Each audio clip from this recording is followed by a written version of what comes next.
The story begins in a world where the center of it is a snowy white wasteland inhabited by dangerous, vile creatures like white serpents, grizzly gray bears, and even giant rats with fins. There was an emperor in this world who made it out alive from this white wasteland and told the people that the most dangerous thing in the entire place was never the deadly monsters, but the barbarians that lived there. As the scene shifts, a group of barbarians is strolling through this field, splitting monsters in half. Kakao, however, does not seem to fit in properly with these simple-minded beings. He complains about how long he has to hang out with them, calling them ignorant brutes, while a lady barbarian begins to drool, asking if this ignorance he is talking about is something they can eat. Kakao tells the buffoons he is stuck with to avoid eating a particular monster, as it might kill them. The others end up eating all of it anyway, and instead of worrying, they sparkle up, calling it a noble challenge. The bald barbarian Greta suddenly feels nauseated and starts choking really badly. The female barbarian rushes over to check on him and asks him to hold it together, even slapping him hard as he collapses. Kakao never wanted to be a barbarian in the first place. He recalls how he used to long for a life full of fantasy in a magical world. He was a mad otaku lover who got angry one day and decided to quit his job. He set off on a journey, leaving his life behind, and traveled all across the globe, climbing Mount Everest, reaching the center of the planet, and even making it to the southernmost point of the globe.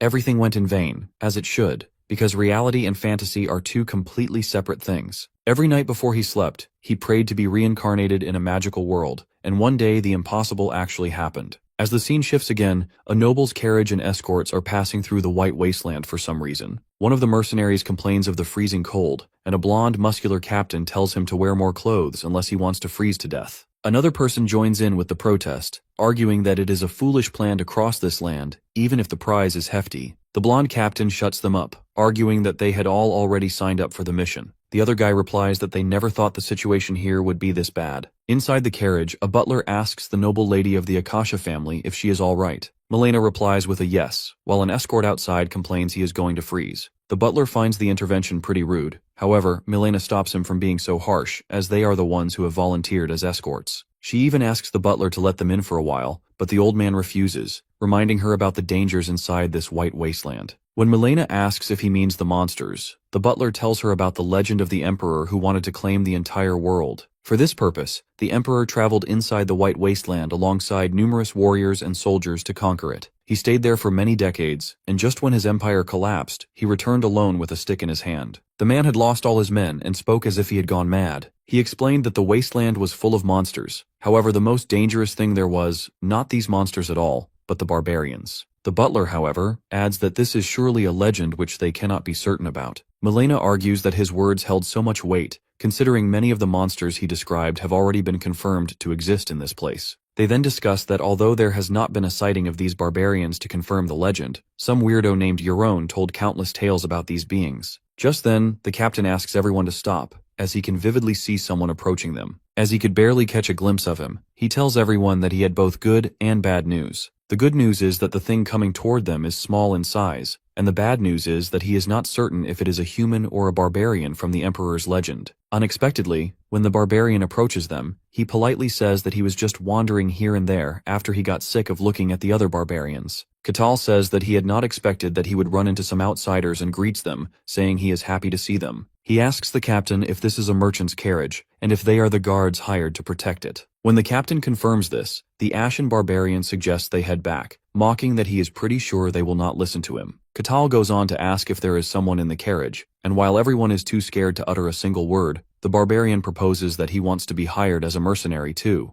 The captain asks for confirmation of what Kakao meant, and our guy simply repeats himself, explaining that he is offering to help them cross this harsh white wasteland. The captain cannot believe that a barbarian straight out of the legend is asking to join them, and all he wants is to be hired. He asks our big guy if he is not hostile towards him, upon which Kakao responds with a bluff that if he were, they would have already hit the grave. The captain asks Milena if she heard all that, asking her for her orders. The lady asks him about the supposed outcome if they were to fight the big guy, and when the blonde captain says that he will not even think about that, Milena asks him to accept the proposal and hire the barbarian. The blonde captain then turns over to the barbarian and tells him that the noble inside the carriage has accepted his proposal. Kakao finds it to be really good news, and his smile is enough for everyone to make them wet their pants. Kakao tells them to relax and then demands an audience with the one in charge. The captain gets anxious and tells our guy that he will regret it if he tries something. The mercenaries argue that they should stop the Ashen barbarian. However, the captain asks them to stop being fools and argues that the employer has already given her consent. As the butler hears that, he freaks out, but Kakao politely asks if he is allowed to come inside.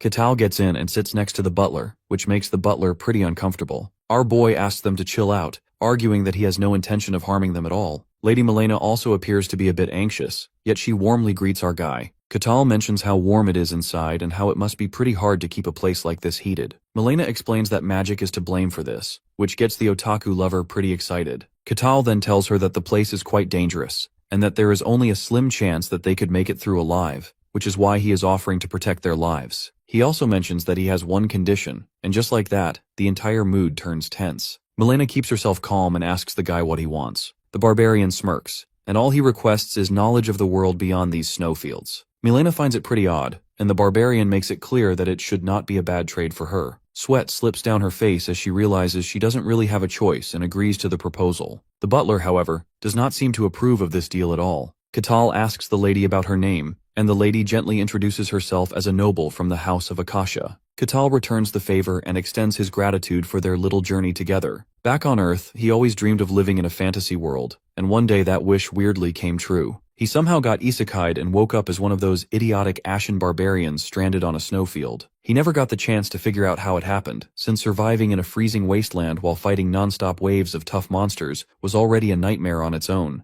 To stay alive, he pulled those dumb barbarians together, formed a clan, and took the lead. Time flew without warning, and all his escape plans turned out to be useless. But everything changed one day when a system panel suddenly appeared, saying he could finally leave this frozen hell if he completed certain quests. From the very beginning, it felt like some invisible force was keeping him stuck here, and he had nearly lost all hope. Over the years, many outsiders randomly showed up now and then, and from them, he found out that the world outside these cursed snowfields really was full of fantasy and magic, just like he had always imagined. Once he finds that out, he starts putting in even more effort and keeps clearing quest after quest, hoping to finally get out of these cursed fields. He also realizes just how valuable outside information is, which is why he asks Milena to trade some in exchange for helping her group cross through safely. Until now, everyone he met either freaked out or pulled a weapon on him, treating him like a monster. So he's honestly just glad to finally have a normal conversation with someone. The barbarians he was stuck with were completely brain dead, and talking to a proper human being for once actually calms his mind a bit. Out of nowhere, Kakao asks the lady if they are transporting weapons. When Milena asks what made him think that, he says he heard the sharp clanging of metal from the wagon, which was a dead giveaway. He then asks her if there is a war going on beyond these frozen lands, and Milena's expression darkens as she confirms that the Empire and the Kingdom are currently locked in battle. She adds that the Empire is huge and trying to conquer the Kingdom, but so far the Kingdom is managing to hold its ground. She credits this to the Swordmaster and the hero who are guarding the borders. Kakao seems curious and asks what kind of powers these people have, and Milena, surprised, asks if he seriously has no clue about the mysteries. When our barbarian tells her that he's never stepped out of these snowfields, the lady explains that her knowledge is limited too, but she does know that mystery is a real power in this world. Only a handful of people can actually tap into it, and depending on how far they can go, they're granted one of the 5 ranks of strength. The lowest ranks include those who can simply sense mystery,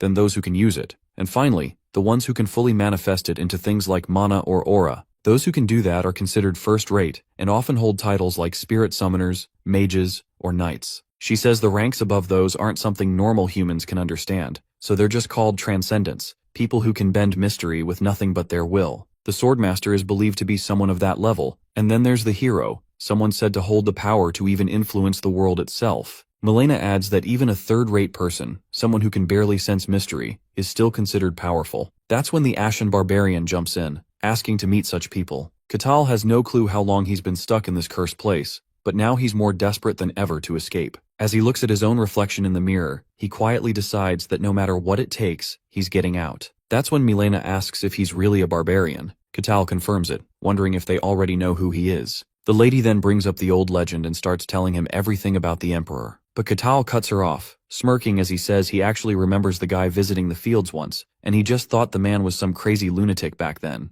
When Milena fails to understand what Kakao means, he tells her straight that her legend might actually be true. Then he brings up something that's been bugging him for a while, asking why they chose this exact route when they're carrying such a massive load of weapons. Milena's face turns a bit gloomy as she quietly admits that they're stuck under a mountain of debt. She explains that her family has been in the trade business for generations, but people around them got jealous and started sabotaging their deals. All of that left them completely bankrupt. Now this merchant trip is their last shot at keeping the family name alive. Kakao, using every bit of his brainpower, puts the pieces together and guesses that she must be trying to sell the weapons to the kingdom. When Milena curiously asks how he figured that out, Kakao explains that if the empire is really pushing forward, like she told him earlier, then the kingdom must be the one in need of weapons. That would mean they're willing to pay any price to build up their supply, which makes this dangerous route worth the risk. He even points out that since she didn't bother taking a safer route, it clearly means the two nations must be sharing a border. Milena looks at him in disbelief. Everything she had heard about barbarians painted them as ignorant and wild with no sense of logic. But now, seeing one of them lay out everything so clearly makes her start to wonder if he's even a real barbarian. Just then, the carriage jerks to a sudden stop and a loud crashing noise comes from outside, letting them know they've got company. As they quickly hop out of the carriage with weapons in their hands, they find themselves up against a huge sewer monster with red, bloody eyes. The sight of the monster leaves everyone frozen with fear, and the blonde guy just barely manages to mumble that it's a black slime. Kakao inquires if it's really a black slime, and the lady confirms that this is what she has read in the records. When Kakao asks about these records, she explains that in the past, many people tried to conquer this monstrous white snowland, but only a few survived to tell the tale. They mentioned the names of these beasts in their books, and the black slime is definitely one of them. Then, our blue-haired lady asks Kakao if he knows about the monster. He replies with a delightful smile that they are quite chewy and delicious enough to be used as a bite of joy. With a disgusted face, she asks him if he really treats it as a meal. To this, he interrogates if she wants to eat it and tells her to go catch it herself, to which she hesitantly denies the offer. The next instant, the monster approaches them, as if it were waiting for their conversation to end. This creates panic, and the already terrified lady calls out Katao's name, but he shows no sign of concern. With an expressionless face, he states that they made a deal that he would protect their lives, and he won't do anything unless they are truly in danger. The lady, already terrified, asks what he means by that. Kakao replies with a smirk that these guys can easily handle a beast of this level. Moreover, he wants to assess what outsiders like them can do. The slimy monster appears in front of the guards. The blonde captain orders his men to deploy their shields to defend themselves. A mercenary quickly follows the order, and the shield doesn't seem to work for a second before the poor guy gets pushed back. The guy with the ponytail jumps at the monster, but he gets thrown back badly as well. His weapon slips from his hand and falls to the ground, and he even spills some blood from his mouth. The captain shouts to his subordinates that the slime can only move in one direction, so they should scatter and work in sync with one another. Upon hearing that, the man in the green cloak charges midair and makes a successful hit on the monster, followed by a second swing that actually deals some serious damage. Seeing the monster weakening, the captain strikes it again with his sword and commands them to look for its core, as these minor attacks do nothing to it.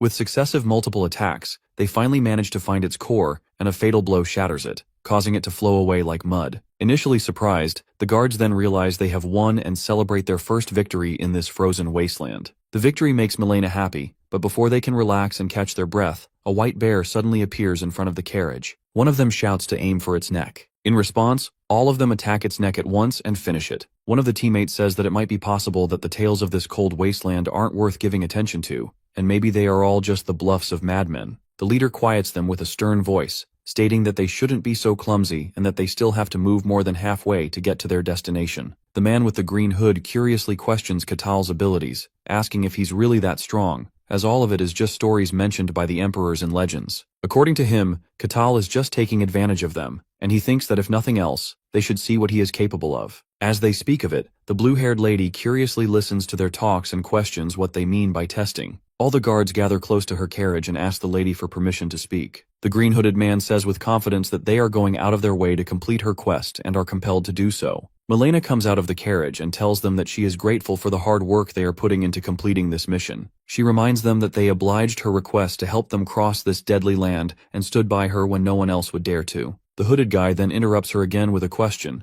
asking if Kakao deserves that VIP treatment, since he hasn't even had a single fight since he joined them. The lady of the Akasha family says that she understands what kind of evaluation they want from him. She doubtfully stares at the captain, who speaks in denial that he has already told them he has no say. Kakao, with a smirk on his face, comes out of the vehicle and asks them if they want to see what he is capable of. One of them says that there is no way to test him right now. Kakao, as he comes out of the carriage with his huge, well-toned muscular body, says that they are going to have another visitor soon. Just then, a dark shadow with bright eyes appears behind them, with a voice echoing that it's going to have a full belly today with the tasty weakling mortals. As the carriers turn around, they see a large snake with red, beaming eyes, terrifying them with its sharp teeth and long tongue hanging from its open mouth. The serpent threatens them to struggle as much as they can, because it will make them a lot more appetizing for it. Milena covers her ears in panic while the mercenaries keep their eyes tightly shut, trying not to move an inch. Kakao walks right up to the beast, glowing with a strong purplish energy, and tells the snake to back off because these people are now under his protection. The big bad white snake starts getting uneasy the moment it lays eyes on Kakao and asks what brings him here. The big bad white snake instantly reminds our guy of those ridiculous snowfield rules about trespassing on someone else's territory.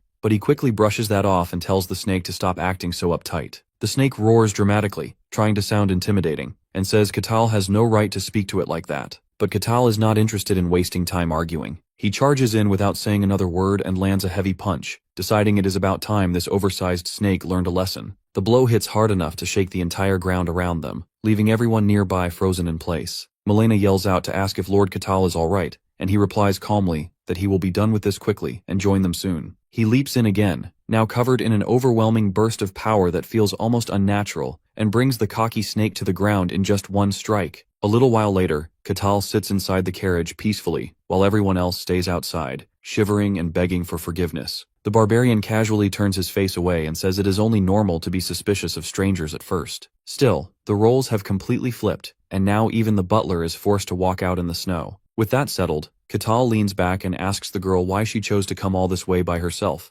despite knowing the danger. She opens up saying she is the first daughter of Lady Bellica, one of Lord Kakasha's concubines. Her mother had been married into the family just to fill a political gap and was discarded once she had served her purpose. She says that neither of them is treated as real family members and that they are seen more as disposable servants than anything else. Even though she had not planned to share everything, it all spills out without her meaning to. She says she took on this harsh journey to make an impact and a name in her family. Kakao smirks and says she is clever and ambitious, and a little greedy too. Before the conversation can go deeper, the mercenary captain loudly announces that they have reached the destination and that there is green land ahead. As everyone starts preparing to part ways, the blue-haired lady thanks Kakao for everything. He asks how she plans on returning, and she says that she will travel through the empire when the time comes. Before leaving, she mentions something he said earlier in the carriage about her being smart, and he repeats it without hesitation. He then lays out her entire plan, connecting every dot without missing a beat. He says she wants to make her place in the family, and eventually rise to the top.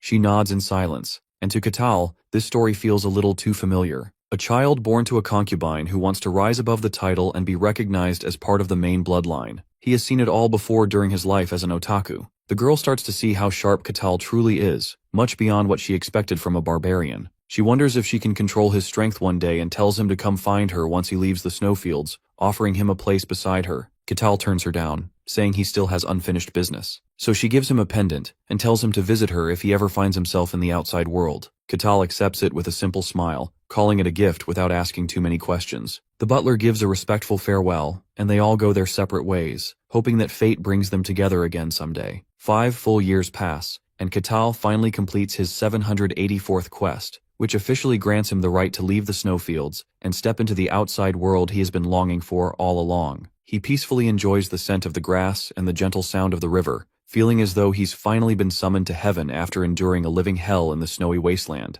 Turning toward the icy plains, he curses the place, hoping with all his heart that he never has to go back there again. He fantasizes about everything he can finally enjoy in this new world of magic, a fervent desire that has kept him alive all this time. He sees the world beyond the snowfields as a place where miracles are commonplace, and his gaze lands on the first civilized village he has ever encountered. He recalls talking to those idiotic barbarians back home about building a proper shelter, but they were entirely clueless, preferring to simply sleep in dug-up snow for protection from the elements. Having sorely missed the structure of human civilization, he wonders how he should go about greeting the people of this new world. He decides to act like a gentleman and walks toward the village. Meanwhile, in the village, an old elven geezer is telling the other elves that this place is now their new home and asks them to unpack their belongings. One of the elves asks if the place is truly safe, and the geezer explains that he has chosen a remote area where humans cannot possibly reach. He further explains that the nearby snowy fields make it a place no one would ever dare to enter. and they don't even need to worry about monsters, as there are no records of anyone ever coming out of those fields. The geezer also adds that they have placed a powerful barrier that makes the village look like an ordinary forest, hiding its true appearance. He says they created it after working for months with ancient elven magic and is absolutely sure no one can come near them as long as the barrier holds. On top of these measures, they even have a powerful elven queen who could protect them from anything. Right on cue, our boy Kakao casually strolls through the all-powerful barrier like it's just morning mist. He feels something odd for a second, like walking through a spiderweb, but shrugs it off and continues. That's when he sees a young elf girl standing nearby, looking like she just lost her entire family. She scans her surroundings, visibly panicking, and the moment her eyes land on the towering human who greets her with a friendly hello, she immediately short-circuits and collapses on the spot. Kakao catches her before she can fall, wondering what just happened. He thinks to himself that if he takes the child back to her village, the elves might hold him in high regard. Given how gentle elves are supposed to be, he believes they might even welcome him in. He blushes at the thought and carries her to the village. However, the moment the villagers see him, it's like someone set off a panic bomb. The girl's mother immediately breaks down, sobbing like she just saw a ghost holding her child. The elder stands frozen, probably rethinking his entire speech about how foolproof their barrier was. After a long moment of useless silence, he snaps out of it, panics, and yells that the barrier's been breached, demanding to know where the queen is. It appears that the so-called queen is out on patrol. Kakao tries to tell them that he is not their enemy, but they keep throwing threats at him. The geezer thinks of a million possibilities, like the human having come to raid them with full preparations, or having been tracking them for a while. As the poor barbarian is accused of being a kidnapper, he wonders how he can clear up the misunderstanding. He gently wakes up the little kid, who is still in tears, and tells her to go to her parents. All the kid sees in him is a monster, and she runs off crying. Kakao, however, is left shocked, as he always thought he looked pretty decent. He tries to explain to the persistent idiots that he is not their enemy, but the old geezer instead argues that the hostage has been released and orders everyone to attack. The poor barbarian stands there in shock as none of what he says seems to get through to the elves, even with their famously big ears. The elves seem far more savage than Kakao had ever imagined, and whatever legends he had once heard about their peaceful nature now feel completely misplaced in this moment. Still, he chooses to brush it off as nothing more than a natural reaction to an unexpected intruder. Arrows continue to rain down on him in relentless waves, yet every single one bounces off without effect. Then, with a simple clap of his hands, Kakao unleashes a force so powerful that several elves are blown off their feet, sent tumbling through the air like leaves in a storm. While the old elf geezer watches this scene unfold in silent disbelief, Kakao continues insisting that he has no hostile intentions, and means them no harm. A passing thought crosses his mind, that perhaps he went too far, and this display of strength has only deepened their fear. Just as he begins to consider pulling back, a sudden burst of heat alerts him to a flaming arrow flying at him from behind, its glow cutting sharply through the cold. It turns out the queen, who had been away on patrol, has now returned to defend her people from what she assumes to be a deadly threat. The regal leader of the Leaf clan, known by the name Marcelia Hasian Karasia blah blah, demands an explanation for the chaos. Wasting no time, the old elf quickly points at Kakao, accusing the poor outsider of attacking their village without provocation. Kakao keeps urging them to at least let him speak, but the sight of him standing tall without a single wound leaves both Marcelia and the elder visibly unsettled. The queen spits out a comment about how disgusting humans are, then lunges at him with full confidence that she can easily crush someone like him. In that moment, Kakao quietly begins to wonder if they even understand a word he's saying, or if they're deliberately choosing not to. He suspects their harshness may come not from fear,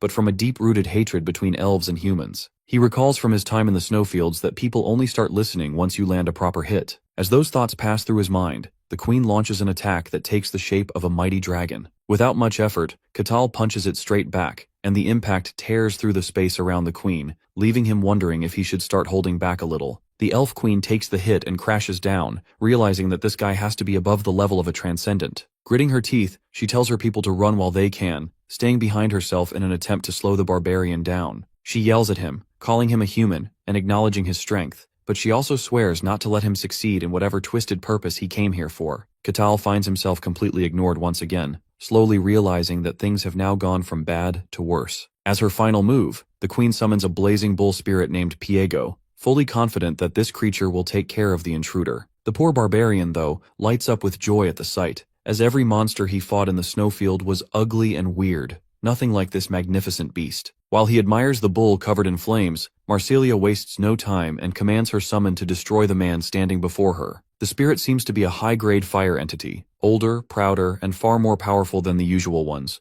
just as ancient spirits tend to be. Marcelia knows well that her own strength isn't enough to summon something like this alone. To form the contract, she had to ask for help from another tribe, never imagining she'd be forced to call upon it under these circumstances. Now she orders it to fulfill its contract. The fire bull, steady and stern, asks if his contract is simply to annihilate the human before him. But even he starts to sweat nervously when he lays eyes on the so-called human and wonders aloud if that's really what this creature is. As this is his first time seeing a summoned beast in real life, Kakao is honestly amazed by how cute and majestic the summon looks, while the elf queen turns to Pago and tells him that this is the human who has intruded on the sacred elfin lands, and for that, she wants him dead. Hearing this, Pago casually decides he will incinerate the guy until there is nothing left but ashes, since he is the human foolish enough to mess with the sacred race, while our boy just stands there like it's no big deal, mostly because he has no clue what is even going on. Pago gets ready to launch his attack and dashes straight at him, while he still stands there doing nothing, making zero effort to even move out of the way. As the bull spirit smashes into him, a massive explosion erupts, and the elf queen assumes he is dead, but to her shock, he stops the spirit with only one hand. As he has gotten used to beating up wild beasts on the regular, he feels like this beast form actually puts him weirdly at ease, mostly because it makes things a whole lot easier for him to slay it without holding back. He punches Pago with so much force it feels like the earth itself might split clean in two, like a massive volcano just erupted beneath their feet. But in reality, that is only a few % of his true power. After things calm down, the elf queen barely survives the explosion and stands there feeling powerless in front of him. She stares in total disbelief, shaken by the gap in power, and ends up begging him to spare her entire clan. He calmly tells her he is not their enemy, and hearing that response leaves her genuinely astonished. After a more detailed conversation, she finally understands that he really has no hostile intentions toward them. She starts feeling bad as it hits her that her people judged him way too quickly and apologizes for their mistake, thinking they have seriously insulted the very person who just brought one of their children safely back home. Kakao acts like a total gentleman and says it is all good, explaining that since they were pushed here by humans, it made sense to see someone and assume they were the enemy. Still, it is a little sad that no one gave him the chance to talk it out. The queen is still confused and asks if he really is not one of the humans chasing after them, and he tells her this is actually his first time even seeing an elf because they do not exist in the white snowfields. Hearing the name of the snowfields surprises her, and he adds that outsiders call him the ashen barbarian of the wasteland. The queen is completely stunned, since she never thought any normal person could survive in that kind of place, and she then asks if others might also be able to leave the wasteland like he did. Our boy says he is not entirely sure, but he seriously doubts that anyone else besides him can pull off something like that. He believes there are fixed, definitive rules in the wasteland that even monsters like the Great Serpent cannot break, but for some unknown reason, he is able to bypass them through quests, and that has to be an incredibly rare exception. The queen breathes a sigh of relief after all that, while he casually asks if her cute summon is okay, since he did split it clean in two with a single punch after all. She assures him that the spirit is completely fine, because all spirits are beings of pure nature, and simply return to the spirit realm when forcibly unsummoned. She then asks if there is anything she can do for him, and admits her people have been quite rude to him. After thinking it through for a moment, he asks if other beings are also able to form contracts with spirits, and she replies that normally it is not possible, but humans with a high affinity for nature can sometimes make those contracts. She adds that if he truly wants to try, then he should visit Elfo Sagrado.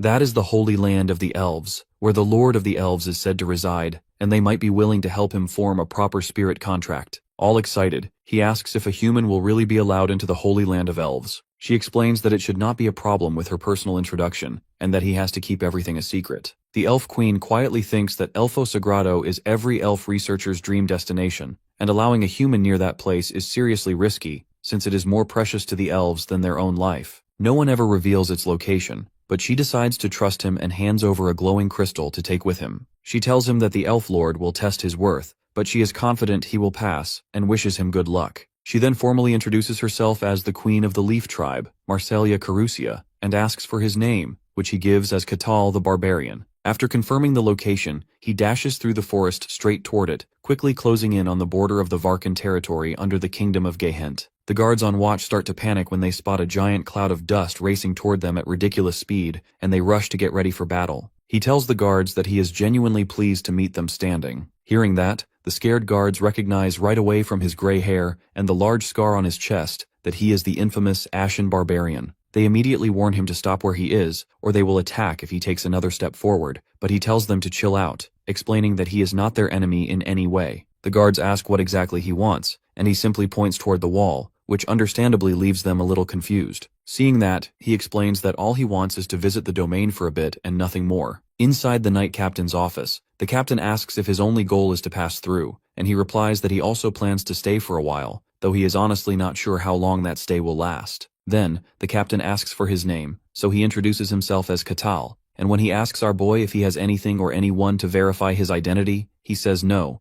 until he suddenly remembers the crest given to him by Milena. He shows the crest to the guard and casually asks if it is good enough to prove who he is. The guard doesn't recognize it, asks what it even is, so he explains that it is the crest of the House of Akasha, which was given to him by someone of that bloodline. The captain mentions that they must be the merchant family from the Denian kingdom, and Kakao asks if he knows them. The captain says it is a rising house that has been growing rapidly since the new head took over recently. Though the guard says the crest does not look fake, he adds that he still cannot verify his identity properly since the crest is not from the kingdom of Gehentra. Even so, he agrees to let him pass, but only on the condition that they first confirm he poses no threat to the domain. The guard explains that 3 other people are also trying to pass through, and he must form a temporary party with them to clear the nearby dungeon outside the domain. He thinks that the condition sounds really easy, so he accepts without complaint, and the guard adds that the other rule is to report everything that happens inside. After hearing this, he immediately figures out that they are making the group observe each other, so they can secretly evaluate if anyone seems suspicious. The guard looks genuinely surprised that he picked up on all that and asks if he is really a barbarian, since he always thought they were just a brute race, and this is the first one he has met who actually seems like him. The guard says they should get going now that everything is clear. The scene shifts to an old man named Alessandro Tyrannus, a self-proclaimed paladin, who finds it absolutely tragic that he has to enter a dungeon with a rat who steals people's pouches, even if the law allows it. The thief in question, Kassan Hark, gets annoyed hearing the old man complain and asks if Tyrannus is mad at him for no real reason just because some random thief scammed him once and ran off with his life savings. That comment sets Tyrannus off,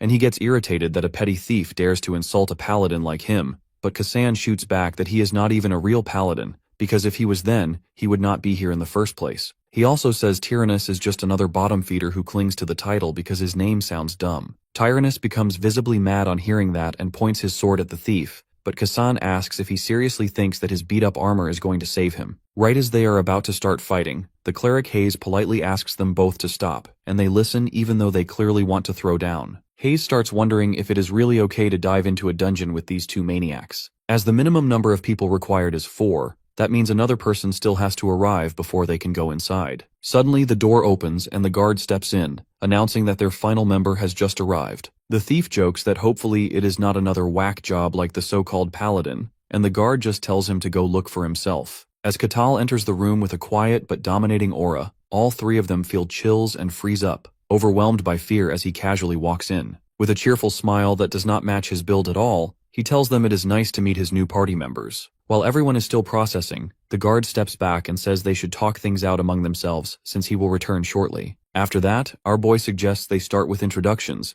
and says that he is Kakao the Barbarian. Then he turns to Kassan, who nearly chokes as he says he is a thief, while Sir Tyrannus announces that he is a paladin. Kakao gets excited on hearing that because he knows paladins usually use holy powers, but Tyrannus quickly lets him down by saying he is a special kind of paladin who cannot use any of them. Next, the lady shyly introduces herself as Hayes, a cleric who serves the god Colossia. He asks why she is hesitating so much even though clerics are proud of their job, and she explains that it is because Colossia is the lord of lies and deceit, which makes him not very popular among the others. As they continue talking, the captain opens the door again and tells them they will be heading out now if everyone is ready to move. The whole party follows him without delay, and they finally arrive at the entrance of the dungeon. There, the captain shows them the front of the dungeon and explains that it is a 3-floor dungeon filled mostly with undead monsters, and their mission is to clear it completely and return with the required proof. With that, Kakao kicks off the raid and casually asks Kassan if he has a plan in mind. Hearing this, the thief suddenly gets nervous and addresses him as Sir Kakao,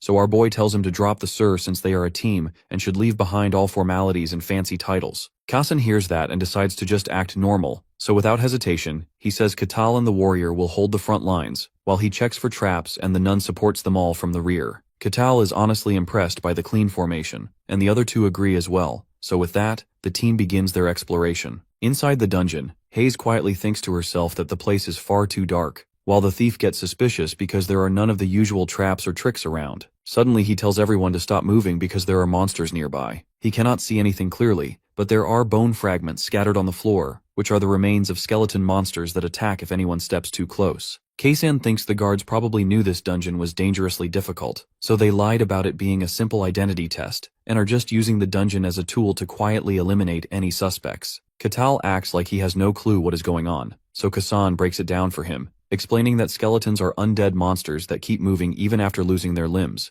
and since they are all bone, their defense is naturally really high. He tells Hayes to get her powers ready and signals Tyrannus to prep his shield, also advising Kakao to be careful because this dungeon is going to be way tougher than they first thought. Keisan tells everyone that they should focus on distracting the skeletons so he can find an opening and strike their necks, since that is a weak point and the only way to properly kill a skeleton. As Kakao steps closer to one of the skeletons, it suddenly rises while the others prepare for a fight, but instead of attacking, he casually slaps it so hard that it turns to dust on the spot. Everyone just stares in disbelief, and Kakao turns to Keisan with a big smile, saying he was right about them going down if you hit the head. But poor Keisan just laughs in confusion, because that is definitely not what he meant by hitting the head. Skeletons are made of solid bone, and they are further reinforced by dungeon mana, which makes it practically impossible for an average swordsman to slice through them in one hit. The only real way to beat them is by repeatedly striking the neck bones until they snap, and crushing a skull should not even be possible through regular means. Keisan already knew the Barbarian is strong,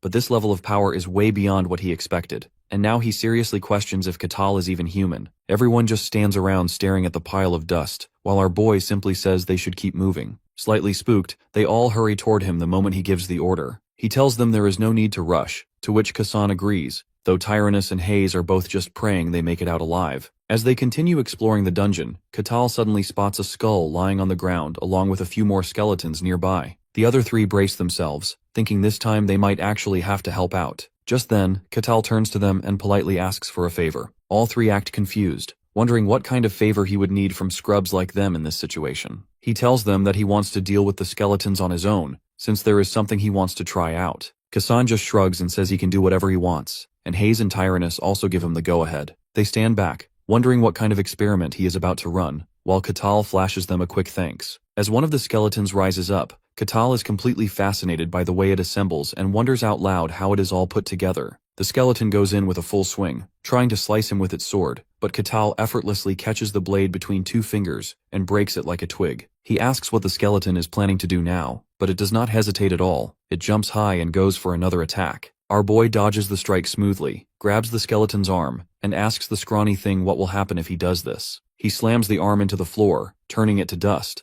and the skeleton just stands there staring at its missing limb in visible confusion. Then it tries to act cool, kicks the sword up into the air like a gangster, and grabs it in its other hand to fight for its undead life. But Katao's Nagatoro tier bullying doesn't stop there. The skeleton charges again, but our barbarian grabs its remaining hand and rips that one off too, instantly reducing it to dust like the first. The poor skeleton still refuses to quit and starts flailing its broken arms at him. Our boy grabs it and completely crushes the right arm for good. He is genuinely impressed that the skeleton can substitute its body parts and has such high intelligence, while the rest of the party just watches in stunned silence, pitying the poor skeleton getting clowned on. Hayes feels a chill run down her spine as she watches the scene unfold, while Keisan and Tyrannus look like their souls just exited their bodies. At that moment, they truly realize what kind of monster a real barbarian is, as Kakao stands in front of the broken skeleton with a proud, menacing smile like it's the start of his villain arc. The others stare in horror as Kakao uses brute force to detach the head from the skeleton's body and chuck it onto the ground,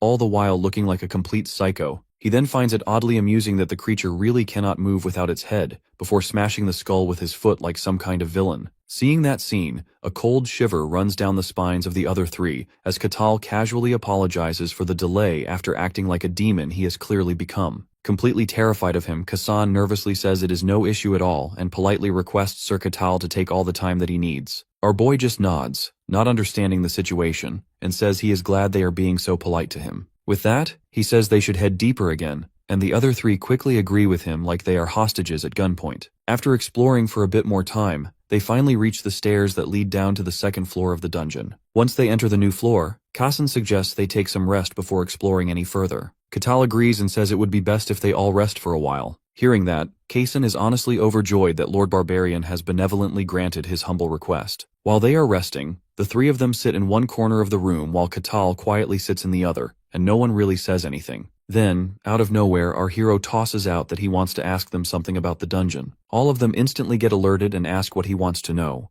Our boy looks a little embarrassed but still admits that his knowledge about this kind of thing is really minimal, so Hayes panics a bit and tells him that having the desire to learn is a virtue, and she herself is pretty thirsty for knowledge too. After getting the go-ahead, Kakao says this dungeon is situated really close to the territory, and asks if there are any concerns about the monsters inside escaping. Hayes calmly explains that under normal conditions, monsters from dungeons do not come out of them, but of course there are rare exceptions, and those cases are promptly reported and dealt with. Kasan jumps into the conversation and says that since dungeons are an unknown kind of natural disaster, they tend to have wildly different appearances. Some show up as caves while others look like towers, but most dungeons always manifest near highly populated areas for some reason. That makes way more sense to Katal about why this dungeon is present here, and Hayes tells him that the local lord usually assesses the danger level when a dungeon appears, and then dispatches guards or mercenaries accordingly, but sometimes outsiders like them are also used to clear it. After hearing all this, our boy finds it interesting that dungeons never manifest inside territories, and Kasan confirms that is correct, because they always form at a certain distance. With his face all lit up,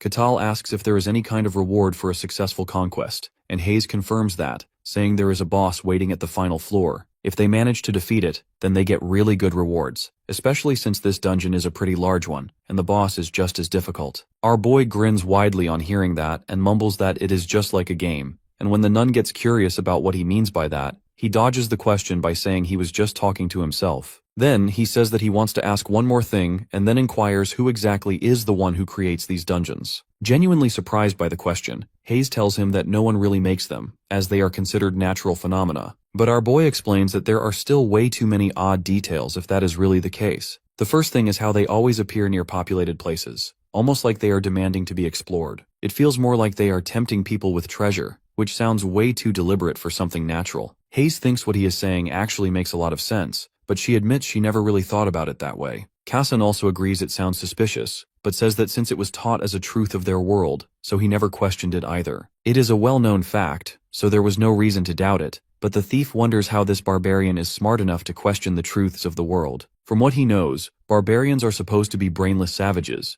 but Katal clearly does not fit the description of a typical barbarian. Our boy finds their insights quite interesting, and then asks if everyone has rested enough. After they all reply that they are ready to move on, he leads them deeper inside to continue the dungeon exploration. After wandering around for quite a long while, they suddenly stumble upon a treasure chest. Kasan explains that it is a proper treasure chest, and it is one of the rewards hidden inside labyrinths, but you can only claim it if you are able to unlock it first. The thief looks at the chest and thinks that to open something of this quality, you would need someone who is a master at lockpicking. Since someone with that level of skill would have no business in a place like this, he figures they will probably have to abandon the chest altogether. But Katal tells him to go ahead and open the lock since this is a treasure chest, and that is literally his whole thing as a thief. He repeats that it is his only job in their team, but Kasan starts sweating buckets, thinking the problem is that if he really was capable of such a thing, he would not be in this trashy dungeon. He is just a budget ninja, a peasant at the bottom of the food chain who is not even acknowledged by the Thieves Guild, but he cannot admit that when the barbarian has so many expectations from him.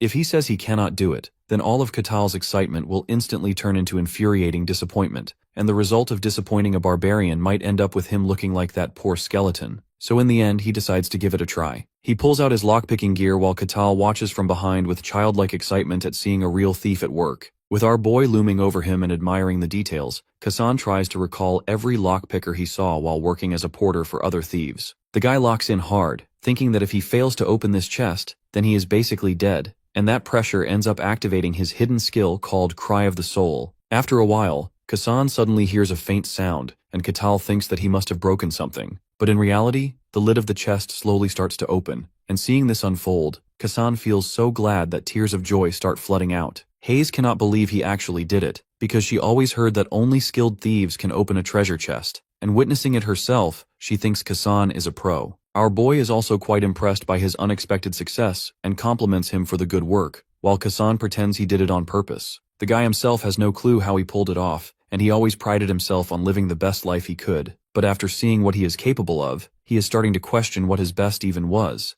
and whether he was living a lie this whole time. While Kasan is quietly depressed from all of this, Katal casually asks about the value of the reward they just found. Hayes tells him that with this kind of quantity, someone could not only easily feed a regular family for a whole month, but also live quite a luxurious month at that. Hearing that, Katal smiles and tells Kasan to look after the valuable rewards. Kasan takes the items out of the chest, but he nearly wets himself when they catch him sneakily trying to slip some into his own sack. Everyone asks him if something happened, but he awkwardly denies everything like nothing is wrong. Later, they come across a random pile of bones lying on the floor, and from the looks of it, there appear to be 4 skeletons, so our barbarian says that he will take care of 3 skeletons and leave the last one for the rest of them to handle. Everyone agrees with the plan as they quietly wonder if this even counts as a real battle. The moment they slowly get in range of the pile of bones, the skeletons begin assembling. As the scary spooky skeletons ferociously roar at the party, everyone quickly prepares for the fight, and Kakao confidently shouts at the skeletons to bring it on. Kasan charges in first and lands a clean hit. But as the other 3 skeletons try to gang up on him, our boy casually grabs them with his giant arms and hugs them from behind so they do not interfere with the fight. He tells them not to interrupt because he wants to observe how his teammates fight on their own. Kasan dashes toward the skeleton again and strikes its neck with his blade, but it is still not enough to kill it. The skeleton then swings back with an attack, which Tyrannus manages to block with his large shield. Meanwhile, Hayes casts Shadow of Confusion on Tyrannus's sword, and he uses it to land another powerful strike on the skeleton's nape. As a result of the clean attack, a crack forms along the skeleton's thick neck bone. Seeing this level of coordination from a fresh party honestly impresses Kakao, and he thinks it is pretty rare for a group of strangers to work together this smoothly. With that, he quickly crushes the 3 skeletons into magical powder and decides to enjoy the show now that he has gotten rid of the noisy distractions. When the other 3 watch him stand there and calmly observe them, they immediately understand that the barbarian is trying to test them, and that they are screwed if they show even the slightest kind of weakness. So to prove they are not weak, all 3 of them gang up on the poor skeleton while it quietly waits there to meet its sad and inevitable end. With the last skeleton finally down, the 3 of them sit down together and get some much-needed rest, and after casually assessing an average human's skills from the short fight, our boy starts thinking that the humans who came to the wasteland with Milena were much stronger. As they move on to the 3rd floor, the number of skeletons increases drastically, but since Kakao is leading from the front, the party is able to push forward without any real difficulty, and it feels nothing like a dungeon because he makes the way too easy. After some time, they finally reach the deepest part of the dungeon, where the boss of the entire dungeon called the Skeleton Knight is sitting ominously on a throne. Seeing the Skeleton Knight up close, the other 3 are completely terrified, and Hayes is unable to understand why something like that would even be here. Kakao asks if this skeleton is any different from the others they have faced so far, and she replies that it is much, much stronger compared to anything they have seen. She goes on to explain that the Skeleton Knight is a powerful monster who freely wields both a long sword and a heavy shield. They honestly have no chance against it unless they have a fighter at least on the level of an elite knight on their side, so their chances of surviving this fight are pretty much equal to 0 right now. Our boy gets curious and asks what happens if they cannot clear it and decide to retreat instead. Hayes explains that the territory will send a request for confirmation, and if it is confirmed to be a true report, then it will likely be dealt with by the authorities fairly quickly. Hearing that, our boy smiles to himself while saying that it sounds pretty reasonable, before he starts walking straight toward the Skeleton Knight. Seeing that, the other 3 just stand there frozen in confusion about what exactly he plans to do. As he moves closer, the eye sockets of the Skeleton Knight suddenly glow a deep crimson red as it awakens from its long slumber. Noticing that a skeleton is already in its assembled form, our boy realizes the boss is different from the rest. Just then, the boss pulls back its sword, and Hayes quickly figures out what it is planning to do, so she immediately casts a barrier to protect everyone from the massive energy beam that fires from the Skeleton Knight's sword. However, she soon realizes her powers are way too weak, and it does not take long before the barrier shatters completely, leaving only Tyrannus to block the attack with everything he has, while Hayes gasps desperately for air. The paladin barely manages to hold back the devastating blow, but what really catches his attention is that a single strike from a monster has enough raw force to destroy both a magical barrier and a frontline tank, making it very clear that the edgy boss covered in heavy armor is definitely no joke. At that moment, the skeleton stares him down with a deadly glare and suddenly launches itself at full speed. But, like always, he just stands there calm and unbothered, then casually jabs the boss so hard its bones literally vaporize on the spot. After taking a hit with force that rivals a full-speed truck kun, the poor skeleton's upper half flies clean off, leaving everyone in the room standing there with their jaws dropped in complete amazement. Meanwhile, our barbarian casually dusts off his hands and feels just a bit disappointed that it all ended way too quickly. Then, his eyes catch something interesting, and he instantly yells at Kasan to come over right now. Staring at the fancy treasure chest sitting at the bottom of the dungeon, he asks the thief if he can unlock it. Kasan quickly shuts that down and makes it clear that it is way above his level, since the lock is high grade and he does not have the skill to handle it at all. After saying that, Kasan sighs and mutters how it is such a shame they found the treasure but cannot open it, until he sees the barbarian go mad and smack the wooden chest so hard that it starts smoking from sheer friction. Tyrannus and Hayes also stare in frozen shock as he grins and declares that the rewards earned with violence are always the best kind.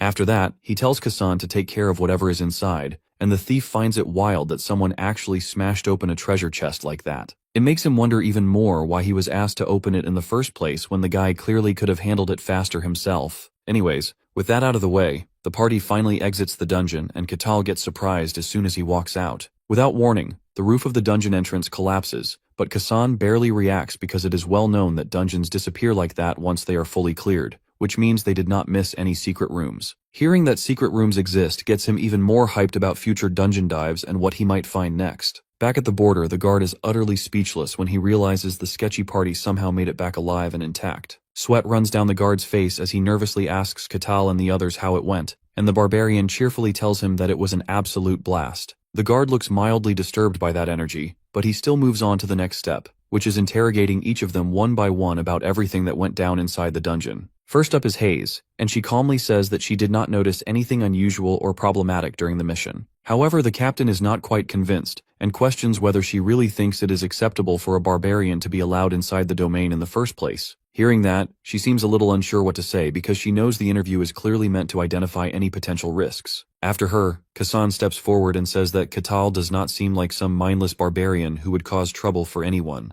The guard appears surprised to hear that someone with such overwhelming strength did not abuse it or harm his teammates, which he finds very unusual and worth noting. Finally, when it is Katao's turn for the interview, he gives fair comments about each party member and offers genuine praise where it is due. That throws the guard off again, since normally the people he throws into dungeons together end up blaming or trash-talking each other during these follow-up sessions. After hearing them all out, the man grants them entry into the territory, but only on the condition that they can be removed at any time if they cause even the slightest trouble. He then hands Kakao a large sack filled with coins as a reward for clearing the dungeon, and even he feels no urge to skim from it after seeing the relaxed smile on Katao's face. With that, Kakao turns to his party members and tells them to take their share of the reward. They try to turn it down quickly, but he insists that it is only fair since they did clear the dungeon together as a team. He then suggests they grab a few drinks to celebrate their first mission together, and they nervously agree because they are not sure how to say no to the Ashen Barbarian. So, the group strolls toward the main gate while the guard continues watching Kakao closely from behind, still suspicious. He knows the guy has the kind of strength that lets him knock out a dungeon boss with a single hit, which puts him at the level of an elite knight, or maybe even higher than that. That is why the guard quietly tells his men to keep an eye on Kakao while he heads out to speak with the lord of the domain. At the lord's luxurious mansion, the guard receives permission and enters the private chambers. Inside, Luke Barkin, lord of the Barkin domain in the kingdom of Gehentra, calmly asks for the reason behind the urgent report, and the captain tells him that the barbarian from the rumors has appeared.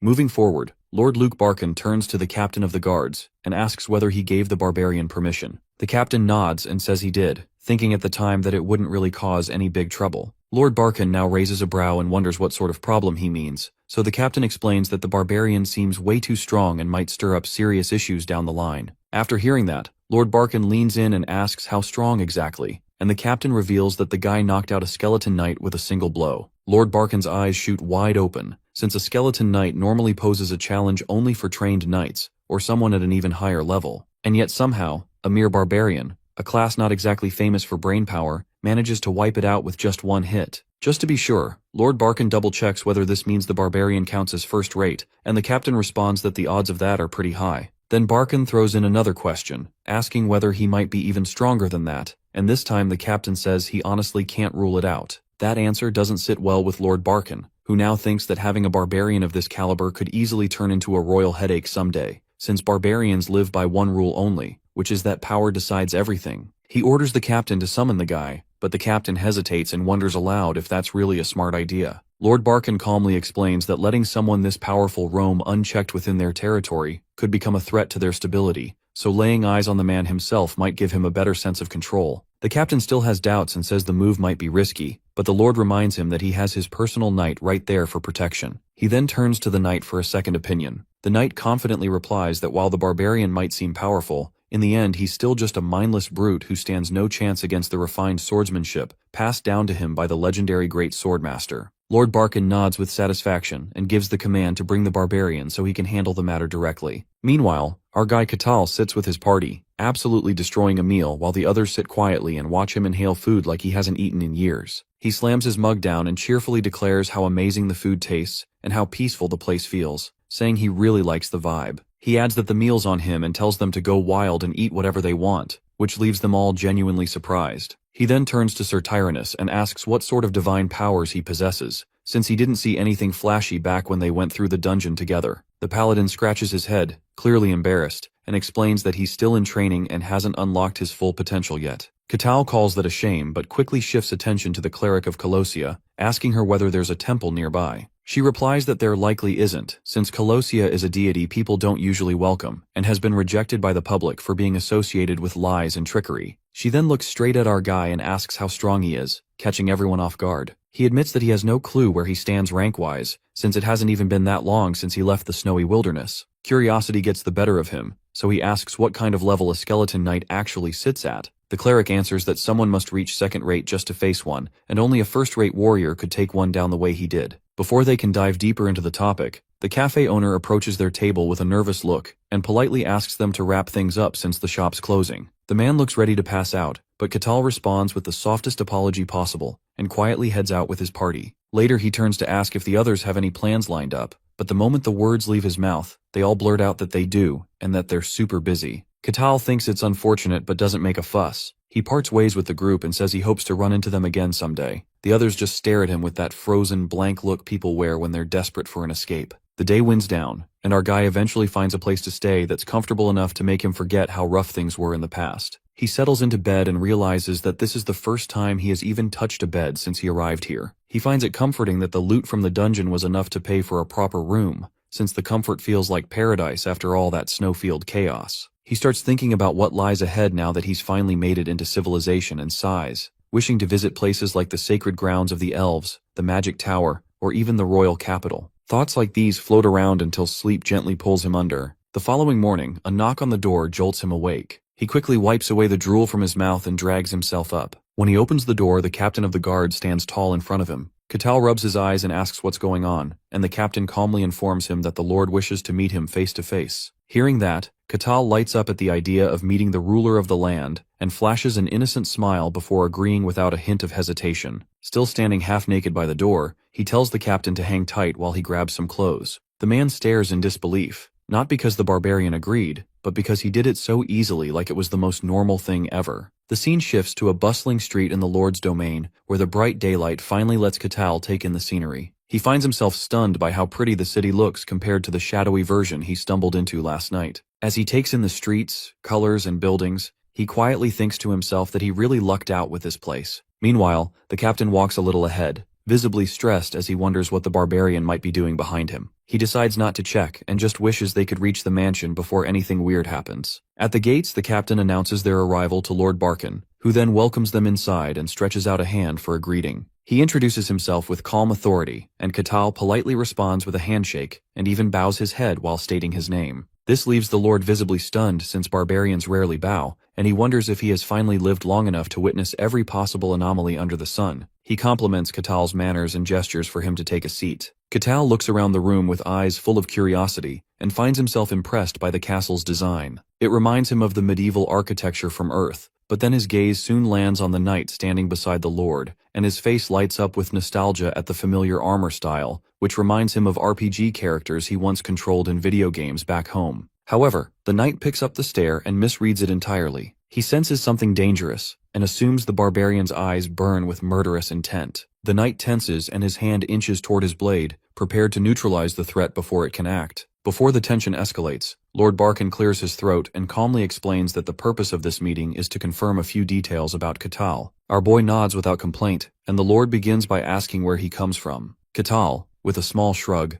remarks that it sounds like a question that means a lot to the Lord, and answers that he hails from the coldest place known to man, that is a snow-covered wasteland. His answer leaves both the knight and the Lord speechless. They exchange shocked glances as they realize that Kakao might really be the legendary barbarian whispered about in tales. The Lord admits that the story sounds unbelievable, but Kettle tells him it was a nasty place to survive in, and whether the Lord believes it or not is entirely his choice. Rather than push further, Lord Barkin shifts the conversation and asks the question that has been sitting heavy on his mind, which is just how powerful this barbarian really is. Kakao chuckles at the wording and says that the question makes no sense since even he has no clue what his limits are. After hearing this, the Lord and his knight share another loaded glance, and without skipping a beat, the Lord suggests a sparring match between Kakao and his knight to find out the answer. He also throws in a handsome reward while our guy tries to fully process what's going on right now. Meanwhile, the Lord clearly sets the ground rules that it's not supposed to be a fight to death, and hopes the barbarian can actually respect those rules, to which our hero gladly agrees without hesitation. The Lord and the knight quietly stare as Kakao gets visibly excited at the idea of facing a fantasy world knight blessed with mystical powers and seeing that power firsthand. But to them, it clearly appears that this barbarian can't seem to contain his wild love for battle, no matter how polite or humble he pretends to act, which unnerves them both on some level. Finally, the long-awaited moment of truth arrives, and the sparring match is held inside an arena where both contestants now stand face-to-face like rivals. The Lord silently hopes that no blood gets spilled, and officially starts off the match by ringing a shiny bronze bell. Meanwhile, the knight tells Kakao that he should consider it an honor to witness such refined swordsmanship.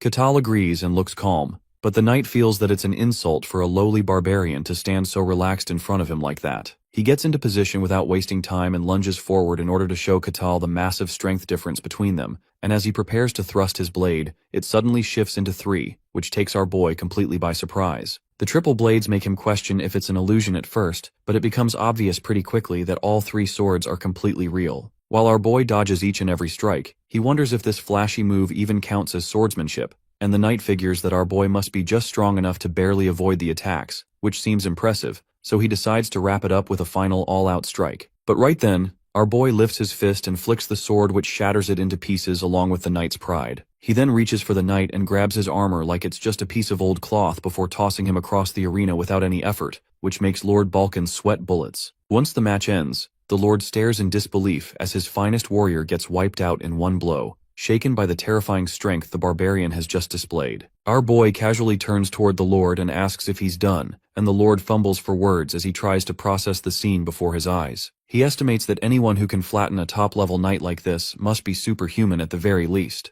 though he still has no clear way to measure the real scope of this power. That fact alone puts him even more on edge, since an unpredictable force like this could break the fragile balance of the world. After a moment, the Lord decides to report this matter to the person known as the Swordmaster, and thinks that he should be arriving at the mansion any moment now. As he hopes this event is interesting enough to catch the Swordmaster's attention, a familiar voice calls out from beside him. He turns his head and finds the old Swordmaster already standing there, which makes him sigh as he mutters that the old man's creepy hobbies still haven't changed. Swordmaster Kane lets out a chuckle and remarks that even someone like him needs a little fun now and then, before getting straight to the point and asking about the matter that dragged him here. Lord Balkan rises to greet him properly and says that it's truly an honor to be visited by someone like Old Master Kane on such short notice. Meanwhile, as the knight lies groaning in his bed, the door swings open and Lord Balkan walks in to surprise him with an unannounced visit. The Lord asks about his condition, and the knight immediately scrambles up and stammers that he should recover in a few days and apologizes for losing. But then Lord Kane steps in and tells the knight that his apology should be directed toward him instead,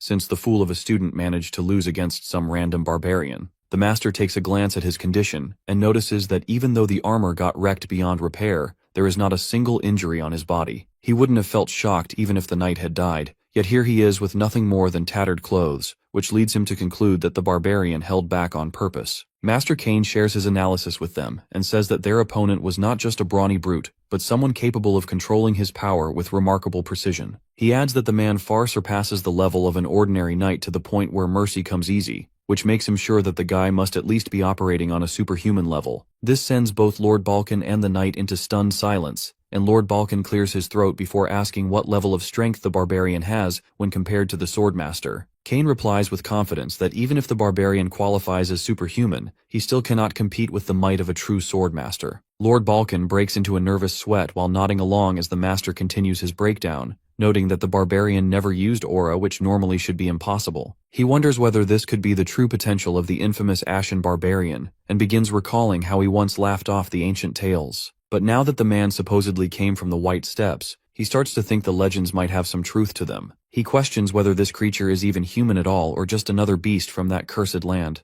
but then reminds himself that if he truly were a monster, he wouldn't have shown mercy to a helpless human knight. Even after all this thinking, the mystery remains about why someone from that frozen wasteland would suddenly appear right now. Lord Balkan watches the master silently sink into thought and grows uneasy, so he asks if everything is all right. The master brushes it off and says the concern belongs to another time before throwing in a quick comment about how the emperor keeps asking for the most absurd things. He tells the lord to stop worrying for now and asks whether the barbarian still remains within his domain, which the lord confirms, and the master scoffs that he will see it for himself. Meanwhile, back at Lord Barkin's mansion, the captain inquires about our protagonist's next moves, but our boy is not sure yet. A little while ago, the captain had already given him his reward for the duel, and the lord had personally granted him permission to do whatever he pleased within the domain without any interference. Our boy figures that while he doesn't have any solid plans, it would be seriously nice if they could give him a way to identify himself, so he doesn't have to complete a dungeon every single time he enters a new domain. Hearing that, the captain of the Night Guard explains there are two ways a person like him can handle that. He can either get a sponsor from someone with high status, or he can join the mercenaries. For that second option, however, he would need to build a really strong track record at the Mercenary Guild, since most of them are just a bunch of errand runners, so it would probably be a lot smarter for a legend like Kakao to find a high-ranking sponsor. But our boy blushes the moment he hears that there is a Mercenary Guild,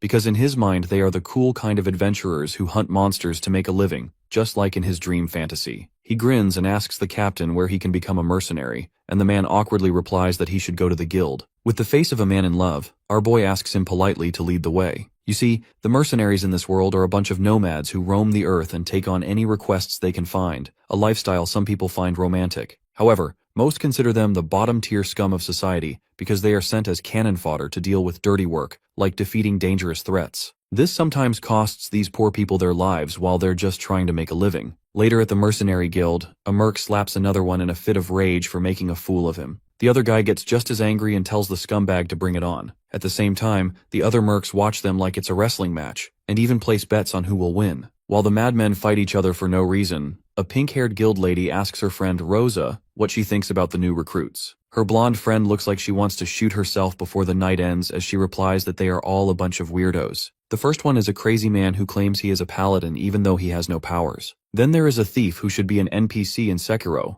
and the third is a priestess who is actually the most normal one, but no one trusts her because of the lord she serves. Hearing the disappointing description, the pink-haired lady is left completely speechless. Meanwhile, Rosa sighs deeply and feels genuinely annoyed that she has to spend the entire day at her dead-end job, watching brain-dead monkeys pick pointless fights with each other. She wishes a handsome knight in shining armor would suddenly appear and carry her away from her mind-numbing desk job. Right as she's having that thought, the door dramatically opens, and she quickly snaps back into professional guild girl mode. With the aura of a certified Chad, our boy makes a grand entrance into the guild. All the fighting monkeys in the room suddenly stop dead in their tracks as they realize the Ashen Barbarian has just stepped inside. The other mercs also gawk with their jaws hanging, which makes Kakao wonder if he just did something strange. After that, he makes his way to the counter, and the guild girl starts shaking like a vibration motor as she cautiously asks about his motives for becoming a mercenary. She is extra careful because she really doesn't want to accidentally offend him. Hearing her question, he tells her he has a ton of reasons, but the one at the very top of his list is to make a big name for himself,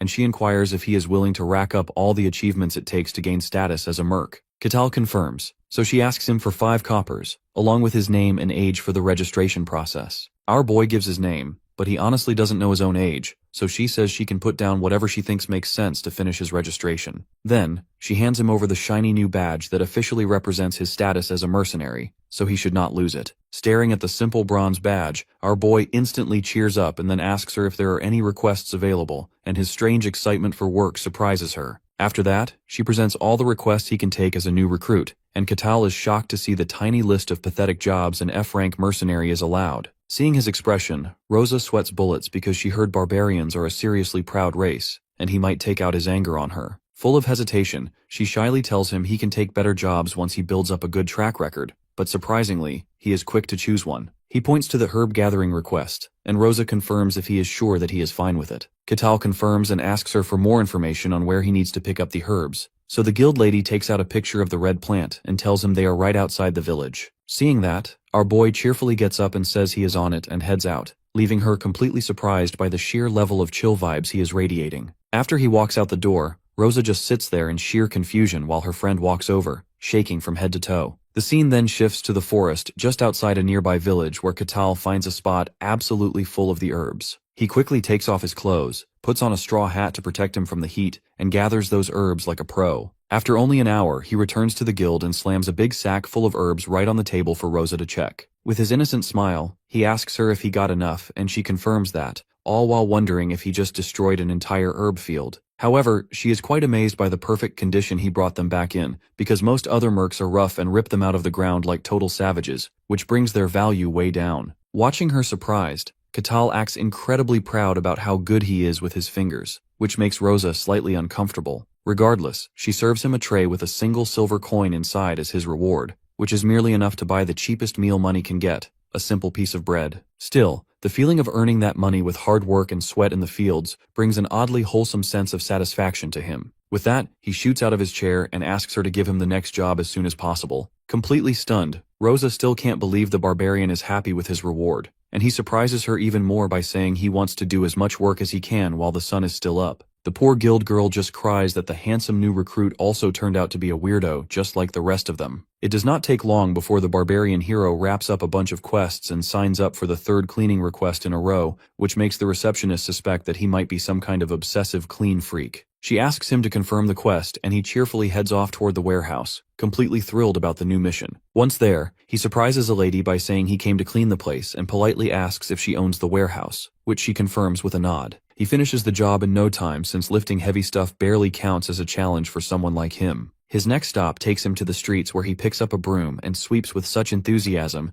that it kicks up more dust than expected, although he quickly learns to control his strength without much struggle. Meanwhile, Master Kane continues watching him from afar through a pair of binoculars while hiding in a hilariously suspicious second-hand disguise. He squints and tries to figure out what exactly the barbarian is up to because in his mind, someone with strength that could topple empires should not waste time on trivial chores when he could live like royalty if he just revealed who he truly is. Yet the more he watches, the more he notices that the barbarian is not just doing the jobs to pass time, but actually seems to enjoy them and puts in genuine effort, which leaves the master deeply puzzled about why this warrior comes off more like a gentle giant than a ruthless beast. Later that day, after completing a marathon of tasks, our boy arrives at the guild, and the receptionist hands him a coin pouch as a reward for clearing 15 different quests in one day. His reward totals 15 silver coins and he accepts it with such delight that his face lights up as he tells her that he will be back again tomorrow. While he strolls through town, little kids burst into tears at the sight of him, and grown-ups stare with judgment that could melt stone, but he just minds his business and cheerfully heads toward the local library. As he walks in, the librarian greets him with a hesitant smile, but freezes when the guy's massive figure enters her space. He politely asks if it is all right for him to read a few books, and when she agrees, he grabs a small pile and quietly starts flipping through them. The librarian peeks over in shock, and even the swordmaster watching from outside cannot believe his eyes when he sees a barbarian, who is supposed to lack any education, reading with such focus. He wonders if the Snowfield tribes have a completely different upbringing compared to the rest of the world's barbarians,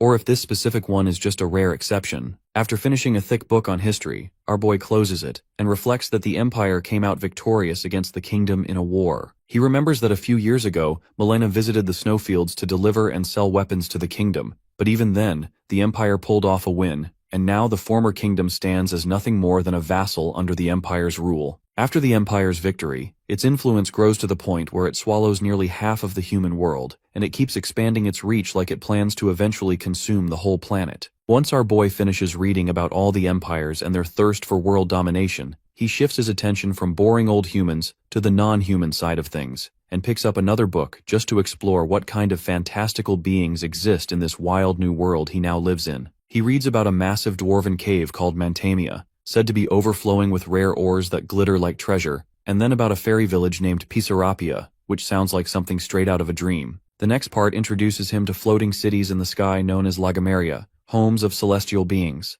and finally, the hidden elven sanctuary called Elfo Sagrado, a place so elusive that even the strongest rulers in history have failed to uncover its exact location. Kakao chuckles and guesses that if anyone is ever getting into that elven sanctuary, it might as well be him. But right when he feels confident, he stumbles across another topic in the book that catches him off guard. Apparently, there are places just as extreme as the snowfield he crawled out from. They are called demon zones, and these are areas where humans are absolutely not welcome. The creatures in those places do not follow the same rules and look nothing like regular monsters. The world has only 5 demon zones, but each one stretches across massive lands and sounds more unhinged than the last. He reads about the silent forest where everything gets swallowed up in absolute stillness, then the abyss that pulls everything into evil, the deep sea where weird aquatic primates breathe like humans, the hollow pit where nothing lives and even nothingness itself creeps you out, and of course the snowfield, the same one that our boy calls home. Inside these regions, terrifying monsters known as aberrations live and thrive,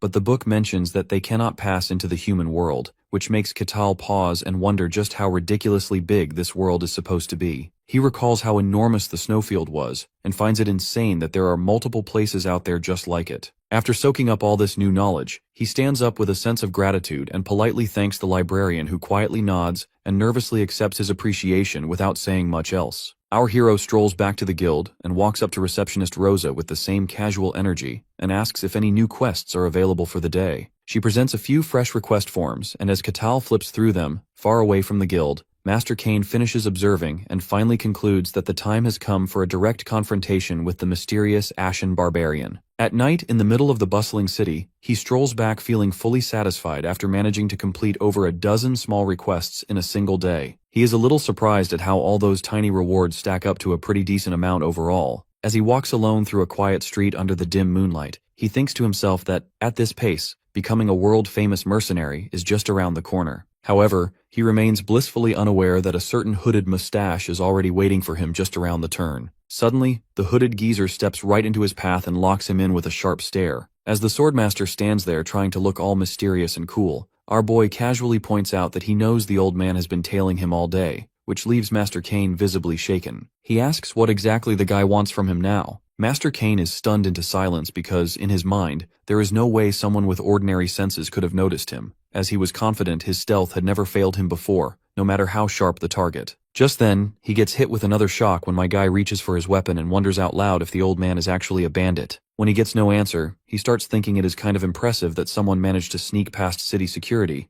especially since the border security was tight. At this point, Master Kane wants to reveal that he is actually the swordmaster himself, but his lips refuse to move after taking such a hit to his pride and dignity. But the bullying does not stop there. Kakao says it is truly a shame that the economy has fallen so low that an elderly man with a shriveled-up body has no choice but to turn to petty crime. His disappointment soon shifts into a smug grin, though, as he figures that catching a bandit who managed to sneak into town should definitely boost his aura at the mercenary guild without much effort. Although the swordmaster is not exactly thrilled with this misunderstanding, he thinks it might be a good opportunity if the barbarian will take him seriously as an enemy. That way, he can test the guy's real strength without holding back. As our barbarian begins closing the distance, the old man can hardly believe what he's seeing. His opponent completely vanishes right before his eyes without a trace. Before he can even fully register what just happened, our boy appears again mere inches from his face, and his massive hand stretches toward him at lightning speed. At the very last moment, though, the swordmaster jerks out of the way, and even Kakao is impressed by how smooth that dodge was for someone with one foot already in the grave.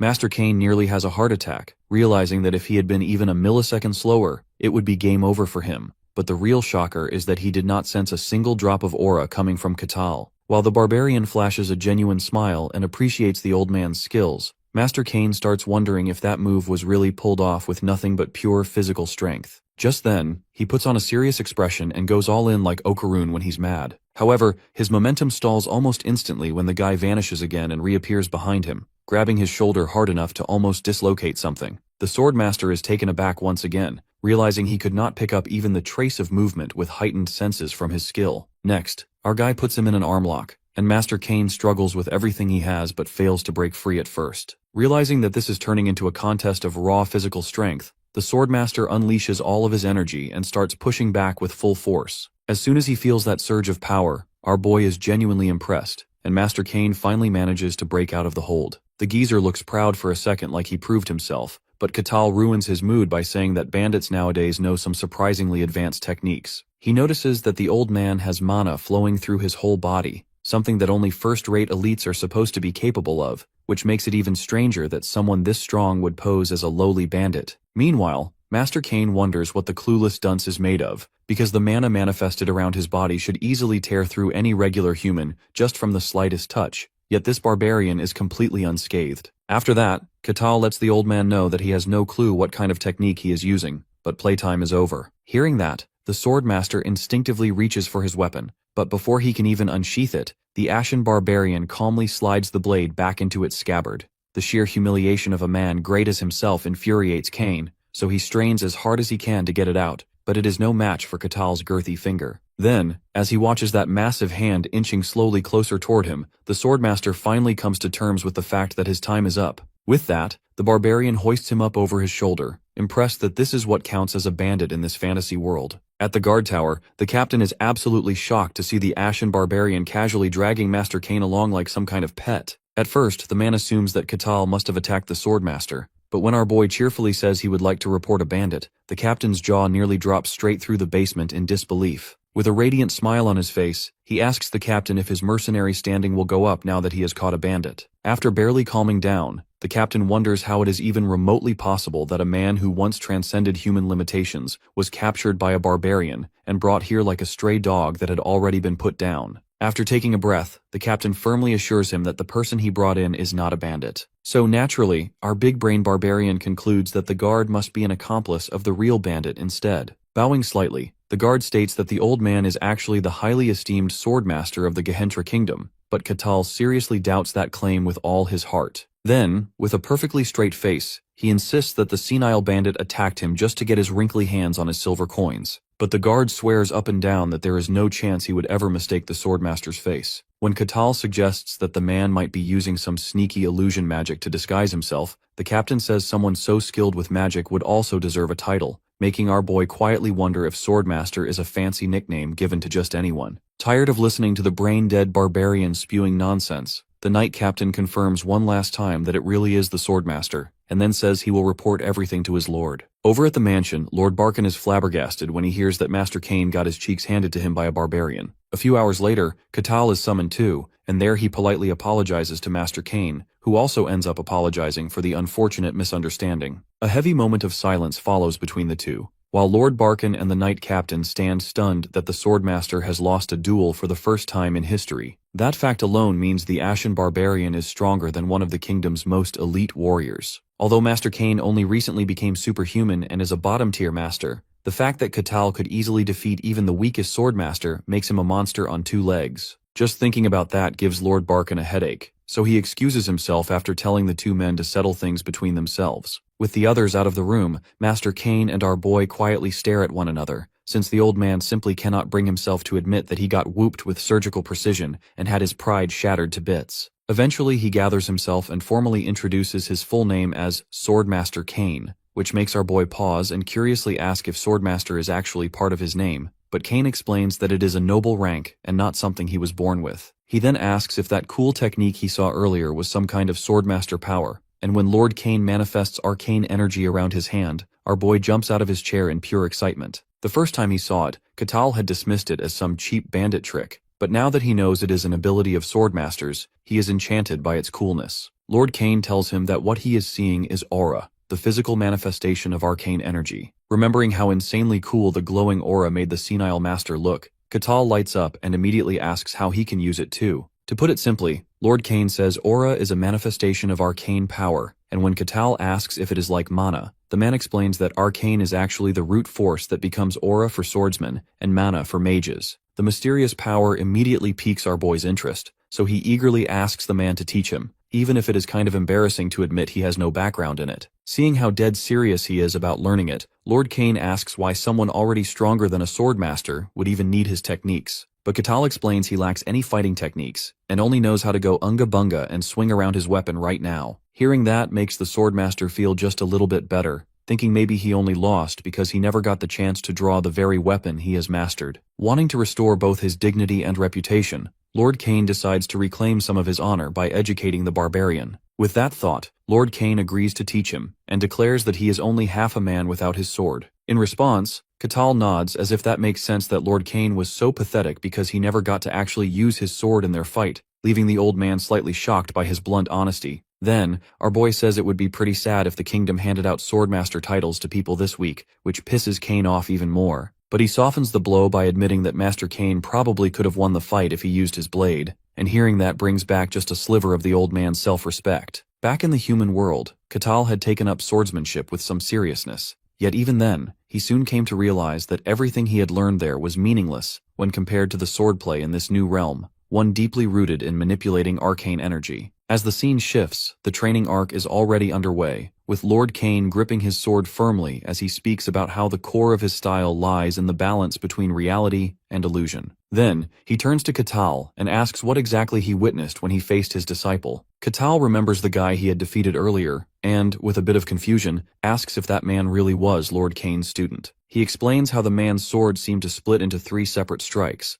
all of which turned out to be real and not just tricks. With that, Kakao begins to understand what this concept of embodiment truly means, and directly asks the old man whether swordsmanship here relies purely on technique rather than raw strength. The old geezer responds by drawing out his sword, which now gleams with a faint green aura that instantly catches Katao's eye. Still, the old man grumbles about how unbelievable it feels to pass on such a refined art to a mere barbarian. To demonstrate, he slams his blade into the ground, and the floor splits open while his strike divides neatly into 5 precise attacks. The old man then launches into a vague explanation about how various techniques coexist and evolve, but Kakao doesn't pay much attention to all that, and instead says that he thinks he might be able to copy the skill. The old swordsman, clearly annoyed, scoffs at the idea, claiming it's nonsense and refusing to believe that someone could mimic something he spent his entire life trying to master. However, Kakao decides to go for it and swings his axe without hesitation. To everyone's shock, the attack really does split into 5 parts. The old man stands frozen with his jaw nearly touching the floor, unable to process what he has just seen. When Kakao asks if the technique was accurate, the old master admits that while it looked convincing, the barbarian had only used speed to fake the effect, rather than truly replicate the skill. The old geezer nearly gets fooled for a brief moment, but then finally regains his composure and tells the barbarian that there was no real technique behind that strike. Kakao calmly responds, saying that since swordsmanship is meant for real combat, shouldn't the end result matter more than the method used to get there? The old man begins to grow uneasy, and the weight of Katao's words starts sinking in until he actually sheds a few quiet tears, hurt by the realization that what the barbarian said might be true. But Lord Kane refuses to be looked down on so easily, and to prove himself, he performs another move where his entire body appears to separate. He then proudly declares that the technique is called bodily separation, and that it can only be achieved through absolute mastery of aura. Next, he turns to Kakao and directly challenges him, asking if he can copy this technique too. Without hesitation, the barbarian steps forward, and by moving at extreme speed, he fakes the effect once more, making it appear as if his body has truly split. The force of his attack tears off the roof and even stirs up a powerful whirlwind. Standing tall, the ashen barbarian asks with confidence if that was the correct form. The old man, now unable to keep it together, drops to his knees with tears in his eyes. He simply cannot accept that someone like Kakao could mimic the techniques he had spent an entire lifetime refining. Kakao turns to him and says that for someone with such a stern appearance, he really does get emotional too easily. Then, trying to lift the mood, Kakao tells him that his swordsmanship is actually quite impressive, and even admits that he had only swung his axe at full speed, saying it wasn't real swordsmanship at all. This little praise is more than enough to lift the old master's spirits, and soon he falls into a spiral of self-satisfaction, proudly thinking that only he in the entire world could ever truly embody both illusion and reality. Clutching his fist and whispering to himself, he insists that there is absolutely nothing wrong with his technique, and that the real issue lies in the fact that the barbarian is just an absolute madman. Kakao then brings up a calm request, asking the old man if he might truly teach him the deeper meaning behind a technique. The old geezer, still feeling the weight of his earlier emotions, offers an apology for letting himself slip like that,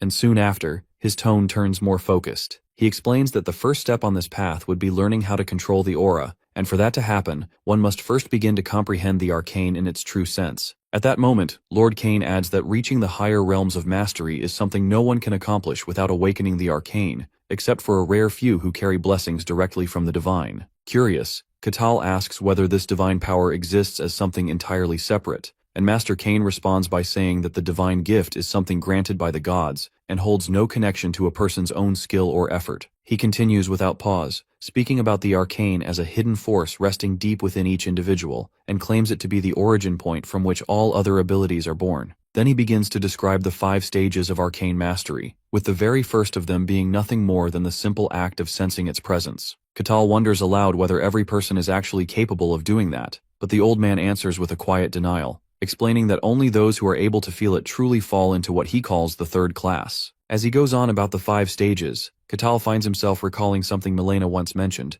and it starts to make sense. The old man then remarks that this structure is only a convenient way of understanding things, and that the borders between classes are never as clean as they seem. After that, the two of them finally begin with the first stage, known as arcane perception. After closing his eyes, Master Kane calmly tells him to try feeling everything around him, because awakening the perception of the arcane means pushing every one of your senses to the max. He explains it is like noticing the wind on your skin, then sensing something else like a second presence. But after just a few seconds, Kakao flat out says he feels absolutely nothing at all. Mildly shocked, Master Kane did not expect him to give up that fast, and admits he assumed someone with Katao's level of strength might not be able to pick it up so easily. After all, it is pretty common for warriors without any magical training to slowly gain arcane perception over time, which makes this barbarian an unusual exception. Master Kane then guesses it could be one of those strange quirks caused by the White Wasteland, and Kakao recalls that none of the other barbarians he knew had any idea what this arcane stuff is. After hearing that, Master Kane nods and explains that sensing the arcane is far from easy, which is why he offers to channel a bit of energy into him and unlock his path by brute force. Even though he still doesn't understand a single thing the old man just said,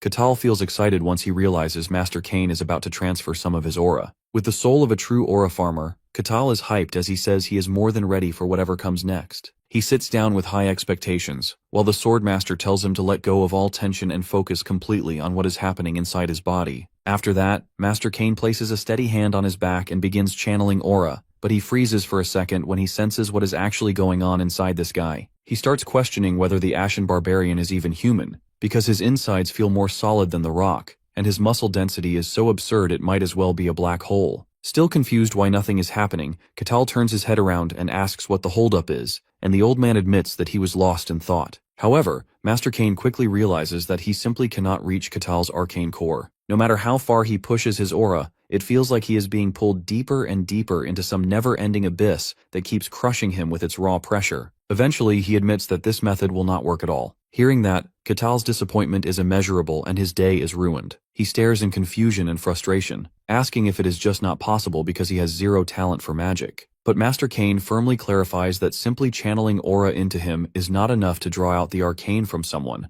so the only remaining option is for people like him to awaken it on their own. The problem is, though, that he could not even find a trace of arcane anywhere in the Katao's entire body. Baffled, our boy asks if that means he just does not have the power in him at all, and Master Kane explains that he simply could not confirm anything because Katao's body is far from normal. The Swordmaster explains that his aura needs to pass through the body smoothly, but Katao's build is so absurdly solid that his aura cannot travel far enough inside. After realizing that even a top-tier Swordmaster like this guy cannot help him, he pouts like a kid and mutters that this means he will never get to use that cool, mysterious power. In response, Master Kane tells him that he cannot say for sure whether there is a path or not, so he might just need to find a Swordmaster with a stronger aura, or try his luck at the Mage Tower instead. Though he sincerely apologizes for not being able to help more, Kakao just brushes it off and says it is totally fine, since there is still a sliver of hope left. After that, he thanks the senile swordsman for everything he taught him, and Master Kane stands there a bit stunned, because every barbarian he had met until now was just a violent, brain-dead beast with no place in civilized society. Knowing Kakao is different from the rest, Master Kane asks if he would ever consider joining their kingdom, meaning whether he would pledge loyalty to the king and gain noble status in return. Master Kane says he would easily rise through the ranks because of how powerful he is, and offers to sponsor him personally. Still, our hero turns down the tempting offer because he lives on the road and has no plans to settle down in one place. That makes the Swordmaster a little disappointed, because Katao's raw power would make a big difference to the Empire's control. Master Kane presses again, asking if Kakao really has no interest in this once-in-a-lifetime chance to become nobility, but the barbarian makes it clear he is a freedom-loving American who bows to no one. Hearing that, the Swordmaster goes speechless,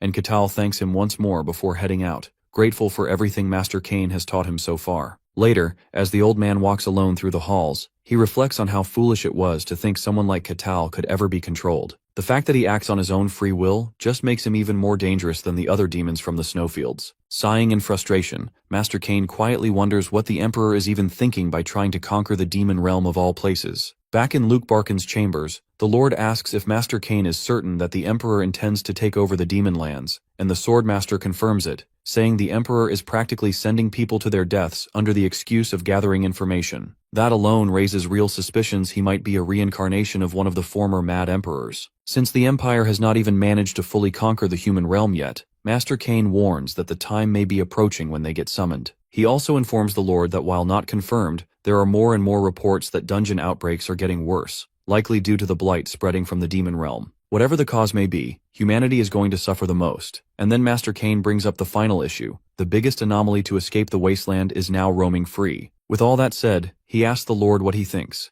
and even though Lord Barkin believes Kakao is not their enemy, he quietly says that only time will tell what path the Ashen Barbarian will choose. After giving the Swordmaster a humiliating existential crisis, a new day rose, and Kakao is back to exploring the Varkan territory like a happy wanderer. Now he's starting to notice that wherever he goes, children cry and cling to their mamas. Even grown men would try their darndest to stay out of his way. He wondered if these extreme reactions were due to his primitive clothes, instead of his monstrous frame built for the NBA. He's wearing a beast hide vest, which doesn't exactly scream civilized, especially to normal folks. For today's mission, it's time to finally get some civilized clothing. The first store he visited was quite high-end. All sorts of colorful fabrics and garments were laid out neatly. When the manager saw what kind of hulking beast had just walked into his store, he almost passed out in fright. How would you feel if a barbarian towered over you, demanding some new drip? On the brink of tears, the manager regrettably relayed that they don't have anything giant-sized. But if he's willing to wait, they could certainly make a custom order with perfectly tailored dimensions. That cheered Kakao up. He excitedly placed an order. The manager took his contact information and promised to notify him when it's ready. This poor guy feared that if they delivered clothes that didn't meet the barbarian's tastes, this business and his life would be done for. After getting measured and finalizing the order, Kakao left to make his way back to the guild hall.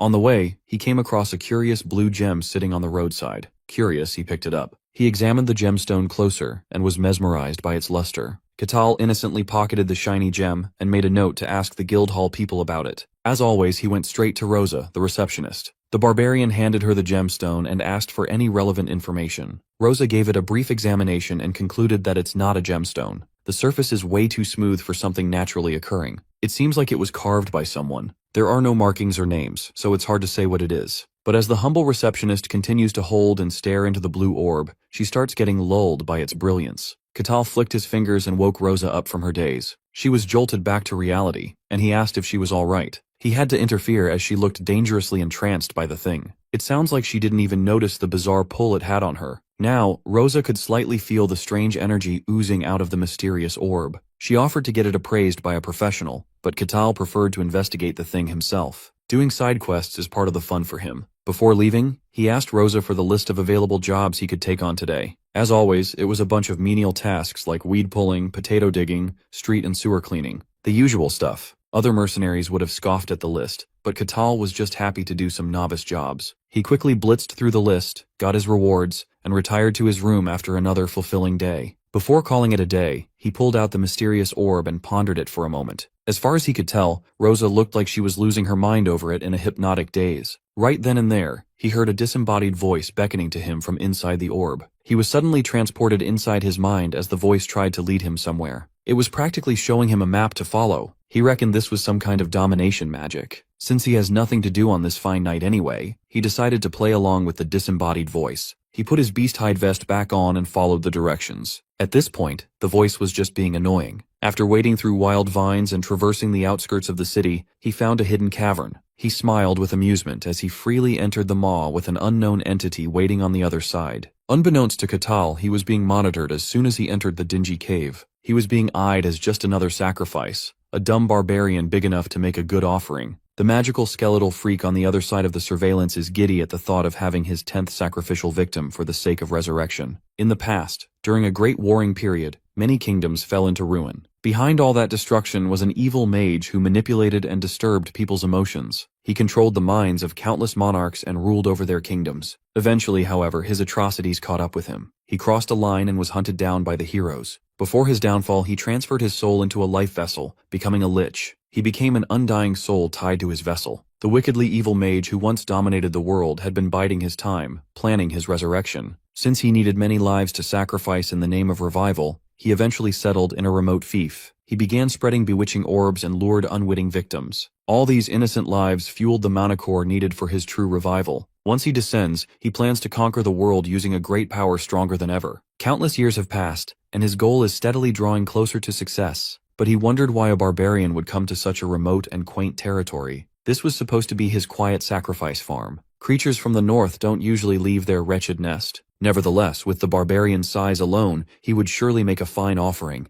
The orb is enchanted with a special effect to lure those untouched by the arcane. This way, only ignorant and puny mortals would be affected. So, the lich felt confident that the barbarian ensnared by his trap was just another ordinary soul with no arcane sense, a simple brute. He continued letting the barbarian follow the voice, eager to add another foundation for his glorious resurrection. Meanwhile, Kakao was just casually strolling in the dank hallways until he reached a wooden gate. When he opened that old-ass door, he found the freaky skeleton mage trying hard to aura farm. Identifying that what stood before him was a real lich, Kakao almost burst with excitement. From what Kakao knows, those freaks were once mages who had reached the extreme. They are the ultimate fantasy villains. The barbarian was nerding out. Seeing as the brute didn't feel fear or even a little bit of apprehension, the lich felt a little uneasy. Now Kakao has an explanation and a culprit for the orb's luring prowess. The lich is starting to question his methods. He surely doesn't sense any arcane from the musclehead. This guy is supposed to be a normal barbarian. Then the only explanation must be some kind of mental protection artifact,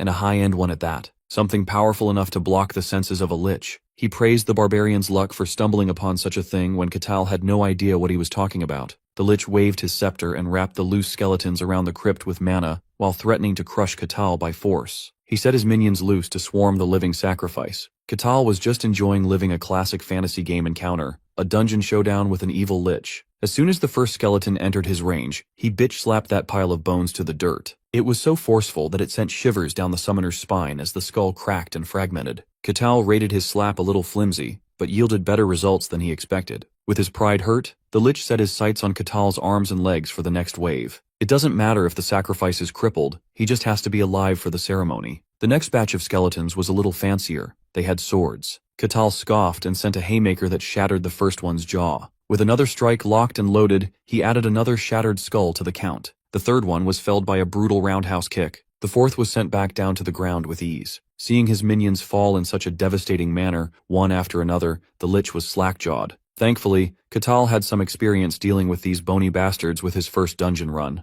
Destroying the head by sheer force is a very effective method. He was actually disappointed that the lich didn't summon at least a death knight or something stronger. Hearing his lament really hurt the lich's pride. The sack of bones stammered that he wouldn't be playing nice anymore. He raised his scepter and made a peculiar summon rise, coating its body in full armor made of mana. It was a skeleton knight, and Kakao wasn't impressed. He already one-shotted one of these not long ago. Then, he tried to convince himself that maybe a skeleton knight made by a lich would be different. As soon as the kill order was raised, the skeleton knight spurred into action. Kakao squared his fist and prepared for impact. The sword was swung midway through the charge, and Kakao is about to do a little durability test on the poor bastard. Disinterest was painted in his face as he punched a hole through the skeleton knight's supposedly sturdy armor. Just like the first time he had to deal with this kind of enemy, it was an absolute stomp. But unlike the last skeleton knight he dumpstered, this one still had enough juice to demand a round two. Kakao was pleasantly surprised at the thing's toughness. The lich was frantically juicing up the knight, opening his mana to the limit to sustain his summons. The bag of bones snarled at Kakao even though most of its joints had turned to dust. Kakao just stood there, waiting for what the crippled skeleton knight had in store for him. He clenched his fist and perfectly timed a straightforward punch to the face. Once again the knight was sent flying like a bony rag doll.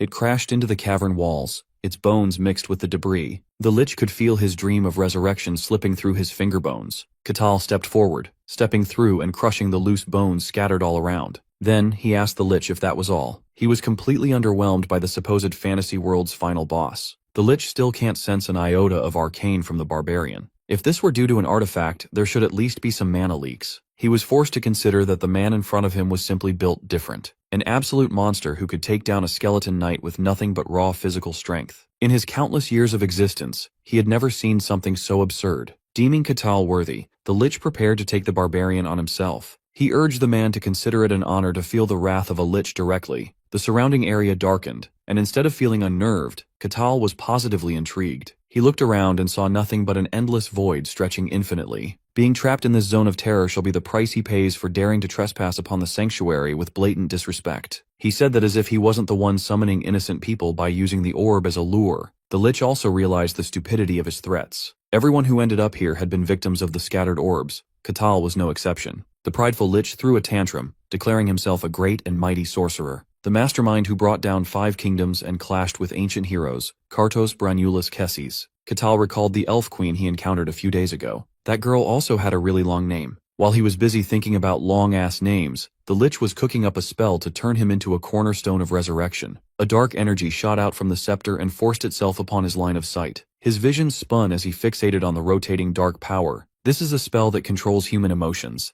It draws out negative feelings and traps the victim. It renders them paralyzed and mentally broken. It is a unique spell developed by Kartos, a power that makes him nearly invincible, considering how little mana it consumes. He was certain that a mere barbarian who couldn't even wield the arcane would easily succumb to such great magic. Kartos was already thinking of what he should do next, now that it looks like the brute is compromised. Maybe he can capture this anomaly and study it a little bit before the sacrificial ceremony. Kartos resummoned his skeletons to retrieve the dazed barbarian. When the lanky bag of bones tried to get close, Kakao sent the fool spinning into the stratosphere. The poor skeleton hit the cavern ceiling, its head crushed and pulverized upon contact. All signs of haze were gone from the barbarian's eyes, and the lich was on the verge of crashing the fuck out. Every summons he tried ended up being bone meal for the cave's barren ground. He was sure that the mind control spell worked perfectly. Kakao was utterly unimpressed by all the tricks. The skeleton summoning is becoming a little repetitive. He sighed with boredom. His dream of having an epic battle turned out to be remarkably anticlimactic. With every word out of his mouth, the lich's pride gets increasingly tattered. Kartos was under the impression that humans are creatures ruled by emotions. No matter how powerful they become, they all carry some form of heavy negativity buried deep in their hearts. That's why he sees his emotion control magic as an immutable and irresistible weapon. While Kartos was questioning the branch of magic he had dedicated centuries to perfecting,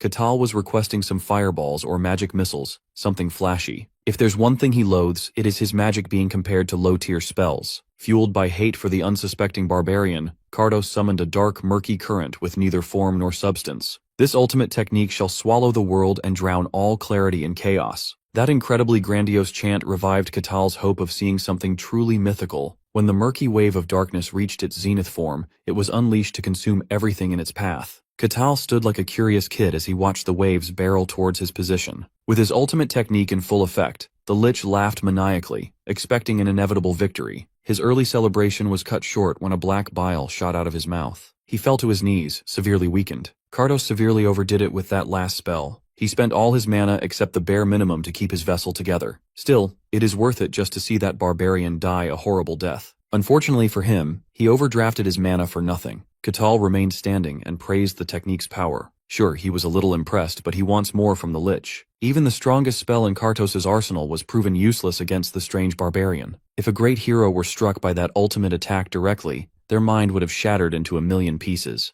Kakao just felt a little tickle and nothing more. Seeing the lich hobbling on his knees, Kakao drew his battle axe. He took all the little dark tricks head on. It's only fair that he gets his turn now. It was then that Kartos the Lich started deluding himself into thinking of yet another plausible reason for his headache. Kartos alleged that the barbarian willingly came to this cave knowing who he was. As usual, Kakao had no idea what the hell the bonehead was talking about. The Lich laughed like a maniac, praising the non-existent barbarian intelligence network for tracking him down. Kartos vowed to rise again and shatter whatever blade may come and rule the world as he once had. He once heard that deep within the Empire lies a human breeding ground of sorts, a place where only the best and unique talents are raised. He reckoned that this barbarian was the product of that facility. By his estimation, this man must have been bred, born and trained as a blade forged solely to kill the immortal Lich, an assassin honed with the Empire's full effort. Even so, Kartos Branulus Kesses shall prevail, kill the blade meant to end him, and overturn the Empire once more. Hearing the nonsensical babble, Kakao worried that the underwhelming Lich might have lost his marbles. When all else failed, the soul of the ancient mage vacated his vessel and tried to force his way into Katao's. He did so while thinking that entering the barbarian's body and devouring that simple mind from the inside would give him a new, powerful vessel. This is his one and only option for survival, and the upsides are staggering. When his soul successfully swam into the unbreakable body, Kartos laid his claim on his new home. Kartos' soul eventually reached the barbarian's inner world, the Mind Palace. He felt that something was extremely wrong. He had never seen anything like it. The Lich was expecting to peer through memories of the barbarian being carefully chiseled by the Empire. But seeing what Kakao truly is, Kartos conceded that even the Empire could never even begin to imagine someone like this man. He felt the remaining consciousness of his soul collapsing at an unstoppable rate. Kartos Branulus Kesses, the mighty Lich's final word, was one of utter confusion. Outside, Kakao didn't even understand what had just happened. All he saw was the Lich dropping dead before he could retaliate.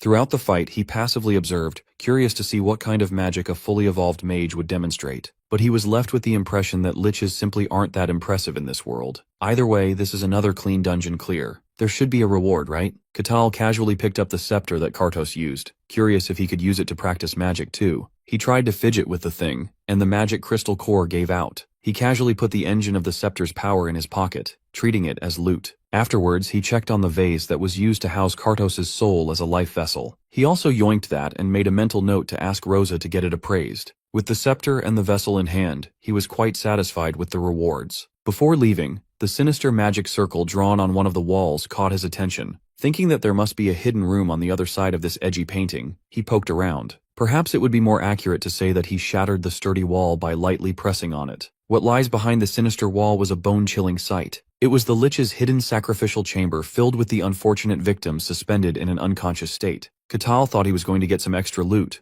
not a room full of mortal souls lined up for sacrifice. Still, he was curious to know who these people were. He tested if they were conscious, even tried calling out to them, but they were entirely unresponsive. Clueless about what to do with this discovery, he decided to head back to the guild for now. There, he can explain the situation to the authorities, and they will probably send some people over to take care of this mess. By the time he entered the guild's door, the sun was already up. Unlike the first few days, Rosa, the receptionist, welcomed him with respect and enthusiasm, instead of giving him weird looks. He brought up that he had to deal with some things, and that got her curious. Kakao shared that he just finished uncovering the mystery of the orb he showed Rosa yesterday. He gave her the complete rundown of what happened in the hidden dungeon, and her first thought was that he must be joking. As far as she knows, there are only 5 liches in existence. Their backwater territory cannot possibly be the hiding spot of one. To prove his story, Kakao pulled out the vase that once served as Kartos' life vessel. It oozed an ominous air, and this lunatic wants some ordinary receptionist to appraise the cursed object. Rosa didn't know how to respond to that ridiculous request. She then realized that the ridiculous tale this barbarian casually shared really happened. He also shared that he found a few people held captive in a secret room for a sacrificial ceremony. If this barbarian keeps on doing shit like this, Rosa might die at a young age. He thought about bringing them out, but their minds were basically gone.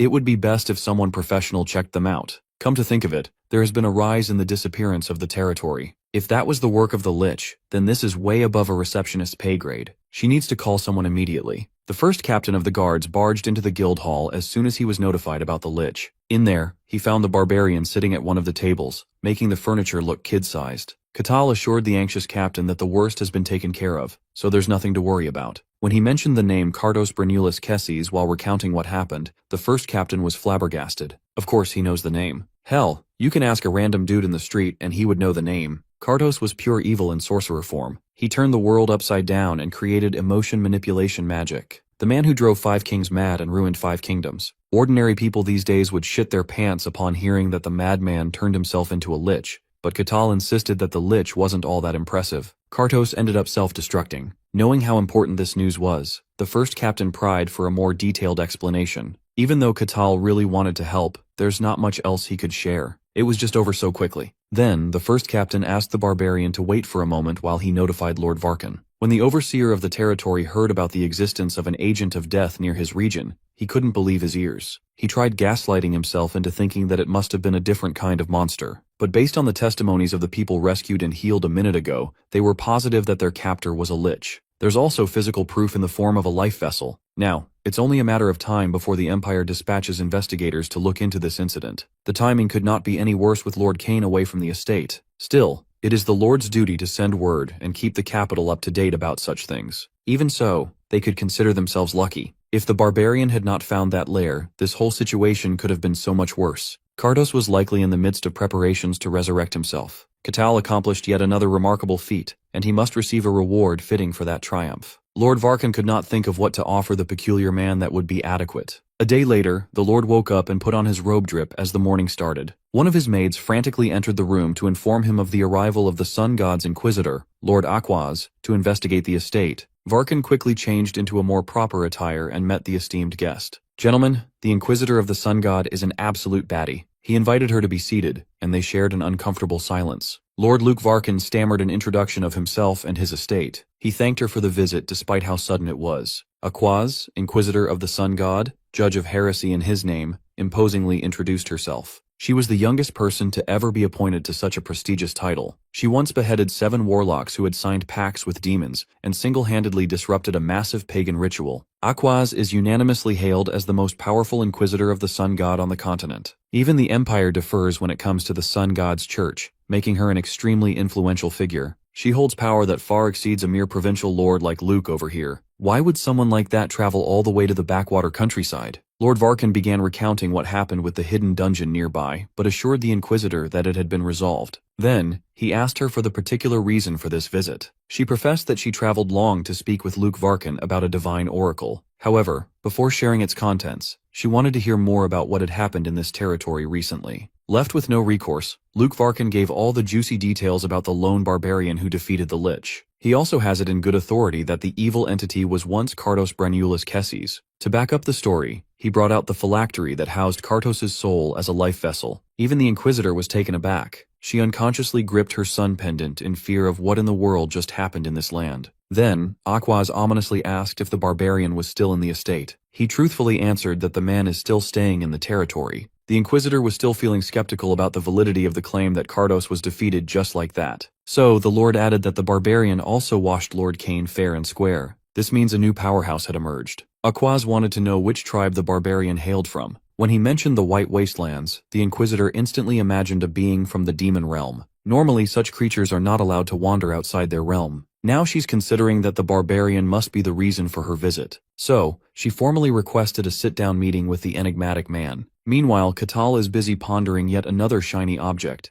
the crystal he plucked out of the Lich's scepter. From what he could gather, this is some kind of artifact that supports magic. It would be better to consult a mage about it later down the line. Come to think of it, it's about time he went out. Earlier in the day, the first captain solemnly asked him to meet with the Inquisitor of the Sun God in the church. He also asked the barbarian to show proper respect to the lady when they met. After gearing up, he went straight to the church for the scheduled meeting. In this world, gods truly exist, and they are omnipresent beings. They bestow power directly to those they deem worthy, and would sometimes descend on the mortal plane. People would build shrines to worship and serve them, a church to congregate in faith. Seeing the Church of the Sun God in person, Katal was starstruck by its sheer size and majesty. The first captain instructed him on how this meeting would pan out. Someone will guide Katal once he gets inside. Upon entering, he was in awe of the church's interior, fitting to be a place of worship for the Sun God. He was respectfully received by 3 nuns serving the faith. Inquisitor Aquaz is already waiting, so he awkwardly follows the nuns' lead. He was led to the inner sanctum, and laid eyes upon the youngest Inquisitor of the Sun God. She was prim, proper, and respectful. He was just having fun. Seeing that this woman achieved the highest honor of her faith at such a young age, he recognized that she must be very good at her job. A glimpse of his enigmatic smile caught the Inquisitor off guard. Getting straight to business, Katal asked about the purpose of this meeting. As expected, she wanted to inquire about the recent dungeon incident, where the alleged Kartos, a man who committed grave atrocities across the world, was felled. By her estimation, only heroes would have been powerful enough to stand against such an evil force of nature. Katal recognized her preamble, but the Kartos he saw was just a bumbling skeleton flailing about on his own, who ended up destroying himself. He could see that the Inquisitor had some reservations about his story, but he could only speak of what he saw. To remedy this lack of trust, Aquaz proposed that they let her god serve as a direct witness to this conversation. If one lies in the presence of a deity, there will be a divine reaction. It's basically a divine lie detector that smites the untruthful. Based on her knowledge about the brutish barbarians, she expected him to disagree with this method, but she had never met a barbarian like this one. Katal was more than willing to go under that godly lie detector. This is the perfect chance to experience divine power in person. How could he miss out on that? She was more confused to see him look so excited instead of apprehensive. Normally, anyone would be uncomfortable when you say that a god is watching and observing, but he simply has nothing to hide. He's not one to tell lies after all. With his acceptance, Inquisitor Aquaz initiated the process. She prayed to the sun god who watches from the highest place, the one who oversees the sun itself. With omnipresent gaze, all falsehoods shall be revealed in this space. An intense beam of sunlight descended upon the church, enveloping it with omniscient divine power. Now this is what Katal wants. This was straight out of a fantasy game. It was an odd sensation. He could feel an all-powerful presence beyond the bright light. It was massive. A being that cannot be simply described in human words. Katal could somehow perceive that the divine all-seeing eye was looking at him with a sense of confusion. 2 people sat across from each other while a divine being permeated the space around them. The Inquisitor was just pleased that no instant divine reaction was activated. Now they can finally begin talking without a hint of deceit. From now on, within this pillar, nothing false shall be permitted. Katal crossed his arms, nodded, and prepared himself for a truthful conversation. Under the direct observation of the sun god, the dialogue between Katal and Inquisitor Aqua began. Katal explained the details of the dungeon clearing operation where he faced the Lich, and as he spoke, the radiant divine power emitted no negative reaction, confirming that everything he said was the absolute truth. Inwardly, Aquas concluded that the Lich Kartos must have been in a severely weakened state, while preparing for his resurrection ritual, and that Kakao was lucky the sorcerer was not at his full magical strength, otherwise, this barbarian would not be standing before her. Now, after the process ended, Kakao asked her if her doubts had been dispelled, and she confirmed it and apologized for her impertinence, but he replied that it was fine, as he too had enjoyed this unique experience. After that, Aquas asked for permission to ask one last personal question, and after he agreed, she nervously and directly asked him in a serious tone if he was truly from the White Snowfield. When Kakao calmly confirmed his identity, Aquas appeared shocked and disbelieving, wondering how someone could truly come from that demon realm, and she connected his existence to the legend of the Ashen Barbarian told by the Emperor long ago. With a sudden, sharp gaze, her red eyes gleaming, she was surprised when Kakao expressed a desire to ask her a question in turn. Kakao asked Aquas why she had come to this specific territory, and she replied that she had personal business, but Kakao countered with a piercing look, asking if her mission was primarily to ascertain whether he was an unclean being. Surprise struck Aquas, who tried to deny it, but Kakao clarified that he meant the Eye of God, cleverly pointing out that the god's personal presence to observe their conversation was a momentous event that far exceeded simple lie detection.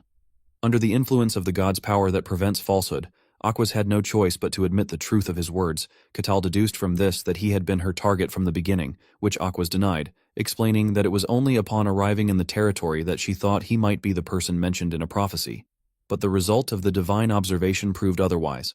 Aquas apologized for hiding her true intentions, which Kakao accepted, finding the matter interesting in its own way.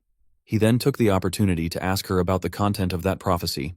Aqua hesitated, clutching the sun symbol hanging around her neck, explaining that this was a secret she usually only revealed to those she trusted, but she decided to speak. Aqua began to narrate the details of the prophecy to Kakao, whose face showed signs of astonishment. After some time, Aquas was lost in deep thought, standing by the large church window until the sound of someone's footsteps interrupted the moment, and she turned to see who it was. It was Lord Barkin. He noticed the worry on Aqua's face. She told him that she had met someone, but this meeting had only made her thoughts more tangled. The Lord asked her who that person was. Aqua confirmed with certainty that Kakao was indeed a barbarian from the White Snowfield. The Lord asks in astonishment if this is true, and she replies in the affirmative, adding that if this news were to spread, it would cause turmoil throughout the entire world. The Lord laments that what he had hoped was just a rumor had turned out to be an undeniable truth. The Lord expresses his concern, pointing out that many, chief among them, the Emperor, wish to explore the White Snowfield, and that the world would descend into chaos if the Emperor decided to act on this news. Aqua reassures him that there is no need to worry about that, explaining that her organization will handle the Lich Kartos themselves and that they intend to keep the barbarian's existence a secret from the public, which greatly relieves the Lord. He then asks her if all barbarians from the White Snowfield are as strong as Kakao, to which she replies in the negative, reasoning that if they were all like him, they would have already left the snowfield and conquered the world. The Lord agrees with her, adding that the barbarians scattered across the world despite their immense physical strength are characterized by stupidity, which is a natural shortcoming in them, but he wonders with concern about the grave consequences. If these physically dominant beings also acquired intelligence, Aqua tells him she heard that Kakao possesses both strength and intelligence, and adds that she also heard the current king of the barbarians is different from his predecessors. Aqua replies that she met him once, and he was indeed different from ordinary barbarians. The Lord comments that a meeting between these two could be interesting, but Aqua strongly rejects the idea. The Lord is surprised by this, and Aqua continues explaining that the relationship between barbarians and the followers of the gods is not good at all, and that their growing power is not something to be taken lightly. The Lord changes the subject, asking about the content of the prophecy that necessitated a private meeting between her and Kakao. She explains that she needed to confirm something, and when the Lord asks what that was, she replies that she wanted to know if Kakao was purely human or if he was just another being pretending to be human. The Lord is shocked and asks her what exactly the prophecy said. Aqua stands before the large window preparing to reveal its contents, and when she does, the Lord appears completely stunned, muttering words of disbelief.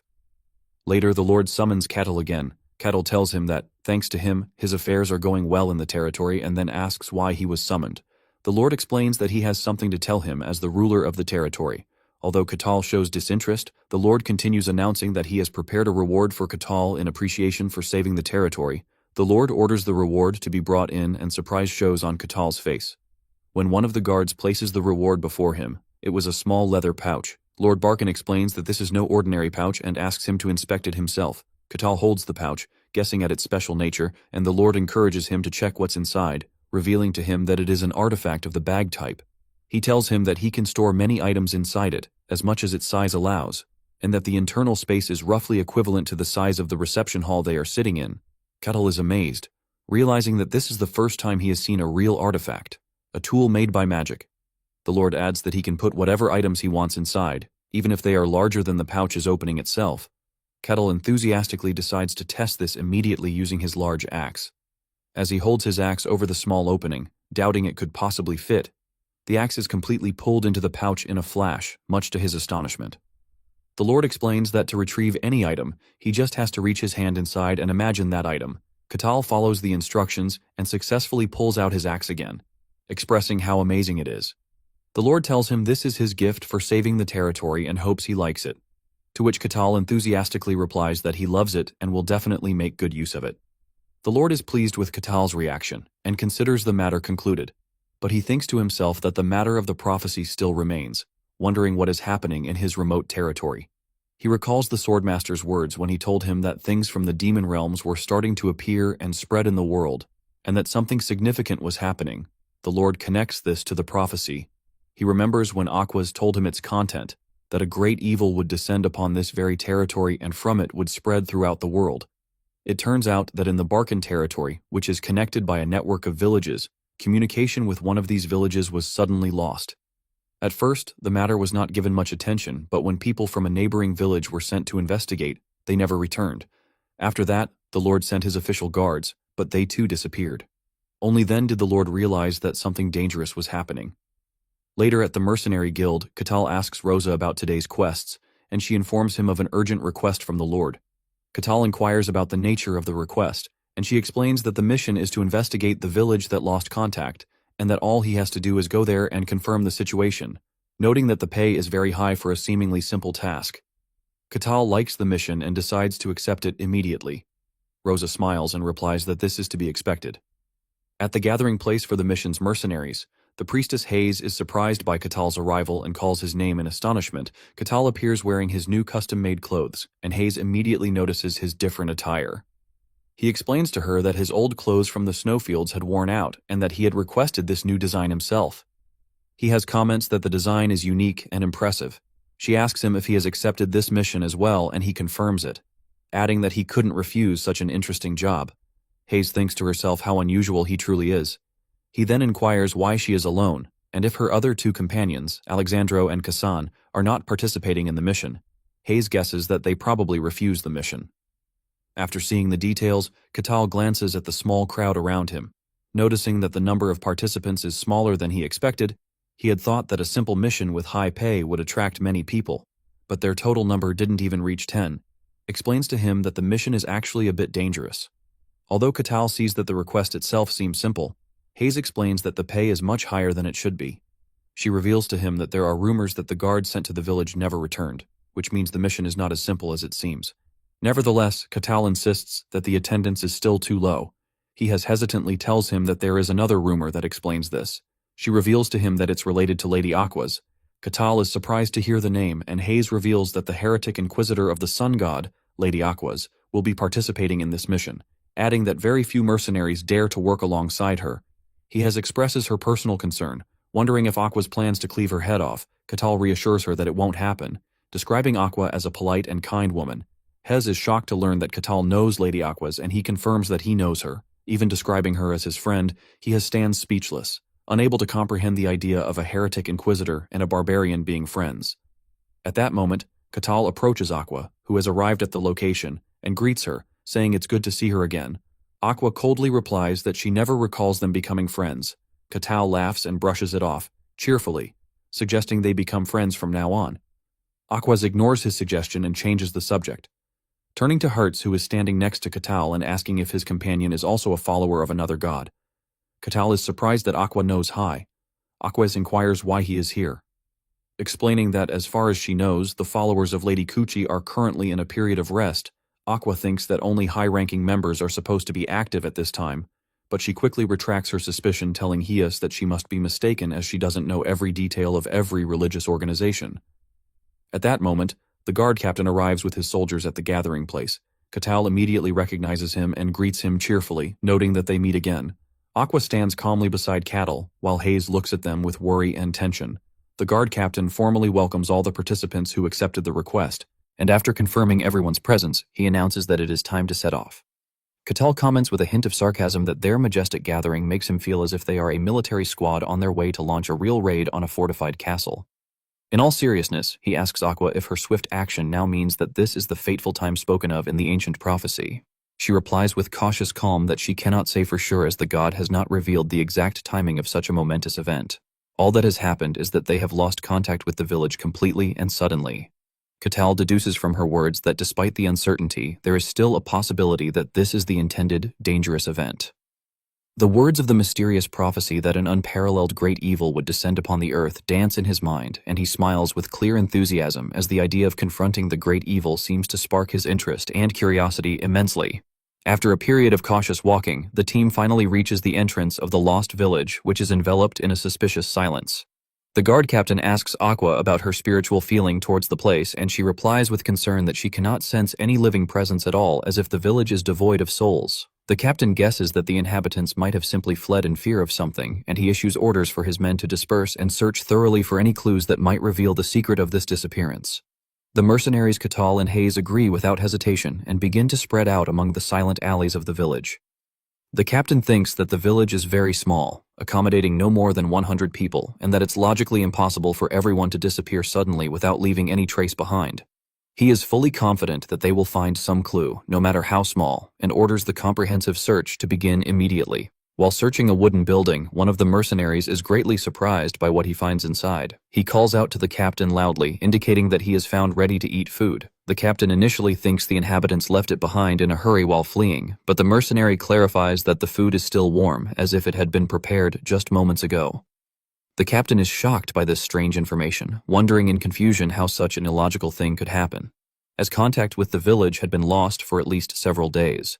Amidst his confusion, another report comes in stating that no footprints or signs of the inhabitants leaving the village or even hiding anywhere nearby have been found. The captain orders the search to continue in the hope of finding any thread that will lead them to the truth. The results of the ongoing search reveal a perplexing and disturbing scene throughout the village. There are clear signs of daily life continuing normally, but there is no human presence whatsoever. The mercenaries confirm that all evidence suggests people were just here living their lives, but there is no physical or spiritual trace of them. The captain asks Aquas if she has any explanation for this mystery, but she admits her inability and that she also does not know what is going on. He then turns to Kakao, who in turn confirms that he has found no significant clues and that he feels no strange presence in the air.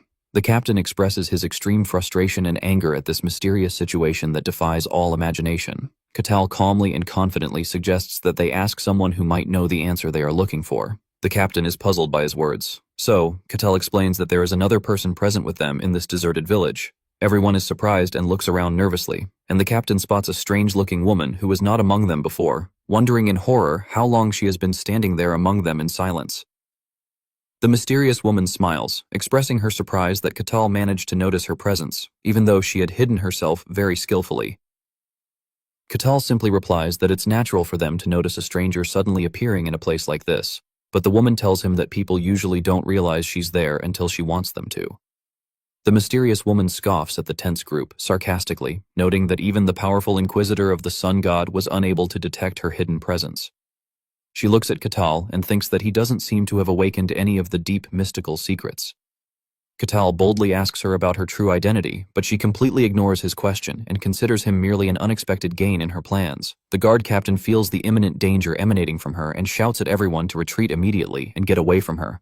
The captain realizes with shock and horror that Aquas, despite being the most powerful inquisitor among them, also cannot sense this woman's presence at all, as if she were a ghost. In a moment of terror, the captain reaches two possible conclusions with no third option. Either this woman is not an evil or demonic being at all, or she represents an evil of a very high and powerful level that her presence cannot be detected by conventional means. With a sinister smile that chills the blood in their veins, she announces that she has made her decision about their fate. Describing Kakao as an interesting barbarian, she vows in a decisive tone that she will take him with her to hell to be her slave forever. The woman transforms to reveal her terrifying true demonic form and unleashes a massive ball of destructive purple energy. She flies before them in the air, defying gravity, while Katals and Aqua watch the scene in complete shock and helplessness before this overwhelming power they have never witnessed before. The guard captain screams for everyone to run for their lives, but the mercenaries discover they are trapped inside a transparent magical barrier that suddenly appeared, and they desperately try to break it with force. The demon announces in a voice that echoes throughout the village that the entire place is now under her absolute control, and no one can escape her grasp, adding, as she licks her lips greedily, that they have all become her prey. Everyone realizes they are facing a real and powerful demon, and a terrified Heize confirms that this entity is a named demon, one of the most dangerous types of demons. She begins to pray fervently to her god for salvation and deliverance from this nightmare. Katal places his hand on her head to reassure her, telling her in a calm voice to calm down, that he is by her side and will not leave her. Katal asks her what it means for a demon to have a name and what distinguishes it from others. Heize explains with a trembling voice that most entities called demons are just weak fragments of evil and magic and are not truly powerful. But she clarifies that there are true and original demons, beings born in the depths of darkness who choose their own names, and that the weakest named demon possesses enough power to destabilize an entire kingdom and plunge it into chaos. Katal understands that this demon before them is one of those formidable powers not to be underestimated, and Heize confirms this, recognizing her by her distinctive horns as Ashtir, a legendary demon who appeared hundreds of years ago and caused immense destruction. Katal asks if they can break the magical barrier by force, but Heize answers in the negative and with despair, explaining that the place has already become the demon's domain, and the only way out is to defeat it, which is nearly impossible. Katal finds this strangely interesting and is surprised when the barrier begins to crack and crumble as soon as he touches it with his hand. He then suddenly laughs, cleverly hiding the hole he made, and declares that he might enjoy watching the situation for a little longer. Hai looks at him completely bewildered by his calm reaction, and he gives her a reassuring gesture with his hand telling her not to worry. The demonist Ashtir mocks Aquas, asking sarcastically if the trick she prepared for them wasn't fun and exciting to investigate. She reveals that the signs of life they found in the disappeared village, where it seemed as if people were just there, were nothing but an illusion and an elaborate demonic trick aimed at manipulating humans and luring them into her trap. Aqua looks at her with intense disgust, describing her game as vile and despicable. Aqua thinks that summoning a named demon into the physical world requires a massive sacrifice of souls, and that the inhabitants of an entire village are barely enough as an offering for such a powerful entity. Also, turning an entire territory into a demonic domain without anyone noticing is beyond impossible. Aquas wonders in confusion how this demoness managed to descend into this world and infiltrate it without being detected by the forces of good, to which Ashtir sarcastically replies that she will not, of course, tell her secret. Aqua screams at her in anger, describing her as a vile evil that has come to defile this holy land. Ashtir laughs loudly and insults Aqua by calling her the obedient dog of the gods and asks sarcastically if her powerful god can save her from this predicament. She then tells her seriously to listen carefully to what she is about to say, explaining that deep cracks have begun to form in the fabric of this world and that it no longer belongs to humans and gods alone as they believe. It is narrated that a very long time ago, gods and humans engaged in a fierce war with the forces of evil, and the conflict ended in their crushing victory with the defeated evil being banished from the world to deep dimensions. Ashtir proudly declares that she is the demoness of gravity, and that she has been eagerly awaiting this day in hell, vowing to wash away the shame of past defeat and cover the entire world with evil and darkness. Aqua angrily replies that this world will remain the property of gods and humans only, and orders the disgusting creature to return immediately from whence it came. Aqua begins a sacred ritual calling upon her god to descend upon her with his power. A massive pillar of brilliant golden light engulfs her, and she begins to transform into a divine warrior form, while Katal thinks to himself, just as he expected, that enemies in these stories never attack during transformation scenes. Aqua finally appears clad in full golden divine armor that radiates power and light. Ashtir finds this transformation interesting and amusing and summons a huge elegant crystal scythe, declaring her readiness to fight. Aqua calls the demons arrogant and overconfident and charges towards her at super speed to attack. The two clash in a violent and powerful collision, causing a massive explosion of energy that shakes the ground beneath them, and as a result, Ashtir and Aquas are thrown back with force. Ashtir stands confidently, saying that the battle should be fought with dignity and respect, and asks sarcastically if the divine hunting dogs do not know the rules of combat.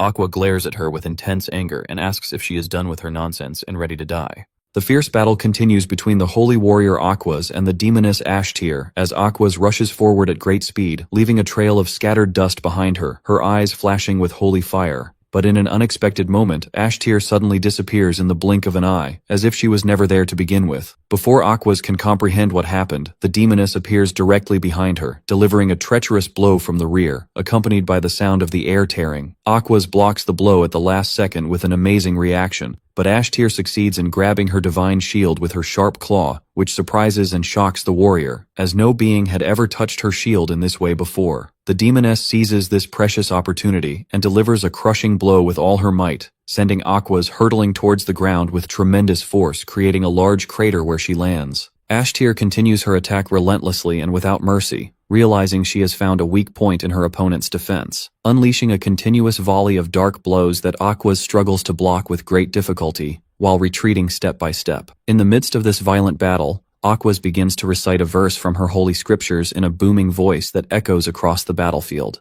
declaring with a voice full of faith that the brilliant light will not be violated by any creature of darkness. As soon as her words end, a massive beam of pure holy light descends from the sky, striking Ashtir directly and forcing her to retreat as she screams in pain. The demoness stands at a distance and looks at her opponent, astonished by Aquas's ability to read the holy scriptures with such power at such a young age. She then praises her with clear sarcasm, saying she is more interesting than she expected. Aquas does not stop there but continues to recite another more powerful verse, calling on her lord to burn all that is evil with his holy fires. She raises her scepter, which begins to glow with a brilliant light, then launches forward at a speed faster than sound, and unleashes another blast of destructive divine energy that takes the form of a holy fire explosion. The battle between the two ignites and its pace escalates wildly, as they exchange blows at a superspeed that the naked eye cannot follow, leading to violent and successive explosions of holy and demonic energy, which destroy the quiet village around them, turning it into burning rubble. The mercenaries and Hayas find themselves in the midst of this devastating conflict, screaming in terror for help, trying to escape the falling debris. Meanwhile, as the two continue their raging battle that shakes the earth, Kakao stands aside with his hands in his pockets, watching the magnificent battle with great admiration and a smile on his face, commenting on how exciting it is as if it were an entertainment show. Hayes runs to him in desperation and clings to his arm tightly, begging him with tears in her eyes to help Lady Aquas, who is fighting for them. Kakao replies calmly and coldly that he might be able to help, but he wonders why he should interfere, leaving Hayes speechless and shocked by his response. He explains that he doesn't want to spoil such a good and enjoyable fight, as it's rare to see a battle of this level. And although he also wants to fight a demon, for now, he prefers to enjoy watching this exciting fight until the end. Hayes is horrified by his selfish attitude and thinks that this man is not normal and that there is something wrong with his way of thinking. The fierce battle continues between the two opposing forces, as sparks of energy fly everywhere. Ashtir admits to herself that Aquas is a stubborn and strong opponent as expected from the dogs of the gods,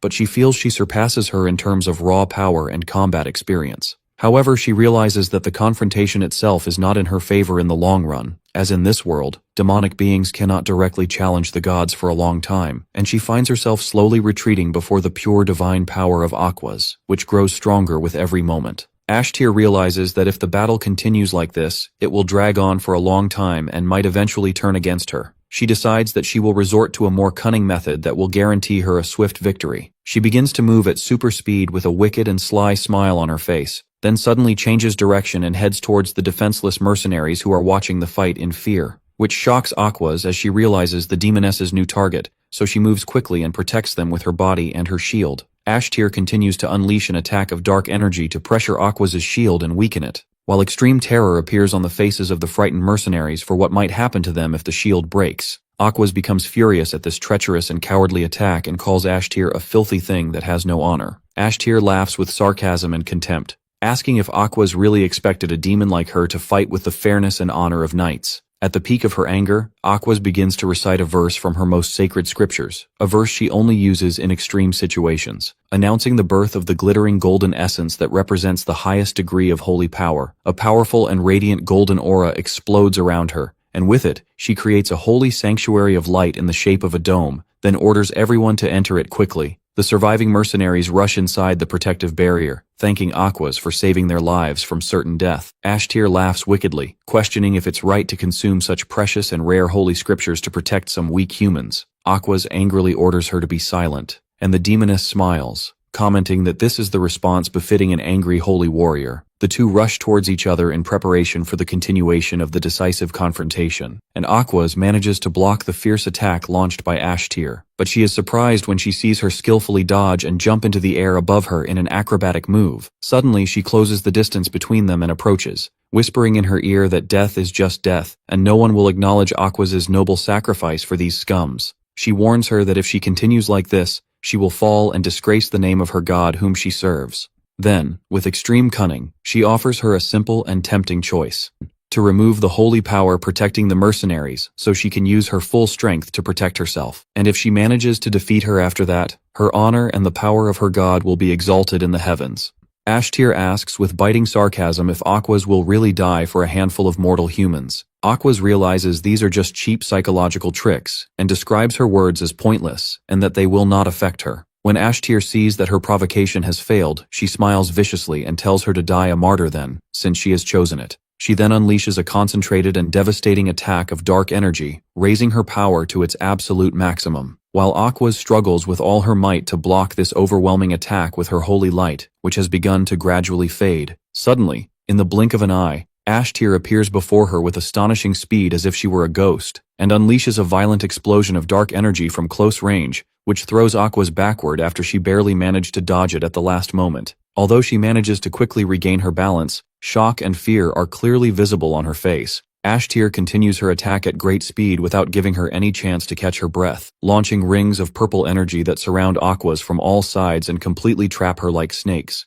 Aquas finds herself surrounded by pitch-black darkness, unable to see anything, while the demoness attacks her from above like a hawk swooping down on its prey. Ashtir declares that she is tired of hearing the holy scriptures of the gods and launches a devastating attack with all her might. Under the weight of the violent attack, Aquas coughs up blood and is thrown to the ground with extreme force. At the last moment, she grabs her shield and blocks a fatal stab that was about to pierce her heart. Nevertheless, Ashtir continues to attack her brutally while she is helpless and on the ground. The demoness gathers a massive amount of dark energy in her hand in the form of a black sphere, and crushes Aquas with it after launching it directly at her, creating a violent explosion that shatters the golden barrier that was protecting the mercenaries. One of the mercenaries screams in despair, realizing they will all die now that their protection is gone. Ashtir smiles viciously, announcing that she will eat them for dessert after her main course. But she decides to start with Aquas first, and wonders about the taste of the noble dog of the gods as she opens her mouth full of sharp and terrifying fangs.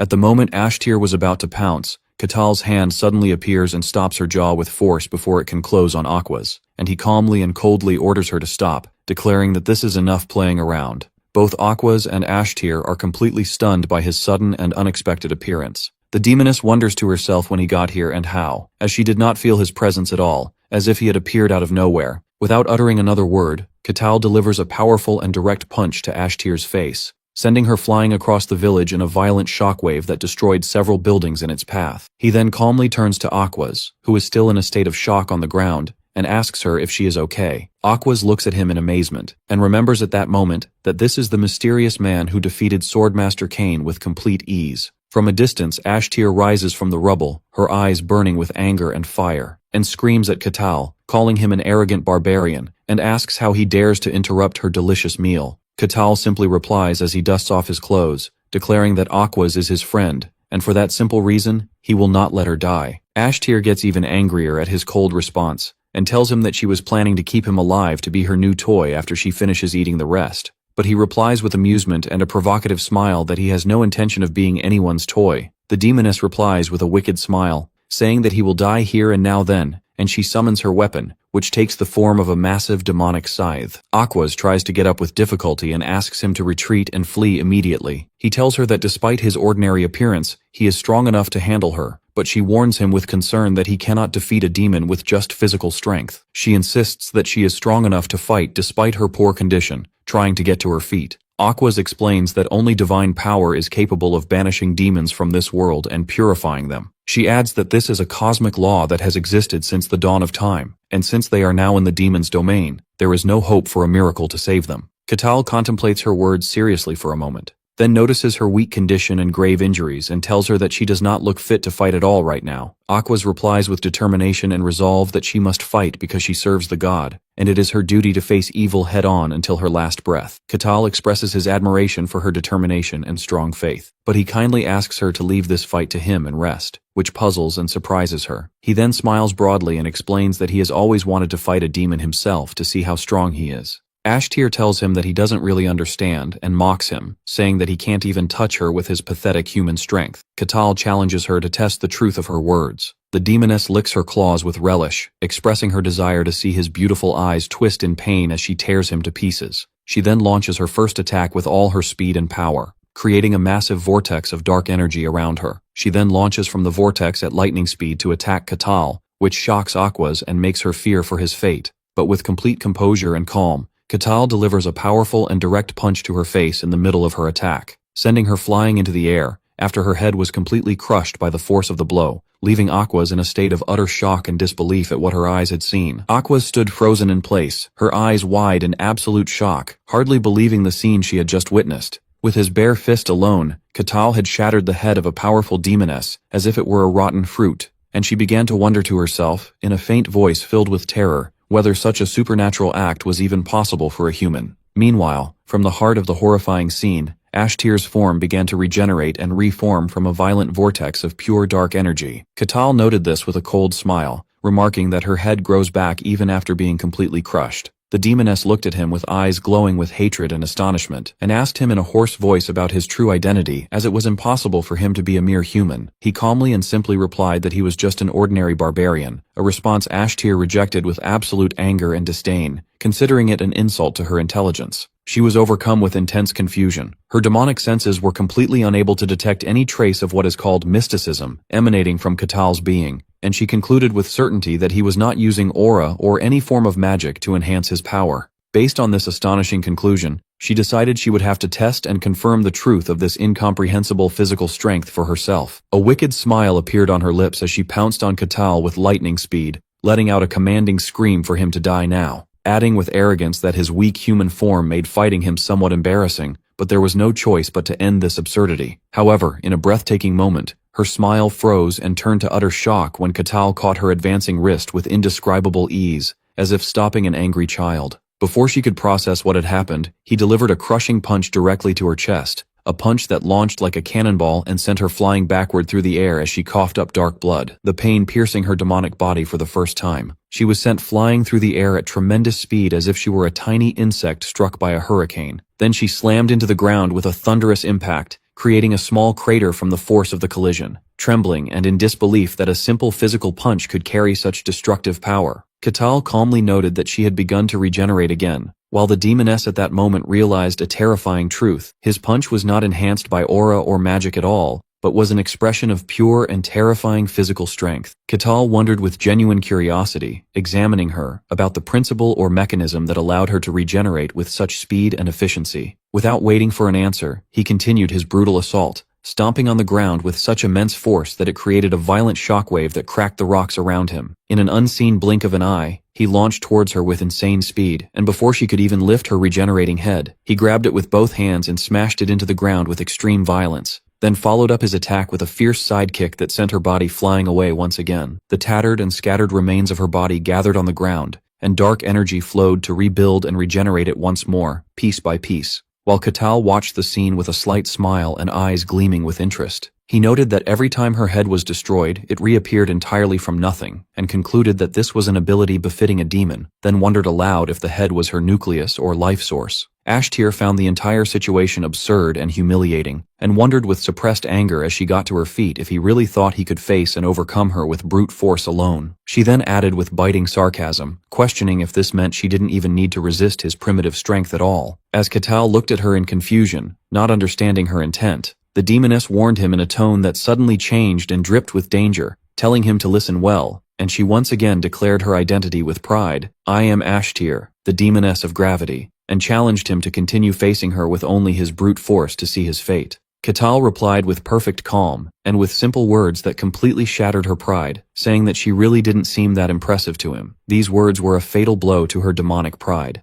and she erupted in a massive scream of rage that shook the atmosphere as she prepared to unleash her true attack. Ashtir charged towards Kakao in a rush filled with anger and humiliation, her eyes shooting sparks. As she approached, she began to distort the space before her, as dark gravitational energy gathered to form a massive and savage warhammer, black as coal and radiating a visible weight. The demoness swung her heavy weapon and struck Kakao with a force capable of crushing a giant boulder, but he simply blocked the horrific blow with his bare hands, and then without hesitation, shattered the hammer formed of solid gravity with a single direct punch, following it with another swift punch to her face that sent Ashtir flying backward once again as her head shattered for the third time. Ashtir stood again as her body rapidly regenerated, her mind sinking into a state of absolute disbelief. She thought about the nature of her power as the demoness of gravity, and how she could concentrate the weight of an entire castle wall into a single blow from her hammer. It was impossible and contrary to all logic that an ordinary barbarian, who hadn't even awakened mysticism in his body, could block such an attack with his bare hands,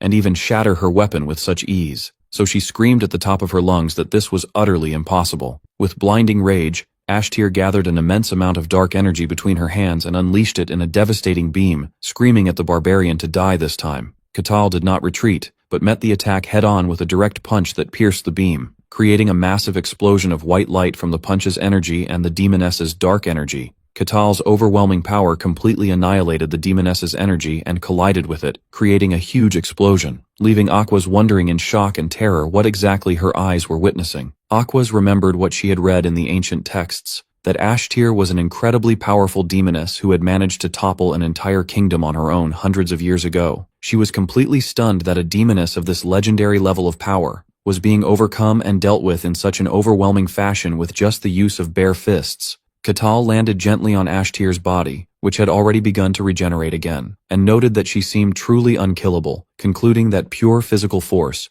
no matter how great, would not be enough to kill her permanently. The demoness smiled a wicked, cunning smile as she heard his conclusion. Suddenly, Ashtir felt an immense and crushing pressure she had never felt before in her long life, a pressure emanating from Kakao as he stood over her. She asked him again in a trembling voice, begging to know his true identity, but he calmly repeated his claim that he was just an ordinary barbarian. Ashtir refused to believe this ridiculous lie, but at the same time she found this situation, this terror she was feeling, strangely satisfying and exciting. She told him there was one last thing she wanted to test, and then her entire body transformed into liquid dark energy to escape from under his foot. Kakao watched the situation with interest while Aquas felt anxiety rising in her heart. In the sky, that energy gathered to form a great black sphere of dark energy, which began to shatter the surrounding rocks and pull them towards it with immense gravitational force. Ashtir addressed the barbarian from on high, declaring that she would tear him to pieces with all her might, and she gathered her full energy in preparation for launching her final devastating attack. Kakao realized in that moment that this was the demoness's true power, and that the situation had become dire indeed. Aquas also realized that brute force alone would not be enough to face this, and that there was a desperate need for divine power to intervene. Ashtir smiled a smile of victory and recited her final incantation,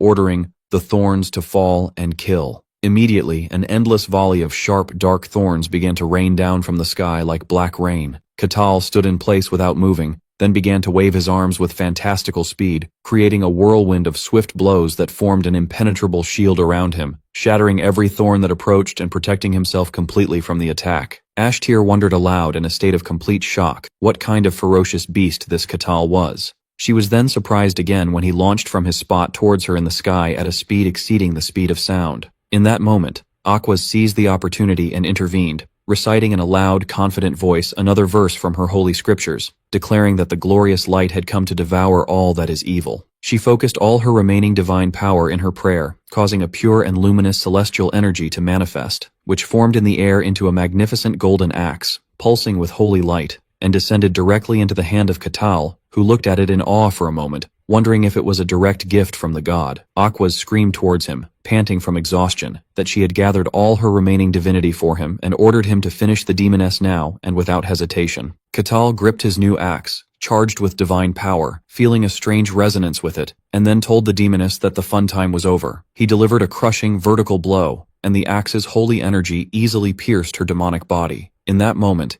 Ashtir knew with absolute certainty that she had been defeated. The divine light began to consume her body from the inside and out as she screamed in real and painful agony. And then she fell to the ground like a lifeless corpse, completely defeated. Kakao approached her calmly and commented that the fight had been somewhat amusing. Ashtir declared with her last dying breaths in a faint voice that it was a shame to be reverse summoned to hell in such a humiliating way. But it wasn't a complete loss, as she had confirmed for herself the existence of a being like Kakao in this world. She asked him for his last name, and he simply replied, Kakao. The moment Aquas heard this name, she screamed in utter fear and terror. Ashtir burst into a crazed and broken laugh, and with the last of her strength, she opened an ethereal communication channel that shook the foundations of reality, and broadcast a thunderous message to all the inhabitants of hell in their abyssal dimensions, ordering them to carve the name Kakao the Barbarian into the core of their collective memory so they would never forget it. Aquas let out a desperate cry, while the demoness ordered her followers to devour her memories after her death and learn everything about this being called Kakao. Ashtir laughed her final laugh, declaring that this barbarian now belonged to all of them, as strange and invisible beings began to forcibly enter his consciousness. Kakao stood in confusion for a moment,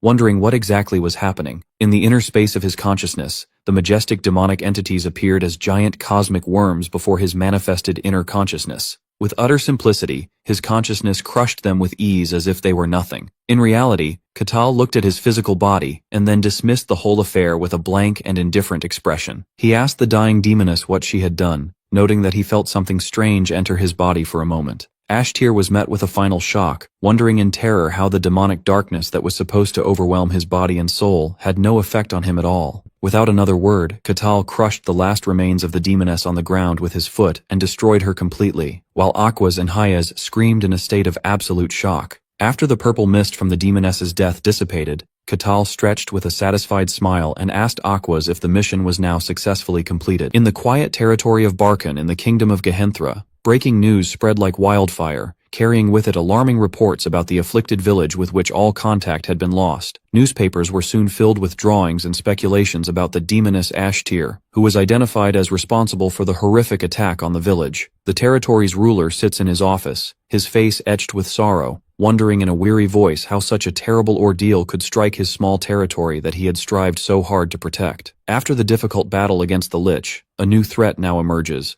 a named demon mentioned in the oldest historical texts. Amidst this disaster, the only good news was that the brave inquisitor of the sun god had managed to temporarily fend off the demoness, giving him a moment to catch his breath and think carefully about the next steps to be taken. The scene shifts to Kakao, who could clearly feel that the entire territory was in a state of turmoil and anticipation due to these earth-shattering events. He directs his gaze towards Aquas, who was lying asleep while her body slowly recovered from its deep wounds, and is surprised when he sees her begin to stir and speak in a faint voice. Aquas rises from the bed with a deliberate movement, and Kakao asks her with sincere concern if she is really leaving so soon, suggesting she give her body some extra rest before setting off on her journey. Aquas stands firm and explains to him that she cannot delay any longer, as she must inform the Holy Land of the details of what happened here as soon as possible. Kakao understands and respects her decisive resolution. Aquas turns to him and thanks him deeply for saving her life, admitting honestly that without him, she would have become a helpless plaything in the hands of that evil demoness. Kakao shakes his head, gently refusing her thanks, saying in a simple tone that he only did what anyone would do to save a friend. He then asks her with curiosity if they are considered friends now. Aquas is surprised by this unfamiliar idea. How could a barbarian from the north and a loyal servant of the god be friends? She reminds him of her identity, saying she is the inquisitor of the sun god, and asks him seriously if he still wishes for them to be friends despite this great difference between them. Kakao simply asks her if there is any reason why not. After a moment of thought, Aquas admits there is no real reason, so Kakao concludes that it doesn't matter then. Their friendship is possible. Aquas agrees with a slight smile. Kakao tells her he has a question he would like to ask, and asks her about the validity of the information that one should not tell a demon their real name. Aquas confirms this is true, explaining that the reason lies in a concept known as marking. She explains to him that demons use names to engrave a dark and invisible mark on a person's soul, and this mark acts as a beacon that attracts other evil entities, making the marked person an easy and constantly hunted prey. She adds that in ancient times the marked had to undergo complex baptismal rituals to be rid of this mark, or they would end up hunted and killed by the merciless forces of evil. Kakao asks her with clear concern if this means he has also been marked after his encounter with the demoness. Aquas immediately reassures him that he was fortunately not marked, but she warns him that his name has likely now been revealed to the beings of hell and has become known to them. However, she tells him not to worry too much, as without the mark, they cannot accurately track his location, and there won't be a real problem unless he meets them face to face again. Kakao expresses his interest in the fact that despite his strength, he could not kill the demoness with physical force alone. Aquas explains that this is the mysterious nature of demons, different from any other being. She then begins to tell an old story, explaining that the great gods in the beginning are the ones who created humans and gave them life, but beings from beyond showed a malevolent interest in the human world. These beings crossed dimensions and broke into their world, and began to slaughter humans with unspeakable brutality, which eventually prompted the gods to descend to the human world, stand by their creation, and name those beings demons, before banishing them and sealing the gate behind them. Aquas continues her detailed explanation, stating that after the gods saved humanity from annihilation, humans built churches and temples to honor them, and lived in peace, achieving remarkable progress in civilization with direct divine assistance. But as time passed, for some mysterious and unknown reason, demons began to slowly and cautiously interfere in the human world again. And because demons are spiritual beings that can only be defeated by holy divine power, the gods chose loyal and pious followers and granted them a portion of their power to face this renewed threat. Kakao deduces from her words that demons cannot be killed by pure physical force because they belong to another dimension, which Aquas confirms, adding that they were not originally part of this world's fabric. Kakao comments with concern that the frequent appearance of such powerful beings would be a major and difficult problem for everyone. Aquas reassures him that high-ranking named demons cannot appear in their world that easily. However, she reveals to him that the cycles of dungeon appearances have recently become abnormal and erratic, and it seems the sealed demon world has begun to affect their world in some way, as many evil entities have started to appear slowly and gradually. She specifies that these strange phenomena began exactly 1 year ago. This phrase triggers Kakao's memory, as he immediately recalls that it coincides perfectly with the time he undertook his final quest in the vast snowfield. After their long talk, Aquas thanks Kakao again for everything and tells him she must leave now, inviting him to visit her religious order one day where he would be very welcome. Kakao smiles and says he would certainly like to do that. Later, as she sits in her carriage which has begun its journey, Aquas thinks that although her body has not fully recovered yet, she cannot delay reporting what happened to the great saintess. She then remembers Kakao and wonders in confusion why the sun god gave no prophecy or sign regarding this mysterious and powerful barbarian. Elsewhere entirely, Swordmaster Kane walks through a lavish and ornate corridor, sighing from the extreme exhaustion he feels after his lengthy meeting with the Emperor. Suddenly, a mysterious man with long black hair emerges from the shadows and comments that Kane seems to be having a very difficult time. Kane immediately recognizes the newcomer as the Great Master of the Magic Tower, the place where all the powerful mages and mystics of the world gather. The Master of the Magic Tower asks him why he is at the palace, and Kane replies that he is here to give a detailed report on the results of his recent mission. The Tower Master shrewdly and accurately guesses that it was a reconnaissance mission to the demon world, specifically to a region known as the Forest of Silence. When he asks for his impression of it, Kane replies with a grim expression that it was a horrific place that defied everything they know about the laws of the natural world. Kane explains that, just as the name suggests, nothing could be heard at all in that forest. Even mystic detection abilities did not work properly, and when he tried to shout, not the slightest sound vibration came from his throat. He recalls with horror how his soldiers disappeared one by one in that terrifying and absolute silence, describing it as a truly loathsome and abominable place.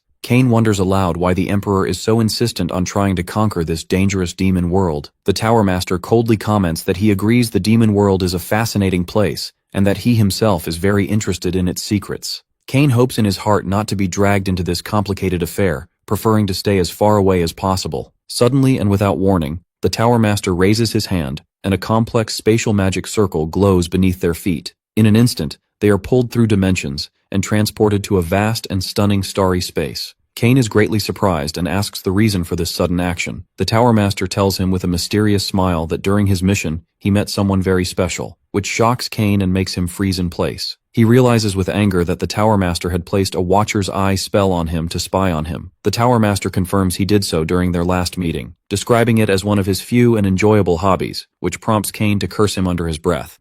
Kane then calms down and tells him that since he has already seen everything, what more does he want to know from him? The master of the magic tower asks Kane for his opinion on the barbarian from the White Snowfield, noting that he is a legendary figure he thought existed only in old tales. The tower master adds that this barbarian is strong enough to defeat a seasoned swordmaster, meaning Kane himself, and crush the powerful Lich Kartos as if he were a mere insect, plus the fact of his appearance from the edge of the White Snowfield. All this makes it highly likely. Kane is greatly surprised to learn that Kakao was the one who defeated Kartos. The Tower Master explains that although the news has not spread publicly yet, rumors are circulating strongly within the Magic Tower that Kartos, the great sorcerer who once shook the continent, has failed in his attempt at resurrection. The Tower Master adds that he went himself to pay his respects at his lair, feeling saddened by the loss of one of his few friends from the Lich lineage. Kane is surprised that a being like the Tower Master can feel sadness. The Master explains that friends become necessary for someone who has lived as long as he has, then casually mentions that no valuable artifacts were found in the Lich's lair after his death. Kane questions this,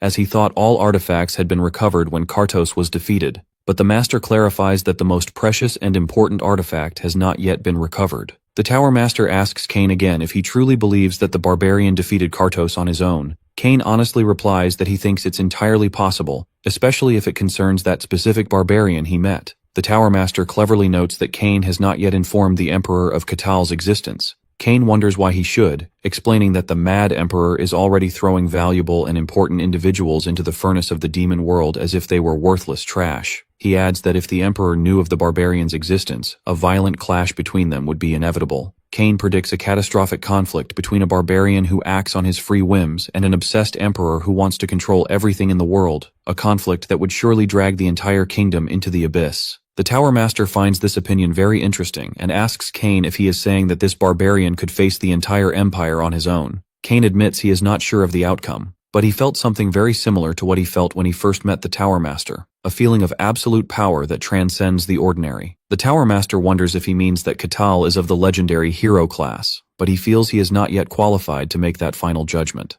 The Tower Master concludes from Kane's words that Kakao must be someone of great value, which Kane completely agrees with. Meanwhile, in the bustling streets of the Barkan territory, as Kakao was walking through the market, a woman walking in front of him stumbled and was about to fall to the ground. In a quick reaction, Kakao catches her in time and prevents her from falling, then advises her to be more careful with her steps and asks if she is okay. Kakao expects, as usual, for the woman to run away from him in fear as soon as she sees him, but instead, she thanks him with great politeness and bows to him respectfully before going on her way. Kakao stands in confusion at her calm reaction. He looks around carefully and feels something strange and different in the air. People are passing by him, some casting fleeting glances, but none of them are avoiding him or moving away in fear as they usually do. He wonders in great confusion why people have suddenly stopped avoiding him. Inside a lavish sunlit room, the territory lord inquired after Katao's condition, remarking that he had heard Kakao was nearly branded by a demon. Kakao, sitting casually, replied that there was no real issue and admitted that he honestly had no idea what a brand even was. The Lord acknowledged his answer but shifted the conversation, remarking that while they had learned more about Kakao, it seemed there were still other matters concerning him. Kakao lowered his gaze and asked if the Lord was referring to the people. When the Lord clarified, Kakao questioned whether he meant the people in the north, then softly murmured in realization. The territory lord explained that the cause was likely the rumors spreading among the populace. He recounted how the surviving guards and mercenaries had been loudly discussing what they saw. That after Saint Awis was defeated, everyone except one person had fallen unconscious, and upon awakening, they had witnessed Katao's axe glowing with divine light. Those who saw it believed that Awis had lent him her divine power. The Lord concluded by saying that people had begun calling Kakao the one who fought the demon alongside Awis. Upon hearing the full account, Kakao finally understood and quietly remarked that this was how things had turned out. The territory lord apologized, admitting that by the time he had tried to correct the misunderstanding, the rumors had already spread too far.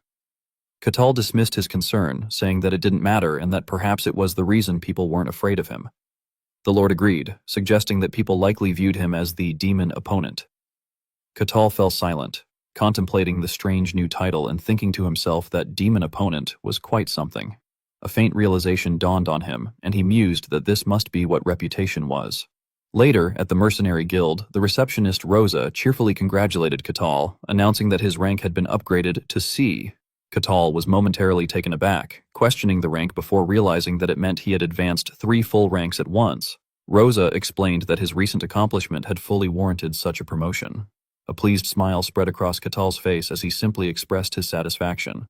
Rosa went on to inform him that his mercenary badge would be reissued, adding that since it would be custom-made specifically for him, it might take some time. Katal appeared intrigued, thinking that even his badge would be specially crafted. Rosa elaborated that from C rank onward, mercenaries were regarded as officially certified by the guild, and thus treated with corresponding respect. She added that his new status granted him entry into most locations, including many capitals and churches, though she quickly corrected herself with a nervous laugh, clarifying that the imperial capital was an exception. Katal noted that the empire seemed rather strict. Rosa's expression grew more serious as she confirmed this, explaining that only those recognized by nobles could enter the imperial capital. Leaning closer, she confided that, truthfully, no one really knew what lay within it. All anyone ever heard were unsettling rumors, and she even admitted that less was known about the imperial capital than about the demon realm itself. Katal looked troubled by this revelation, murmuring that it sounded quite bad. Rosa promptly cleared her throat and steered the conversation elsewhere, brightly explaining that now that Katal was a C-rank mercenary, he could accept nearly any request. She added that he was even permitted to enter A-rank dungeons, provided he had a party with him. A wide, eager smile crossed Katal's face as he responded with interest, his mind already racing with the possibilities. He thought to himself that with access to A-rank dungeons, he would be able to take on many new kinds of missions. Elsewhere, Alessandro Tyrannus, a burly man with a thick mustache, sat drinking from his mug, looking utterly shocked. Foam dripped from his lip as he muttered to himself that he hadn't expected something like that to happen. At the same table sat Kettle, Alessandro Tyrannus, Kassan, Hark, and Hayes. Alejandro asked whether everything had been handled without issue, and Kettle replied that the demon had been defeated and the Inquisitor had said it was fine, so he assumed the matter was settled. Alessandro expressed his relief at hearing that, while Kassan praised the Sun God's Inquisitor for being able to defeat a demon of that level. However, that remark sent Hayes into a silent rage, her face twisted in disbelief as she thought that it wasn't true. She remembered clearly that on that day, she hadn't lost consciousness, because she had stayed awake, she had witnessed firsthand how powerful the Barbarian truly was. The memory flashed in her mind, the image of a shadowed Kettle standing over the defeated Saint Aqua, completely overpowering a named demon. Her anger grew as she realized that Santis Aqua had merely shown up afterward and poked at what was already done. Oblivious to Hayes' thoughts, Kassan Hark turned to Kettle and asked what he planned to do now that he had become a C-rank mercenary. Kettle replied calmly that nothing would really change. He would just continue doing the jobs assigned to him as a C-rank. Kassan was impressed by his humble attitude despite his achievement, thinking that even after fighting a demon, Kettle still remained composed and grounded, something he found truly admirable. Hayes, however, was panicking internally, screaming in her mind for the others not to be fooled, insisting silently that the being before them wasn't even human. Kettle then turned the question toward the others, asking what they planned to do next. Kassan scratched his head and admitted that as F-ranks, there wasn't much they could actually do yet. His tone grew serious as he confessed that he had initially intended to drift through life like a parasite until death eventually came for him. But with a sudden burst of determination, he said that now he wanted to live properly and give his best, just like Kettle. Alessandro Tyrannus scoffed dryly, remarking that it was typical of a bottom feeder to start thinking that way only now. Kassan and Alessandro exchanged sharp glares, but Kettle ignored them and instead turned to Hayes, asking what her plans were. Hayes tensed up at the question, barely managing to keep her composure. Kettle continued, recalling that those serving Colossia were currently on break and that only high-ranking members were still active. This comment made Hayes flinch visibly, and she began to panic, stammering that Aqua must have been mistaken and that she was only an ordinary priestess. Kettle watched her with a neutral expression and simply replied that if she said so, he would take her word for it. Hayes forced a strained laugh, her mind spinning in terror as she wondered whether he already knew the truth, and whether he was waiting for her to confess or merely toying with her. Sweat trickled down her face as the weight of her fear took hold. Later that night, at the Mercenary Guild, Rosa neatly stacked her paperwork. A satisfied smile appeared on her face as she thought that it was finally time to go home. Just as she was about to leave, however, the creak of the door opening caught her attention. Her eyes widened in disbelief as she thought there was no way this was happening. A hooded man with a white beard stood before her and stated that he had a request. Rosa's heart sank instantly as she realized it meant overtime again. Letting out a deep sigh, she asked what kind of request it was, though her weary eyes were unfocused from exhaustion. The man noticed her lack of attention and cleared his throat before continuing. He explained that he needed an escort mission for 2 people, himself and a young girl. Regaining her professional composure, Rosa began typing on her machine and inquired about the number of people and the destination. The man responded that the destination was the Kingdom of Denian, then clarified that it was the capital. The name gave Rosa pause, making her realize the magnitude of the request, an escort all the way from this remote region to the Denian Kingdom. Her gaze narrowed as she studied the man before her. The robe he wore suggested someone trying to conceal his identity. She thought about the contradiction between his refined manner of speech and his shabby appearance, which made her suspect that he was hiding something. Even with her doubts, Rosa decided to proceed with the request for the time being. She said she would accept it for now, her tone turning serious and businesslike as she began to formalize the mission. Then, looking at the hooded man, she asked if he had any form of identification. At the mercenary guild, a mysterious old man cloaked in dark robes was asked to present some form of identification. He pondered silently, thinking that he needed something to confirm his identity. After a brief pause and a soft clearing of his throat, he drew out a silver token adorned with an ornate green tassel and slid it across the wooden counter, instructing the receptionist to use that for verification. Receptionist Rosa's green eyes narrowed as they focused on the token. Recognition flickered in her gaze as she realized what it was. In her mind, an image of a grand red crest, glowing faintly and marked by two crossed swords, surfaced. It was a mercenary guild token, something of immense value and rarity. A bead of sweat formed on her brow as she gripped it tightly, aware of its significance. Composing herself, she placed it back on the counter and firmly declared that the token had been verified. She then stated that she would proceed to collect the commission fee. After a short silence, the old man reached inside his cloak once more and drew out a single gleaming gold coin, setting it down on the table with a soft metallic clink. Rosa examined it closely, noting aloud that it was pure gold.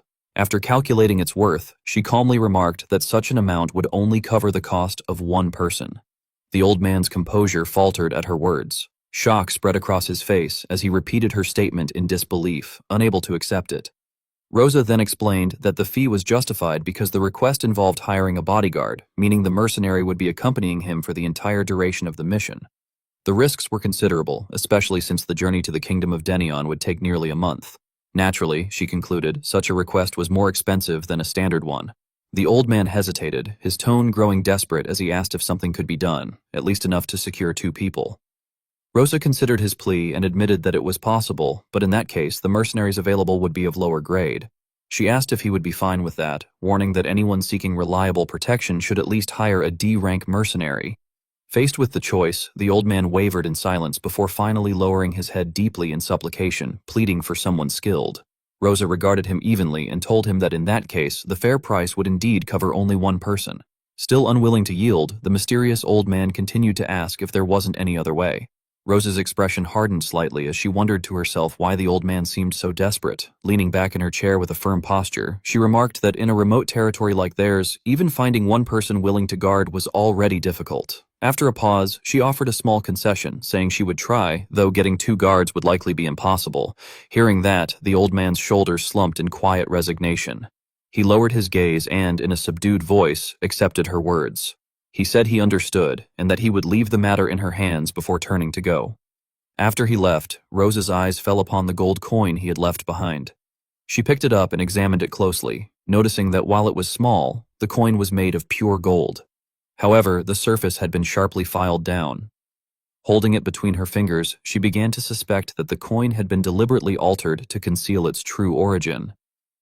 A troubling sense of unease washed over her as she gripped the coin tightly, muttering to herself that this would likely lead to trouble. Later that night, the mysterious old man approached the door of a small room at an inn. He raised his hand and knocked twice. From inside came a cautious voice asking who it was. In response, the old man pulled back his hood to reveal his face and replied that it was her loyal retainer. The door creaked open, revealing a young blonde woman named Ellen. Upon recognizing him, she uttered his name with relief and invited him inside. Aaron entered the modest room, his expression weary. Ellen immediately asked how things had gone. With his gaze lowered, Aaron reported that the request had been accepted for the time being. Ellen sighed in visible relief and asked how many people they could expect. Aaron hesitated, his face tightening as he explained that only one person had agreed. Ellen fell silent, her eyes widening in disbelief. Bowing his head slightly, Aaron apologized, explaining that they simply did not have enough funds to hire more. Ellen's expression grew somber, but she accepted the situation, saying that it could not be helped. Aaron's distress deepened as he began to blame himself, lamenting that if only he had not been foolish enough to fall for a scam, they might not be in this predicament. Ellen tried to reassure him, insisting that it had been unavoidable and that even if it had been her, the outcome would likely have been the same.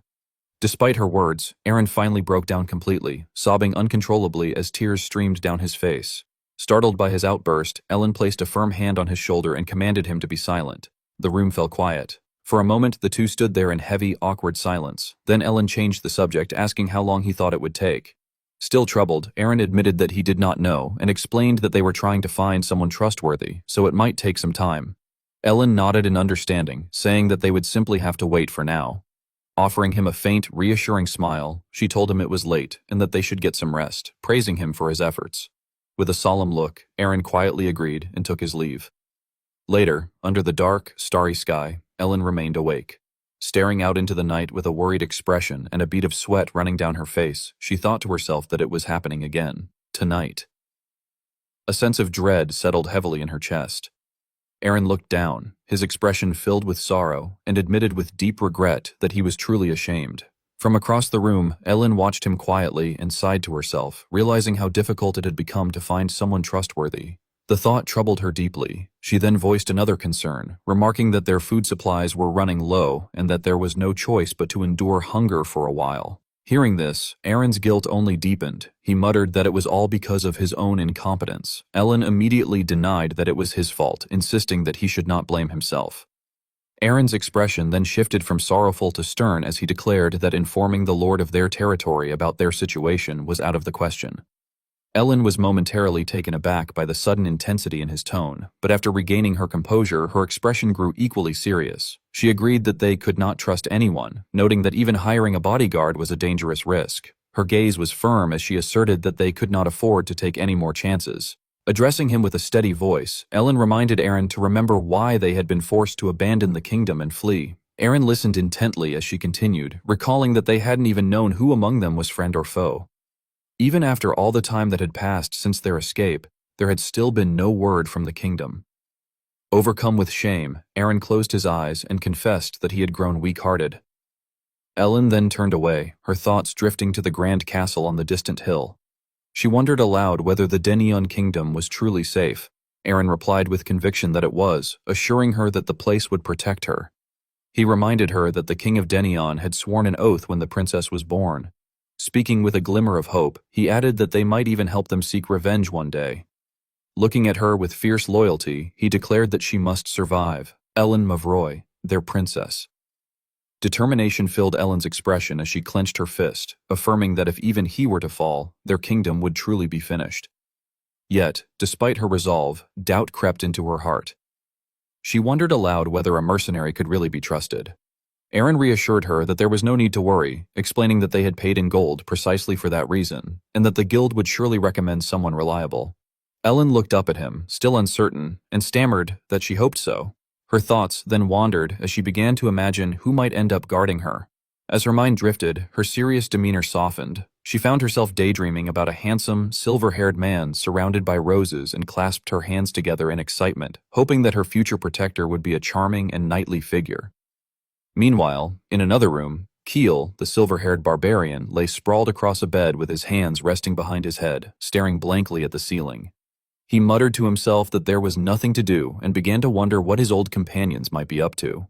His thoughts returned to the snowy mountains and to those rough yet familiar figures, the dumb brutes of the white snowfield, who had been the only ones that never treated him like an outcast. A faint smile touched his lips as he imagined their goofy faces, thinking they were probably still living their usual foolish lives. His expression then turned serious as another thought crossed his mind, whether the quest had finally ended. He recalled the journey that had begun when he first awoke in the white snowfield, with that strange quest window always hovering by his side. A vivid memory surfaced of him kneeling in the snow before a monstrous polar bear, its body scarred and massive, the glowing quest window floating beside him. At first, he had thought it was just a dream, but the bone-chilling cold and the savage creatures had proven that it was all horrifyingly real. His mind replayed the brutal fights for survival he had endured in that frozen wasteland. He remembered that the very first quest he had ever received was a simple yet cruel command: to survive a week. As Keel lay there, lost in thought, the memories of that merciless world still lingered, as vivid as the day they began. In the freezing cold, the quest window had once served as his only guide, a faint beacon in the vast, desolate snowfield. He remembered how it had kept him moving through the lonely, frozen landscape. Yet after he had finally left that snowy wasteland, no new quests had appeared.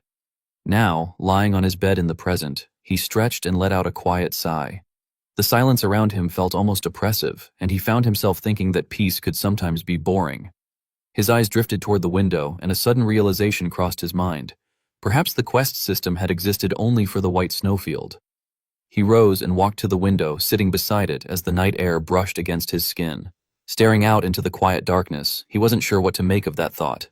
As he pondered, a faint blue system window flickered to life before his eyes. A calm sense of resolution began to form within him. He silently thanked the system window and decided that from now on, he would live freely and enjoy this world on his own terms. At the Mercenary Guild, Keel sat across from the reception desk, reviewing the document that had been handed to him. It was an escort request. Rosa, the receptionist, sat on the other side, her face bright with a cheerful smile.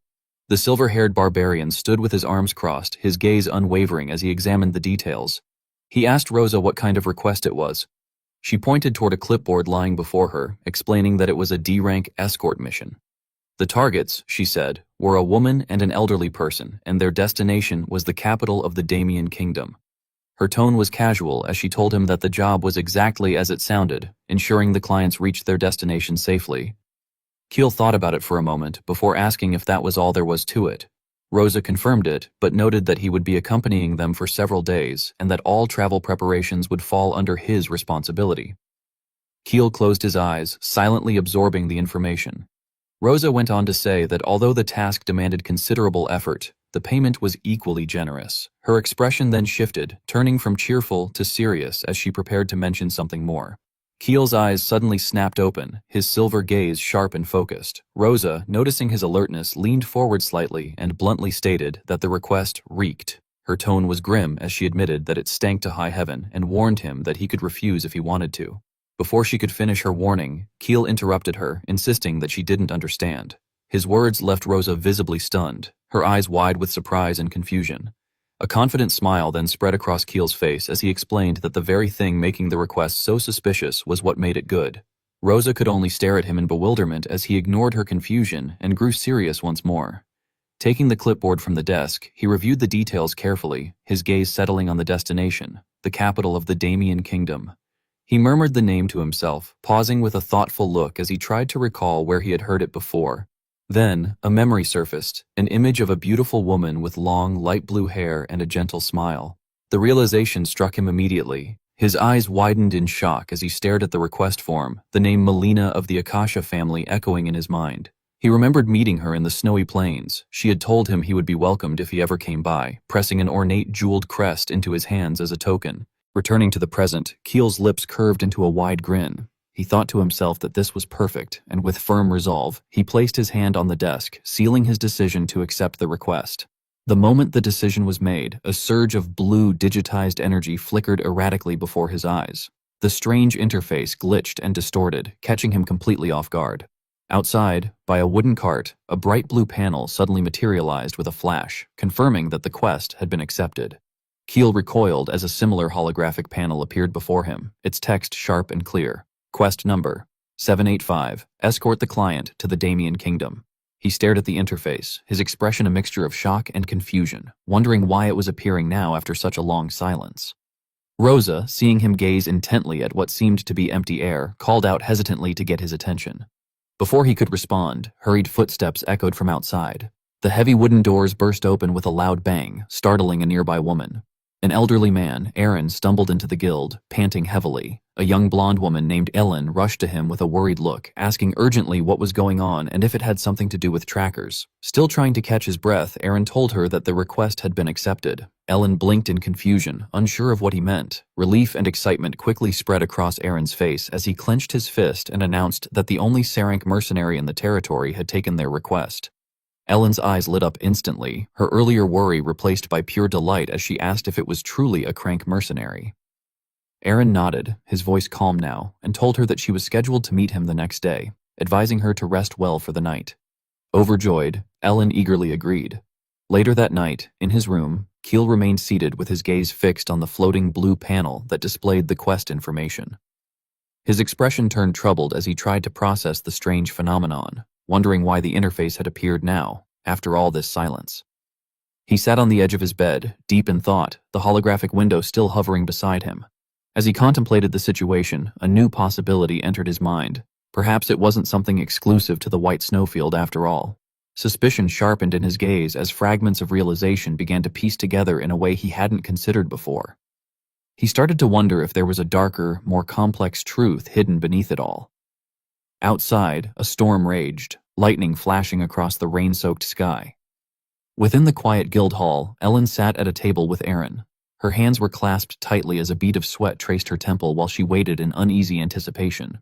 She wondered what kind of person they were about to meet. Her mind began to conjure various images. Perhaps the newcomer, being a mercenary, would appear sharp and severe, or maybe his body would be covered in scars. Her imagination then shifted toward a bald, battle-hardened warrior. A slight blush rose on her cheeks as she gripped the front of her cloak, caught between nervousness and excitement. For some inexplicable reason, she found herself thinking that he might look cool.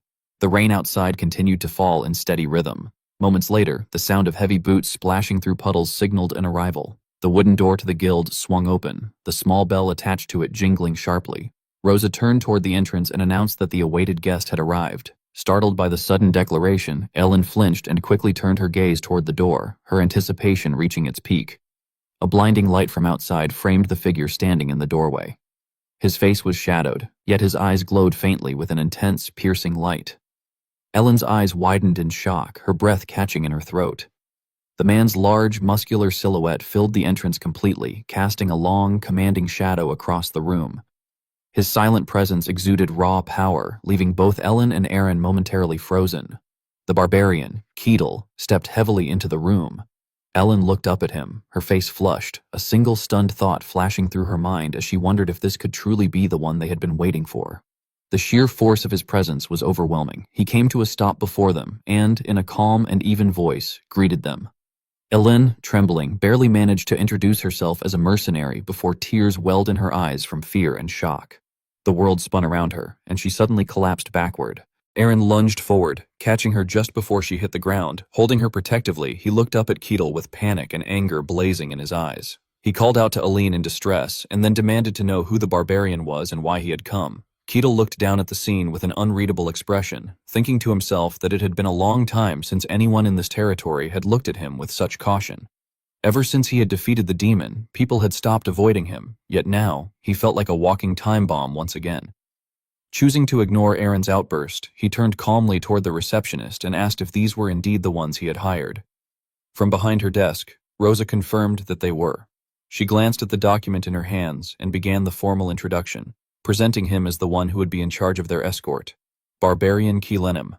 Aaron stared in disbelief, stammering incoherently before leaping to his feet, his face twisted in outrage. He demanded to know how such an arrangement could be possible, exclaiming that a barbarian was unacceptable and insisting that Rosa immediately assign them a different mercenary. Rosa's professional composure vanished in an instant, replaced by a chilling demeanor. Her expression turned icy, and her eyes narrowed into a sharp, intimidating glare as she began to question whether Aaron was challenging the decision of their mercenary guild. Her voice carried a cold, commanding tone that left no room for defiance. Aaron immediately tried to backtrack, sweating under the weight of her furious gaze as he hastily attempted to clarify that it wasn't what he meant. But before he could finish, Rose cut him off sharply. She warned that if he truly doubted the guild's judgment, then they would consider the contract void and return his payment. Her words were laced with menace, and it almost felt as though a fiery aura radiated around her. Completely intimidated, Aaron shrank back, stammering in protest that it wasn't his intention. At that moment, Ellen, who had regained her composure, rose to her feet. She declared firmly that she would accept the arrangement. Aaron turned to her in alarm, reaching out as if to stop her, addressing her with concern, but Ellen ignored him and stepped forward. Extending her hand toward Keatle, she expressed that she looked forward to working with him in a formal, resolute tone. Keatle looked down at her offered hand, a flicker of surprise crossing his face. Despite the evident apprehension in her expression and the mix of fear and determination in her eyes, Ellen stood her ground with dignity. Lifting her gaze to meet the towering barbarians, she introduced herself with quiet resolve, stating her name as Ellen. As they walk through the forest, Katal stops and asks Eileen and Aaron if he is moving too far ahead of them. Island and Aaron look extremely nervous, and Aaron mutters a denial. Katal suggests that maybe it's better if he walks closer, while Island insists that they are really fine. They continue to laugh nervously, and Aaron adds that no one has appeared in the area so far. Katal tells them he sees that, and although he doesn't fully understand why, as long as it makes them comfortable, it's fine. Katal continues walking ahead of them, leaving a large distance, while the two follow him, watching him in silence. Island watches his back, thinking that things have come to this in the end. She remembers what happened the previous night at the mercenary gathering, when Katal shook their hands, introduced himself, and told them they would be relying on him from now on. She wonders to herself if this situation will be alright. She recalls his words asking them to trust him and leave it to him, assuring them their safety was guaranteed as long as he accompanied them, to which Island had agreed with great nervousness. She continues to watch his back, still wondering worriedly if this was really the best choice. After a while, Katal stops, announcing that they will have to spend the night in this spot. Island and Aaron are startled by his sudden decision, so Katal turns to ask them if they are okay. He explains to them that it has gotten late and visibility is poor, noting that this is normal since they set out in the evening at their request. They reluctantly agree, clinging to each other anxiously. Katal thinks to himself that the fear of Barbarian seems to be more deep-rooted than he expected. He turns his back, reflecting that this situation looks like it will continue for longer this time. Then he tells them he will prepare a place for them to sleep. Katal takes out a small magical tool that expands in a flash to become a full tent, leaving Island and Aaron in shock with their mouths open in amazement. Aaron shouts, asking if it's an artifact, and marvels at how a barbarian could possess something of this level. Katal looks at them, confused, and explains simply that he got it as a reward after completing many requests. The two are shocked again by this explanation. Katal points out that it's only one tent and tells them they will have to share it, asking if that is acceptable. Island asks him worriedly what he will do, and he replies that he doesn't mind staying outside. He explains that he is used to sleeping in the open anyway, and that this situation is paradise compared to having to dig into snowfields and sleep in them. He adds that he will stand guard all night, recalling that in the snowfields, there was a time he didn't sleep for a whole month while monsters were chasing him. He smiles, admitting that was a bit extreme, and asks them to sleep peacefully, assuring them he will handle the rest. But Island refuses, saying it's fine and there's no need for him to exhaust himself like that, suggesting they take turns on watch. Aaron agrees with her, confirming that they don't mind either. Katal falls silent for a moment, then agrees, saying that as long as they insist, it can't be helped. He sighs, thinking to himself that this is unfortunate. He had planned to use this opportunity to earn their trust, but he realizes they are worried about what he might do while they sleep. The next morning, Island emerges from the tent feeling like she's going to die, as she couldn't sleep a wink due to anxiety. She notices that Aaron looks exhausted too, and thinks that she feels extremely hungry. Katal suddenly asks her if she is hungry, and she answers nervously. He comments that it's natural for her to feel that way since she hasn't had a proper meal, and asks her to wait a moment. Then he announces that he will cook something for them, and Island looks at him in complete confusion. Katal continues preparing the food, pouring oil into a hot pan over the fire and adding ingredients. Island and Aaron watch him in shock, and Island wonders to herself about the strangeness of the scene. A barbarian cooking. They stare at him, stunned, and Aaron asks him in shock and horror if he has learned to cook before. Katal turns to him and replies calmly that it's just a hobby. He explains that people in the snowfields didn't cook. They were so busy trying to fill their stomachs that they would tear the flesh and blood from the monsters they hunted and eat it directly. But he, unlike them, would cook using the remains of those monsters. He recalls that the ingredients in the snowfields were all foul and dangerous, to the point that he almost died from them at times. He adds that after countless attempts, he finally managed to master his cooking. He continues that he studied cooking in that harsh environment, where just starting a fire was difficult, and because of that, he is confident there is no place he cannot cook. Katal thinks to himself that cooking here compared to that is extremely easy. Then he turns and presents the finished dish to Island and Aaron, announcing that the food is ready. The two look at the perfectly prepared shrimp pasta dish, speechless. When he offers it to them, Island refuses, claiming she is fine and that she doesn't like greasy food. She holds up a piece of dried meat, jerky, and insists she will just have this.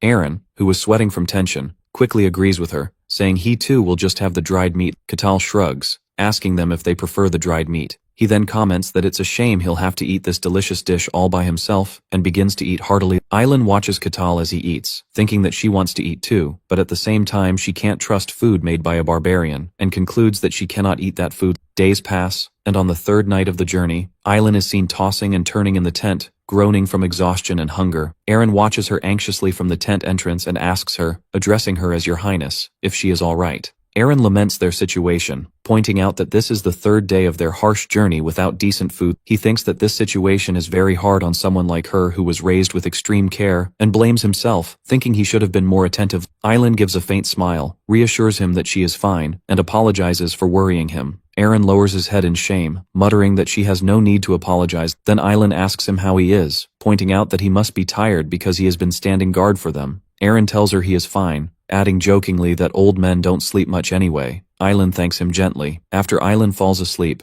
Aaron watches her, thinking of the poor princess and vowing to protect her even if it costs him his life. The next day, Kakao is busy grilling meat and fish over the fire. Aaron and Islan watch him in silence, their hunger obvious.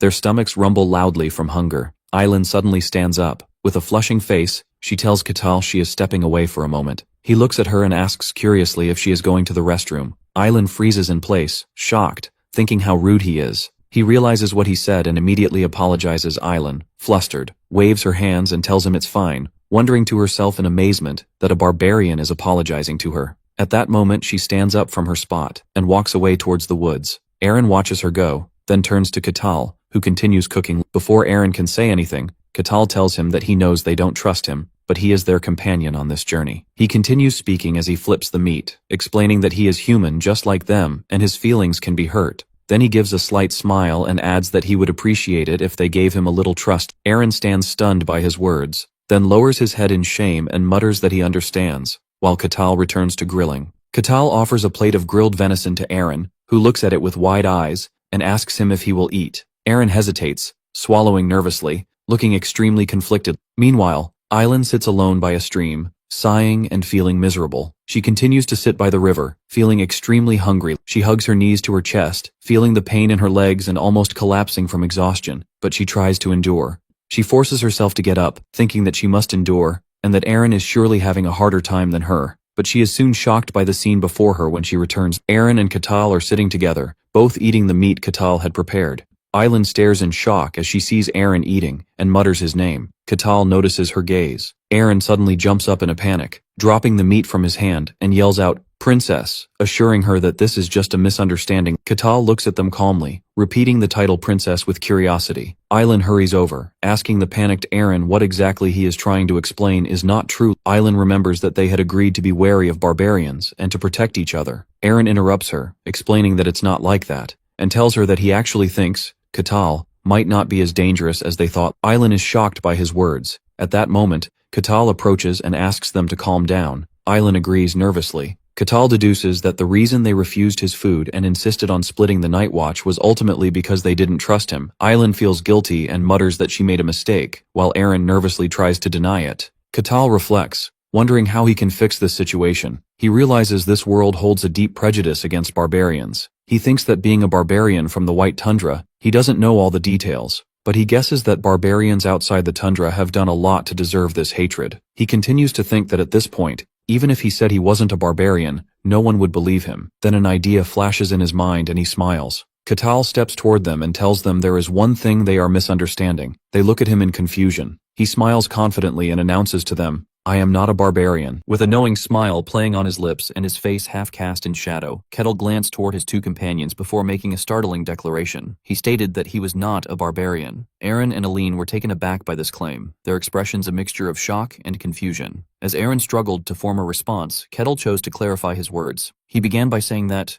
to be more precise, although he had been born a barbarian, he had not been raised as one. His explanation lingered in the air, and the initial shock on Aaron and Alina's faces gradually softened into thoughtful consideration. The tension in the quiet forest seemed to lessen slightly as they continued listening. Still, as they processed this unexpected revelation, they could only exchange bewildered glances, unsure of what to make of it. Kettle then continued his story, revealing what seemed to be a tragic past. He told them that only a week after his birth, his entire tribe had been destroyed, and that an adventurer had found him in the aftermath and later raised him. Yet, as Aaron and Aline listened with wide-eyed disbelief, Kettle privately admitted to himself that he had fabricated the entire tale. He justified the deception internally, believing that such lies could serve as a kind of medicine depending on the circumstances. Outwardly, he concluded his account with a warm smile, explaining that although he was a barbarian by birth, he had been raised as a civilized man. He acknowledged that his story might be difficult for them to accept, but expressed hope that they would eventually understand he was no different from them. Internally, however, he scoffed at his own performance and dismissed it as nonsense. As he observed their reactions, he noted inwardly that their flustered expressions revealed how effectively his manipulation was working. He could see that they had begun to feel pity for him. Elaine, fully convinced by the sorrowful tale, lowered her gaze with eyes full of remorse, murmuring to herself that this explained everything. Her thoughts were flooded with memories of their recent interactions, how out of fear of the word barbarian, they had rejected his kindness and even the food he had prepared for them. Despite their prejudice, he had continued treating them with respect. The weight of her earlier actions pressed heavily on her as she imagined the difficult life he must have endured, constantly facing discrimination. Overcome with shame for having doubted him, Aline finally looked up and offered a sincere apology, saying that she was sorry, addressing him formally as Mr. KD, and confessing that she had been unable to truly trust him until that moment. With a gentle smile, Kakao reassured Alan that everything was fine and that he completely understood her earlier mistrust. Internally, however, a triumphant smirk formed within him as he silently celebrated his success. While Ellen was still overwhelmed with shame for having doubted him, Kettle extended his hand toward her, indicating that he would be counting on her from that moment on. Elaine looked at his outstretched hand in momentary surprise before gazing up at his kind expression. Her confusion melted away, and a bright, warm smile appeared as she clasped her hands together and eagerly accepted his proposal. From a distance, hidden among the trees, the Tower Master Lich observed the scene as it unfolded. He noted the sudden shift in the group's dynamic and realized that they had grown closer in a way he had not anticipated. Using his magical eye of observation, he watched them carefully, frustrated that he could not hear anything they were saying. Even so, he reflected that Kane's assessment had been accurate. Kettle was undeniably an unusual individual. The Lich found himself deeply perplexed, wondering what in the White Wasteland could have produced a barbarian like Kettle. It struck him as extremely strange, especially since Kettle appeared far more refined and civilized than the barbarian tribes outside the wasteland. His curiosity intensifying, the Lich decided he needed to move a little closer to understand more. The moment he took a single step forward, Kettle's head snapped toward him, locking onto his hiding spot with unnerving precision. The Lich froze, a cold sweat forming beneath his magical disguise. He could hardly believe what had just happened, questioning in disbelief whether Kettle had truly looked straight at him. Elaine, noticing Kettle's sudden tension, asked him with concern if anything was wrong. Kettle, still staring into the forest with a grim expression, stated plainly that someone was there. Elena gasped in surprise. He then held up a hand and instructed them to wait for a moment. Still confused by the abrupt change in atmosphere, Elaine watched as he added that he would be right back. Before anyone could react, he pushed off the ground with immense force, cracking the earth beneath his feet as he launched himself forward like a cannonball. He vanished into the forest in the blink of an eye, leaving Aaron and Alan stunned. The Tower Master Lich, still trying to process the situation from his hiding place, had no time to react before Kettle was suddenly upon him. In an instant, Katal descended from above, his body tensed for a devastating strike. The Lich, stunned by the impossible speed, could only stare up in disbelief as he tried to comprehend what was happening. His mind reeled with shock, insisting that such a thing was impossible. In the brief moment before the attack connected, he reacted purely on instinct, raising a fiery magical barrier to shield himself. When Kettle's fist collided with the barrier, a massive explosion erupted, tearing through the forest and sending shockwaves through the trees. As the dust cleared, the Lich stared in utter disbelief, struggling to understand the sheer power behind the blow. He was certain he had used a defensive spell strong enough to withstand a ballista, yet it had been shattered effortlessly. Kettle landed with quiet grace, kneeling over the Lich's fallen, disguised body. He remained silent, his expression unreadable as he looked down at the defeated figure, the ground around them fractured from the overwhelming force of his strike. Kettle leaned over the defeated man with a low, menacing air, warning him not to attempt anything foolish and implying that even the slightest suspicious movement would make him snap the man's neck on the spot. To his surprise, the Lich offered no resistance. Instead, he panicked and hastily expressed admiration for Kettle, a declaration that left Kettle utterly baffled. Kettle stared down at him, his once aggressive posture melting into confusion as he wondered aloud why he would be admired. The Lich, speaking from the ground, confirmed his supposed admiration. Still trying to comprehend the absurd shift in tone, Kettle asked for his name, and the man, wearing a strained and nervous expression, introduced himself as Patrick. A short while later, Kettle returned to Aaron and Alan, carrying the unconscious Patrick by the scruff of his collar and presenting him to his equally confused companions. As Patrick lay defeated, a single thought ran through his mind, comparing Kettle's overwhelming power to someone else he knew, Kane, and wondering if that man had been similar. Back with the group, Alan observed the unconscious figure and asked who the man was. Kettle, glancing at the captive with a puzzled look, responded casually that he had no idea. He explained that the man had been tailing them and had suddenly declared his admiration when confronted. Ellen, hearing this, was completely bewildered and asked what he meant. At that moment, Patrick spoke up to confirm Kettle's account. He explained that he had always aspired to become a strong adventurer and that someone like Kettle, who was known for helping the Inquisitors defeat demons, had become both his goal and his role model. As Aaron and Alan watched, the Lich, still pretending to be Patrick, internally admitted that most of his story was a bluff.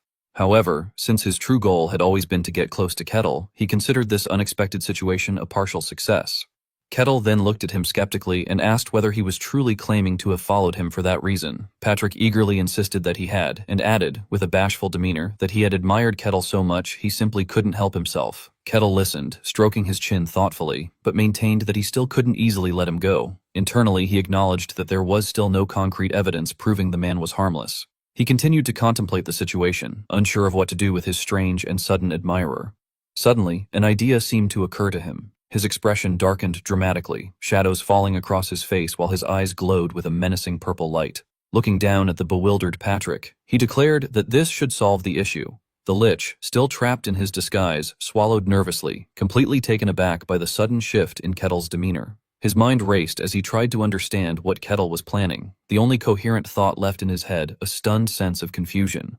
One of the world's greatest mages, the head of the magic tower who occupied the body of a lich, decided to disguise himself in human skin. His goal was single-minded, to observe Kettle. For this purpose, he had already prepared the identity of a man named Patrick. However, after assuming this guise, the Tower Master Lich soon found himself tightly bound with ropes, wearing an expression of utter bewilderment. Kettle pulled the rope taut with a satisfied smirk, remarking that the restraints were sufficient. Standing before Aaron and Aline with his new captive, he announced that they would be departing. As Kettle began leading him away by the rope, the Tower Master Lich fell into stunned silence, overwhelmed by the shock and humiliation of his situation.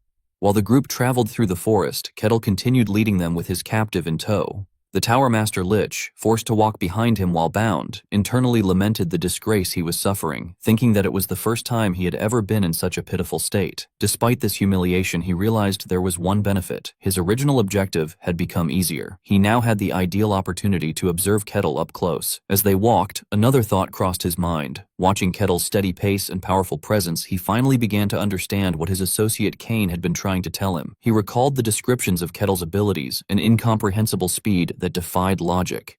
He continued assessing the Barbarian internally, remembering Kane's claim that Kettle possessed the power to destroy magic through sheer physical force. He concluded that the Barbarian was indeed both incredibly fast and overwhelmingly strong.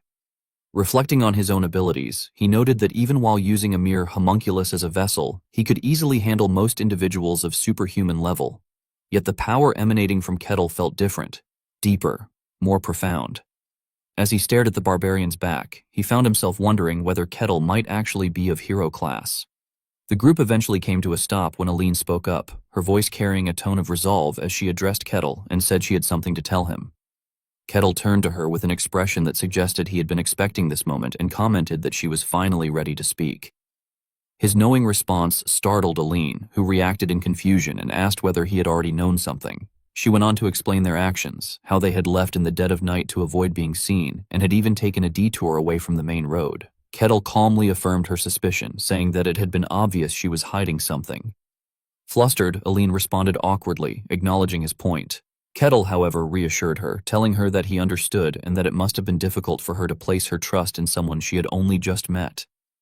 Upon hearing his words, Celine looked down, feeling the weight of the secret she had been keeping. She offered a sincere apology for her guardedness and, taking a deep breath, met his gaze with renewed determination. She told him that, if it was all right, she would reveal everything now, but she added that he should let her know if he felt he could no longer fulfill her request after hearing the full story. Before she could begin, Kettle suddenly interrupted, stating that they had an uninvited guest. His gaze sharpened as he scanned their surroundings. Ellen was left confused by Kettle's sudden and serious declaration. Moments later, a distinct rustling from the dense bushes at the edge of the path caught her attention. As she turned toward the sound, a sense of dread dawned on her, and she whispered in disbelief that it could not be. From the shadows of the forest, armored figures began to emerge, their heavy plate mail clanking with each step. More knights quickly appeared, surrounding the small group on the path in a tight and disciplined formation. Kettle assessed the situation and then remarked to Elaine that it seemed the knights had come looking for her. Faced with the sight of the knights who had cornered them, Elaine's face paled and she stammered in disbelief. She recognized the lead knight and spoke his name with shock. The knight, flanked by his men, formally introduced himself as Lucento Edenheimer, captain of the Blue-Green Knights, and greeted Princess Ayla Mavroy Lutane, the first princess of the Lutane Kingdom. Observing from the side, the bound Tower Master Lich processed this new information silently, pondering the significance of the Lutane Kingdom. Lucento then stepped forward, softening his tone as he addressed the princess. He explained that they had no idea of her whereabouts and had been searching for her for a long time, urging her to come with them, adding that His Majesty, the King, was also very worried. Despite his plea, Elaine remained completely silent, her eyes widening with a dark and unreadable intensity. The captain then turned his attention to Kettle, sizing him up and assuming that he must be a mercenary. He proceeded to inform Kettle of Alan's identity, clarifying that she was the first princess of their kingdom. Playing the part of an uninformed guard, Kettle asked why the princess was there. Lucento explained that the princess had run away not long ago and glanced at Kettle, noting that she had even brought along a loyal retainer. The comment immediately caused Kettle's eye to twitch in annoyance, a vein popping on his forehead as he realized he had been mistaken for a mere servant. Captain Lucento dismissed Kettle and authoritatively stated that, regardless, they would take over from that point on. His command, however, was met with a sharp and unexpected refusal. From behind him, Alan firmly said no. The captain turned, clearly confused, and questioned her, addressing her as princess. He was met with a cold, shadowed expression he did not recognize. Elaine looked directly at him, her voice devoid of warmth, and asked who he was. Baffled by her question, Lucento could only stammer, struggling to make sense of her words. Her hand clenched into a tight fist at her side. The fear that had once been in her eyes had been replaced by a chilling fury. Her narrowed gaze pinned the knight captain in place as she repeated her question with venomous intensity, demanding to know who he really was. Lucento, sweating and utterly speechless, nervously reintroduced himself as Lucento Edenheimer of the kingdom's Blue-Green Knights. Before he could continue, Alan shouted furiously, dismissing his claim with disbelief. She accused him of being an impostor, insisting that she did not know him and that she knew Rukento Adenheimer, but he was not Rukento. Her voice rose as she claimed that, at some point, he and others like him had taken over the royal castle, impersonating her friends and family, even though they looked identical. Her rage boiled over as she demanded to know what they were, her accusation growing more desperate. She then cried out, asking what had happened to her real family and where her father, mother, and everyone else had gone. Observing Alan's intense emotional outburst, the Tower Master Lich's interest was piqued. An intrigued crossed his mind, and his crimson eyes gleamed faintly as he subtly flexed his fingers. Dark, magical energy began to swirl around his bound hands while he took in the unfolding drama. Unnoticed by the others, a dark and sinister aura emanated from the Tower Master Lich, enveloping the stunned knight captain. He watched the scene with newfound curiosity, surprised by the raw power of Alan's emotions, noting silently that she was human. Alan turned her back on the knights, her body trembling with a mixture of grief and fury. She accused them of wanting to devour her and completely take over the kingdom, her shadowed, tear-streaked face reflecting grim determination. Despite tears streaming down her face, her eyes burned with unwavering resolve. She vowed that she would never let things go their way and promised to avenge everyone who had disappeared. Her declaration hung in the tense silence, a clear declaration of war against the impostors before her. Aaron, witnessing her pain and determination, remained speechless, his expression a mixture of sorrow and concern. Facing the group in silence, Lucento could only stand there, unable to respond, as the princess's words lingered in the air. After a long moment, a heavy sigh escaped him, filled with resignation and weariness. Turning to his men, Captain Lucento dismissively remarked that the princess was delusional. His words immediately provoked Elena, who angrily denied being delusional and insisted that he should not speak nonsense. The captain, maintaining his calm and condescending demeanor, urged her to think rationally, suggesting that it was impossible for everyone except the princess to have changed. The question seemed to shake Elena's conviction, and she stammered uncertainly in response. Seizing the opportunity, Lucento insisted that Her Highness needed immediate treatment, stepping forward and extending a hand in a gesture of false gentleness, urging her to stop resisting and come with them. Seeing his hand approach, Alan recoiled in terror and whispered a desperate refusal, her mind racing with panic. She clasped her hands tightly together, silently pleading that it could not end there and hoping for someone to intervene. Just as her hope began to fade, Elaine was startled by a sudden movement.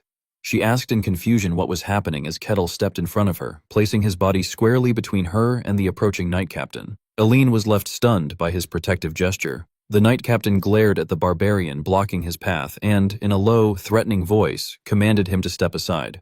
Kettle, turning his head slightly with a confident smirk, calmly refused to comply. Witnessing his defiance, Alan looked up at the broad back of the man shielding her, a bead of sweat rolling down her temple as she was rendered completely speechless by his intervention. The captain of the Blue-Green Knights, Lucento Edenheimeimer, fixed a piercing glare on the Barbarian and ordered him to step aside. Kettle, however, remained firmly in place, standing as a shield before Princess Celine, who watched with clear concern on her face. With a faint smirk, he responded coolly that he could not comply with the order. Lucento's expression darkened beneath his helmet as he warned that if Kettle refused to move, he would have no choice but to use force. In the next instant, a vivid red aura erupted around him as he rocketed forward with incredible speed. He launched a devastating punch, his armored fist aimed squarely at Kettle's face. Yet just as the strike was about to land, Kettle lifted his hand and intercepted it with what seemed like minimal effort. He halted the attack completely, his grip stopping the knight in midair, absorbing all of the captain's momentum. Lucento stared in stunned disbelief, unable to comprehend how his full-powered assault had been stopped so easily. Still holding the knight, Kettle twisted his body with precise control and redirected Lucento's own speed against him. With a powerful motion, he swung the armored captain around and flung him through the air. Lucento crashed into the forest with a thunderous impact, his body thrown far by the force of the throw. The other knights looked on in stunned silence, beads of sweat forming on their brows as they absorbed the shocking display of raw strength. One of them shouted in disbelief, calling out to his commander. Another turned toward Kettle, asking in a shaking voice what he thought he was doing. Kettle glanced back slightly, his expression calm and unchanged, and stated that they had attacked first. Without another word, he turned his back to them again and positioned himself in front of Alan, explaining that his job was to drive off threats approaching his employer. Meanwhile, Captain Lucento struggled to his feet, clutching his side and groaning as he stumbled upright. Gritting his teeth, he said that the princess was unwell. Still catching his breath, he leveled a hard stare at Kettle and demanded to know whether he truly believed all of the princess's delusions were real, insisting that Kettle was speaking nonsense. Without turning around, Kettle answered in a composed tone that it was only natural for a mercenary to believe their employer. Standing behind him, Alan's eyes widened slightly at those words. She gazed at his back with a mixture of surprise and quiet gratitude, letting out a small sound of astonishment. The captain's patience finally snapped as he growled that all of them were insane. A faint smirk tugged at the corner of Kettle's lips as he remarked that such a judgment was not for Lucento to make. Then his demeanor shifted abruptly, his eyes narrowed and his tone turned sharp and serious. He asked the princess for confirmation. Startled by the sudden change, Ellen answered softly that she understood. His gaze grew focused as he scanned the surroundings, noting that the enemies had appeared without any detectable presence. He spoke in a low, measured voice, prompting Elaine to look at him in confusion as she asked what he meant. Kettle replied by explaining, while glancing over his shoulder at the knights, that those men had appeared out of nowhere. The princess recoiled in shock at the revelation, gasping internally as the weight of the moment struck her. Her elder also reflected silently, acknowledging that the detail now seemed suspicious. With his sense of caution sharpened, Kettle focused entirely on the knights, faced them directly, and demanded to know how they had appeared so suddenly. Captain Lento and his men remained frozen and silent, refusing to answer. Eventually, Lento broke the silence with growing irritation, dismissing the concern and insisting that their only purpose was to find the princess, implying that Kettle was obsessing over meaningless details. Kettle narrowed his eyes at their evasiveness and quietly remarked that they clearly had no intention of answering. With his suspicion now confirmed, he made his decision and declared that he would personally escort the princess to the kingdom of Denian. Overwhelmed with emotion, Alan felt a soft blue glow shimmer around her as she reflected on her long-endured pain, thinking that no one had ever believed her. The standoff escalated when one of the knights began to draw his sword, signaling that their patience had worn thin. The knights fanned out and surrounded the group. Lucento flatly stated that there was no point in continuing the discussion. Kettle, maintaining his composure, told the others to step back for a moment. With her hands clasped tightly, Elaine watched him anxiously and internally pleaded for him to be careful, knowing these were the strongest knights in the kingdom. Lucento raised his voice and issued a firm order for all units to draw their swords. In perfect synchronization, the knights unsheathed their glowing green blades and fell into battle formation.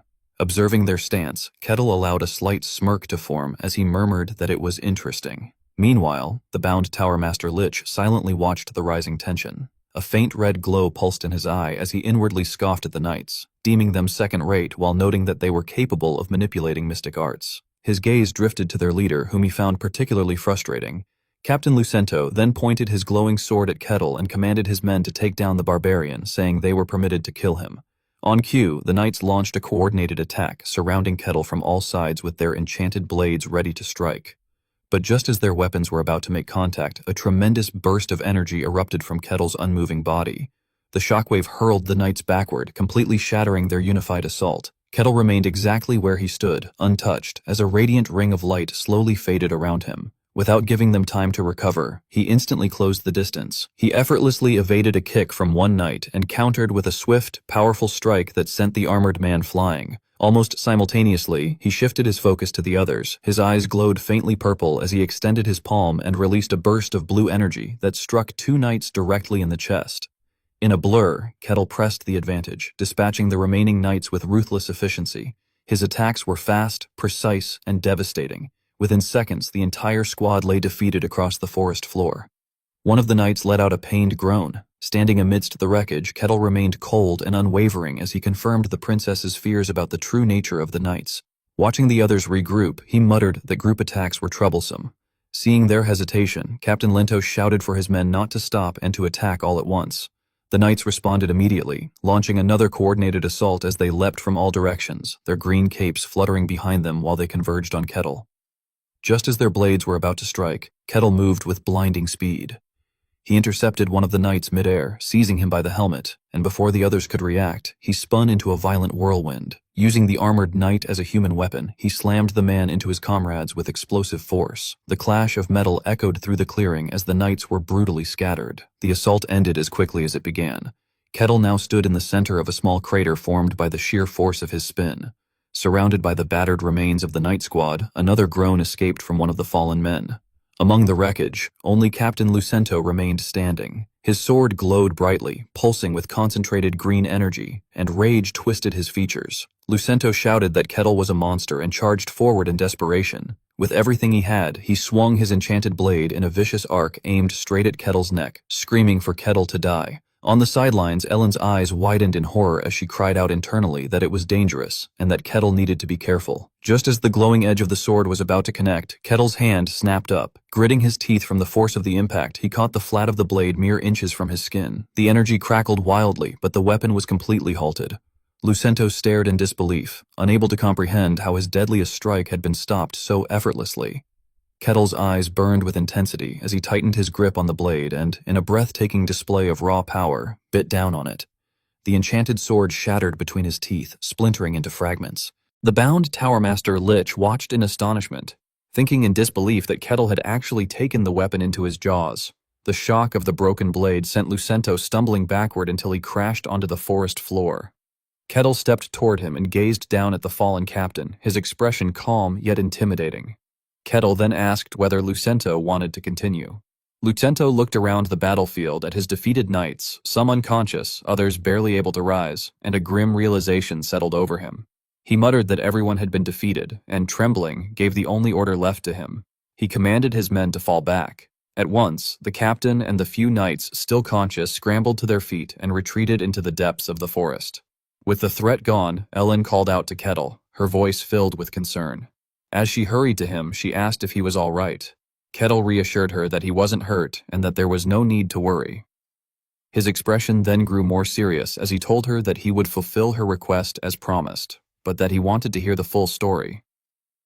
Ellen blinked, momentarily caught off guard, then exhaled quietly before gathering herself. She nodded with resolve and said that she understood and would tell him everything. Kakao had swung his sword, releasing a dense, five-colored aura, and it was said that aura was the consummation of mystery itself, that it tore through steel as though it were cloth and even severed sorcery. Recalling the moment when he had used his teeth to bite the blade of a general from the Danian kingdom, he thought that no substance of that age could countermand aura, and yet he himself had clamped down upon that aura with his teeth, unmarked and unshaken, even biting the sword apart. In the present, the Lich's red eyes were fixed upon Kakao. In the human guise named Patrick, the Lich observed Katao's back and, sensing the immense energy emanating from him, inwardly remarked that it was a physique capable of dismissing mystery and wondered whether the boy's very body was a mystery made manifest. By the crackling fire, someone asked what had transpired, yet the four people seated on either side of the fire remained silent. After a moment, Aaron sorrowfully said that their kingdom had been supplanted. Kakao folded his arms and listened in silence as Aaron continued, explaining that by the time the princess and he had perceived it, the kingdom had already fallen to ruin. Thinking of the castle bathed in a crimson hue, Kakao cut in, concluding that they had fled. Aaron firmly replied that had they remained, they too would surely have been replaced. Aaron then admitted that the warping had begun approximately a year prior. Hearing this, Kakao was inwardly startled, questioning whether it had truly been a year, and, breaking into a cold sweat, he shut his eyes and analyzed the matter, wondering if it was merely a coincidence in timing. He recalled that Aquaz had once said something similar, remembering that the white-haired sorceress had explained that the demon realm, which ought to have remained sealed, was exerting its influence upon the world, that the rhythm of dungeon emergence had grown aberrant, and that innumerable malign entities were slowly stepping into the open. She had emphasized with widened eyes that all of this had been occurring, curiously, since a year ago. Remembering the image of the great wolf lying in a pool of blood, Kakao thought that he had dismissed it at the time, yet the timing was identical. He then recalled that a certain strange individual he had met during his final quest had also muttered something odd. At the time, as he carried his axe and looked at the motionless beast, he had considered it the ravings of a dying creature, but now he was no longer certain. He was suddenly brought back to the present when Aaron stated that they had been unable to determine its origin. Aaron continued, looking into the fire, that he and the princess had sensed something amiss and had sought counsel from magi and mystics, yet none had discerned the cause, and soon even those individuals had been replaced. Hearing this, Kettle let out a low hum of contemplation before abruptly asking how the two of them had uncovered the truth. Aaron, sweating, admitted that he could not articulate it clearly. He explained that the atmosphere had been different wherever those beings gathered, and that although they spoke and moved as they always had, the dissonance had gnawed at him.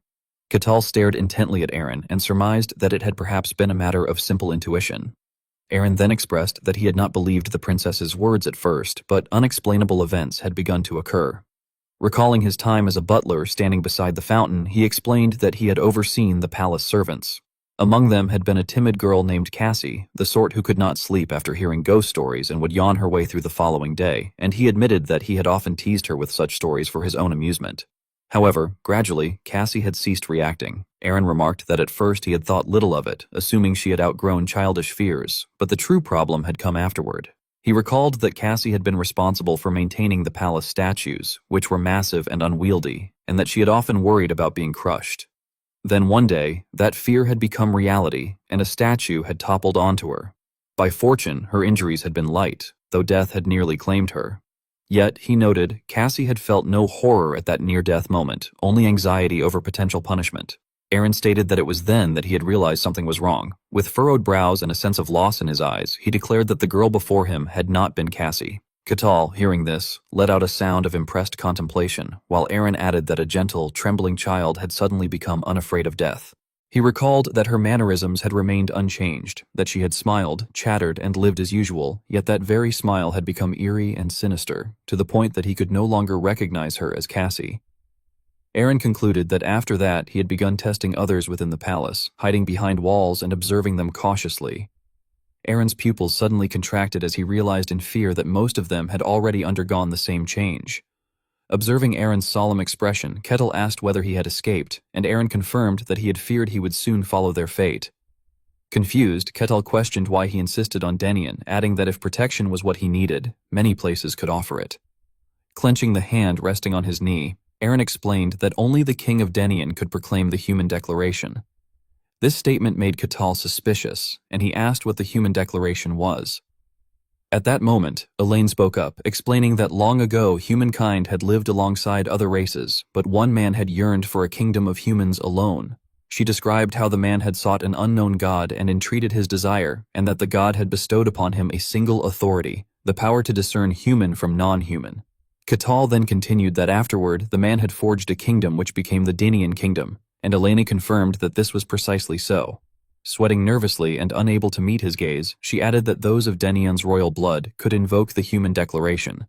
This information intrigued Kettle, who remarked that it was extraordinary. Closing his eyes, he thought that this world never ceased to surprise him, and then stated aloud that they hoped to uncover evidence using that power, calling it a sound strategy. Elena frowned and, with sorrowful eyes, asked whether he was truly all right. Smiling brightly, Kakao affirmed that nothing had changed and declared that he would continue his guard as promised. Deeply moved, Elena clasped her hands and expressed her sincere gratitude. Blushing, she further stated that once the request concluded, she would grant anything he asked, anything at all. Kakao calmly replied that he would hold her to that, while Aaron, shocked, rolled his eyes and turned abruptly toward Elaine, inwardly calling out to the princess in alarm. As time passed and night fell, everything grew quiet except for the crackling fire. Kakao was slightly startled when Lich asked whether he trusted her words. Now unbound and seated before him, Lich listened as Kakao, noticing his serious expression, responded that he did not place full faith in them, but believed they might hold some truth. He emphasized that the Azure Knights were human, yet Lich remained concerned, remarking that Kakao, who had crossed blades with them, would know best. After a moment of silence, Kakao admitted that he agreed. Lich then pointed out that Kakao had now set himself against an entire kingdom, warning that even if her words were true, that alone was perilous, as they would seek to kill him to conceal such knowledge. With a serious gaze, Lich asked whether Kakao had truly accepted the escort solely for the sake of fulfilling the contract. Kakao remained silent, staring into the fire in thought. After a while, he slowly rose and said that it was part of the reason, but above all, his words causing Lich's eyes to widen in surprise, he added with a smile that a tale this captivating was not something he could possibly abandon. As Kakao's gray eyes widened and fixed coldly on him, Lich broke into a cold sweat and inwardly questioned what nonsense the barbarian was uttering, wondering if all of this was merely for entertainment. Suddenly, Kakao's eyes shifted to a violet hue, and he asked with excitement what more one could possibly need. Lich looked at Kakao in confusion and inwardly remarked that it sounded fun, while Kakao, stroking his chin with an amused smile, commented that a being capable of replacing others without anyone noticing was peculiar and that it was bound to be fun, even wondering to himself whether that mindset was also a trait of barbarians from the White Wastelands. Feeling as though he were bound by invisible chains, Lich was astonished and inwardly admitted that he wanted to study him, particularly that physique, and as he observed Ketel's relaxed demeanor, he further resolved that he wanted to dissect the entity known as Ketel piece by piece to understand how he functioned. The next day, as the sun rose high and the four of them set out together, Lich once again steeled his resolve while looking at Ketel's back, repeating inwardly that he wanted to dissect the entity known as Ketel piece by piece and uncover how he worked, though he frowned with sweat running down his cheek and reminded himself that, although Ketel seemed like a being from the demonic realm who sought only his own amusement and there was much he wanted to know, he would hold himself back for now. Suddenly, an arrow shot down from above, aimed directly at Ketel, but with a swift motion, Ketel caught it effortlessly in his hand, astonishing Lich, while Elaine gaped in horror and Aaron frowned in alarm. Ketel smirked and stated that, for now, he was merely an ordinary citizen who admired Ketel, and upon noticing numerous soldiers emerging from hiding, he cheerfully snapped the arrow and remarked that it seemed to be guerrilla tactics this time. As another volley of arrows rained down, Ketel casually glanced upward and commented that it was not a bad strategy, then waved his hand and unleashed magic that struck the soldiers, sending them flying backward as their armor simultaneously shattered with holes punched through it. The soldiers coughed up blood and crashed to the ground alongside their weapons, crying out in pain before scrambling to their feet, supporting one another as they fled in terror, shouting that they should retreat for now and calling him a monster. Unbothered, Ketel simply sighed, and after they had gone, Aline exclaimed in amazement that those soldiers were certainly not weak, though Ketel questioned her assumption, leaving her at a loss for words. When she asked why he had let them live, she nervously suggested that perhaps he had done so out of consideration for them, but Ketel widened his eyes in surprise and denied that it was for their sake, causing Aline to grow embarrassed and awkwardly acknowledge his response. Ketel then turned his gaze in a certain direction and explained that there was something he needed to check, referring to the swords left behind by the soldiers, which were glinting in the sunlight. Sometime later, with the sun still high, 3 soldiers appeared again and shouted for the barbarian to hand over the princess. Observing them from afar, Ketel remarked that they just kept coming, while one of the soldiers angrily demanded that he release the princess at once. Ketel responded with a faint, indifferent sound, and moments later, that same soldier was being strangled, groaning in pain. After subduing the others, Ketel lifted him by the neck and, examining the scratches on his armor, pointed out that he had destroyed that very armor only a few hours earlier. Hearing this, Aline and Aaron expressed confusion, but under the sunlight, as the marks became clearer, Ketel explained that he recognized the scratches and that they matched exactly. After dropping the soldier, he remarked that it was interesting, and as the soldiers once again fled into the forest, Elaine hurried to question him, asking what he meant. Ketel turned back and explained that it meant they were not simply being resupplied. adding that their shattered armor and weapons were being completely restored, and he questioned whether such a thing was even possible with magic. Aaron, sweating nervously, replied that it was possible but required substantial equipment and at least a full day. Recalling how he had pierced the armor of the earlier soldiers, Kakao crossed his arms, closed his eyes, and reasoned that since he had broken that armor only 5 hours earlier, that explanation could not be correct, though inwardly he admitted that he was beginning to understand the situation. Observing them as if from above, he analyzed that once he drove them off, their presence disappeared completely, after reaching a certain distance, and then reappeared, almost as if they were resetting, and after finishing his reasoning, he smiled to himself and concluded that there was only one last thing left to confirm. After a while, the 3 soldiers appeared once more, repeating their demand for the Barbarian to hand over the princess. Kakao scrutinized them carefully, then called out to Elaine, who nodded with determination. Immediately, Kakao drew his weapon, his gaze turning cold, and in an instant his axe was drenched in blood as the soldier lay motionless in a pool of it. Standing beside the body, Kakao admitted that he was somewhat hesitant to do this since they looked human, but stated that this would confirm everything and that he would see whether his theory was correct, leaving Aaron and Elaine stunned. That afternoon, as the sun began to set, they continued along the path, with Elaine walking heavily.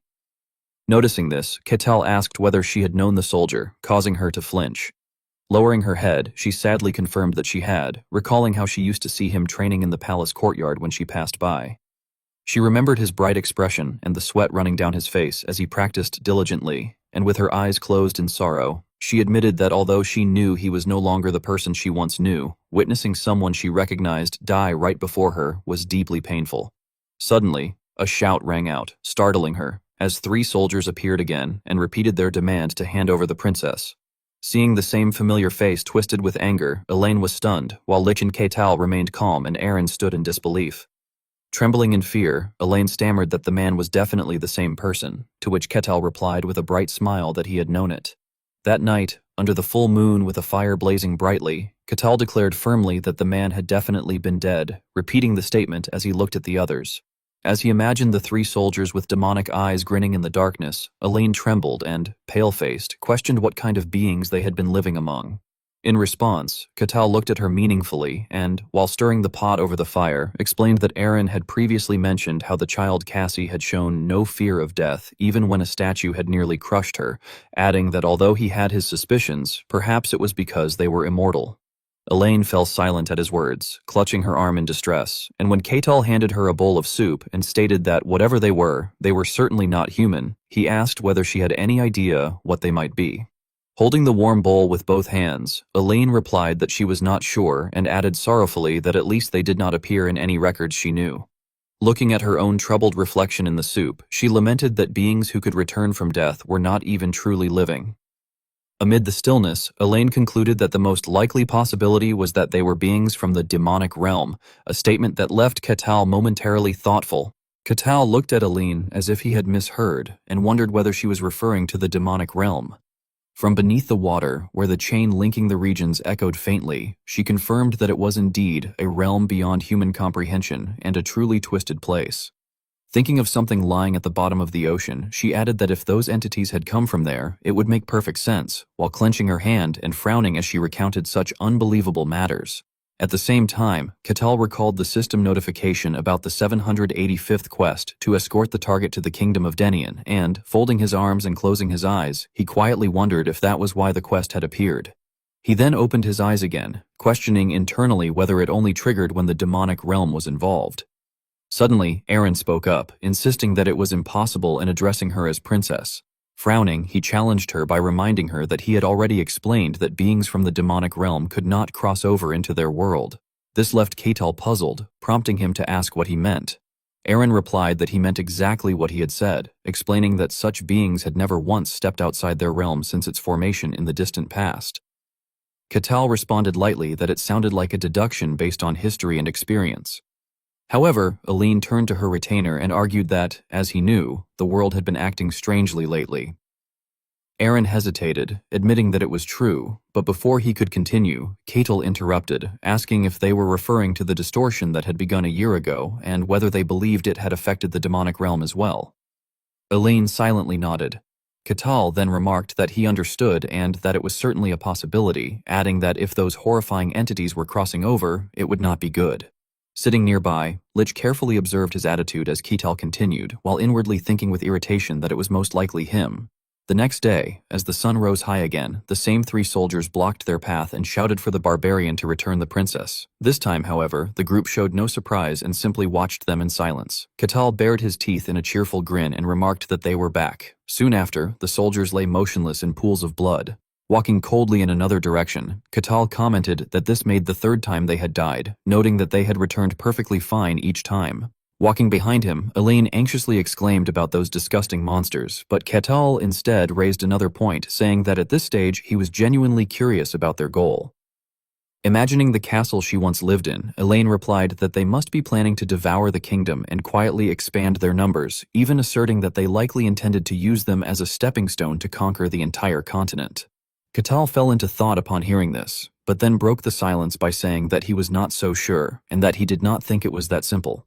At that moment, arrows struck Ketal, yet he casually blocked them with his hand and explained that if their goal had truly been to swallow the kingdom, they would have killed her already instead of trying so hard to take her back alive. He added that they had had plenty of opportunities to kill her over the past year. Looking at the 3 soldiers charging toward him, he further pointed out that they never attacked at night and rested just like humans. As he finished speaking, his gaze grew colder. He knocked the soldiers away and stated that their hit-and-run tactics made little sense. Watching them collapse onto the ground, he questioned whether there was any reason for immortal monsters to attack in such small groups, noting that they could simply swarm them all at once and revive if killed. Elaine grew even more astonished as he concluded that they were not acting like monsters at all. Ketal then turned to her and explained that their words and actions were far too human, almost as if they firmly believed themselves to be human, which led him to an idea. Smiling confidently, he declared that he had a great idea, leaving both Aaron and Elaine staring at him in shock. The bound soldier shouted angrily, demanding to be untied immediately, while Aaron and Elaine looked at him in fear and disbelief, and Lich simply observed calmly from nearby. Suddenly, Ketal clapped his hands together and cheerfully announced that they were going to have a little chat. He added that being hostile without even knowing what the other side wanted was a tragedy, which left Lich inwardly speechless as he thought that Ketal was an absolute lunatic. Aaron, startled, asked what Ketal was doing. Ketal turned to him with a smile and explained that, as he had said, they were going to have a nice and honest conversation with the man. Aaron frowned and shouted that he expected him to converse with a monster like that, questioning whether he had lost his mind. Meanwhile, the soldier knelt with sweat running down his face, confused. After a moment, he stammered uncertainly as he addressed Aaron, asking what he was saying. He then grew furious and insisted that he was human, reminding them that they knew him and that he was not a monster. Suddenly, Aline shut her eyes tightly and shouted at him to be quiet. Frowning, she rebuked him for daring to mimic that person, calling him a disgusting beast. With tears welling up in frustration, she continued that she had already watched him die and come back to life multiple times with her own eyes, and questioned how he could expect her to believe he was human. The soldier, looking stunned, hurriedly argued that that was not what was important right now, insisting again that they were not monsters but truly human, and that she was gravely mistaken. However, Elaine's eyes shifted from sorrow to anger as she waved him off and shouted for him not to treat her like she was crazy, asking whether he really thought she would not figure out his ulterior motives. Images of her parents flashed through her mind, and she cried out in rage that they had devoured her father and mother and now planned to turn her into a monster as well, accusing them of intending to replace everyone in the kingdom and conquer the continent. The soldier frowned, clearly wronged, and quickly denied it, insisting that it was not true at all, and that she would remain exactly as she was. Elaine coldly asked what that was supposed to mean. Lich observed quietly from the side, while Ketal also remained silent, waiting for the soldier's answer. After a moment, the soldier admitted that he did not know the exact details himself, but insisted that what he did know for certain was that both of them had to return to the kingdom. Elaine turned away and coldly declared that it was enough, saying there was no point in talking to him further and that he was only spouting nonsense, concluding that, as she had suspected, there was no reasoning with monsters. Suddenly, she glanced upward in suspicion. Noticing that Ketal was stroking his chin and staring at her, she hesitantly asked what was wrong. He cleared his throat and replied that now he understood and that this was interesting. Then, looking at both her and the soldier, he asked Elaine whether she considered herself human. The question struck her like a bolt from the blue, and she responded in shock, asking if it was not obvious. Ketal's eyes suddenly emitted a dark glow as he pressed further, questioning whether it truly was. However, Elaine lowered her gaze slightly and replied that if he thought she had turned into one of them, Before she could finish, her pupils widened as blood and flesh scattered. She broke into a cold sweat and looked down, only to see Keitel's hand thrust forward into her abdomen. His gaze was icy, even carrying killing intent. Staring at his hand piercing through her stomach, Elaine cried out in shock. In a hazy state, Elaine thought she heard someone calling her Princess.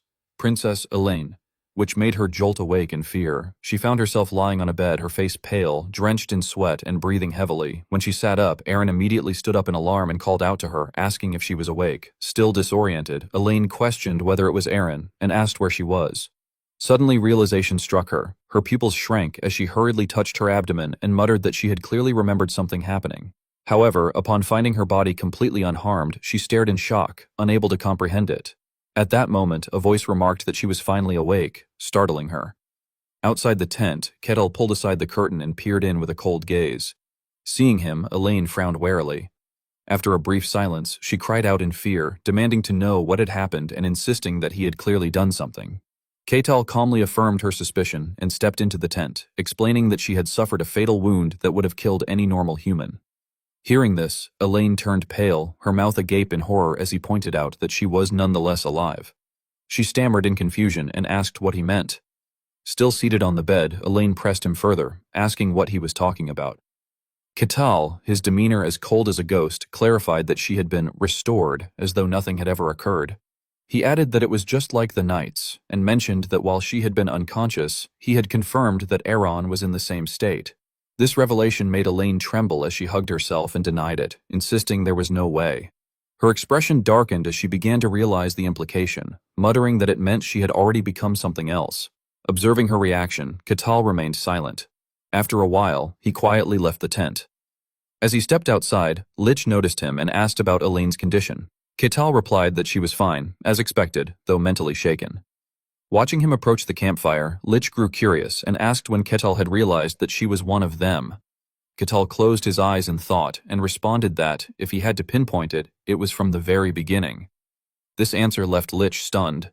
Recalling their first encounter with Elaine and Aaron, Keitel explained that he had sensed a strange yet familiar energy surrounding them, though he had not been certain of its nature at first. He added that seeing the knights chasing them had confirmed his suspicions. Lich frowned, sweat trickling down his face as he wondered how that was possible, noting that even with the eye of contemplation, he had sensed nothing, and speculating whether there was some kind of resonance between beings from the same abyss.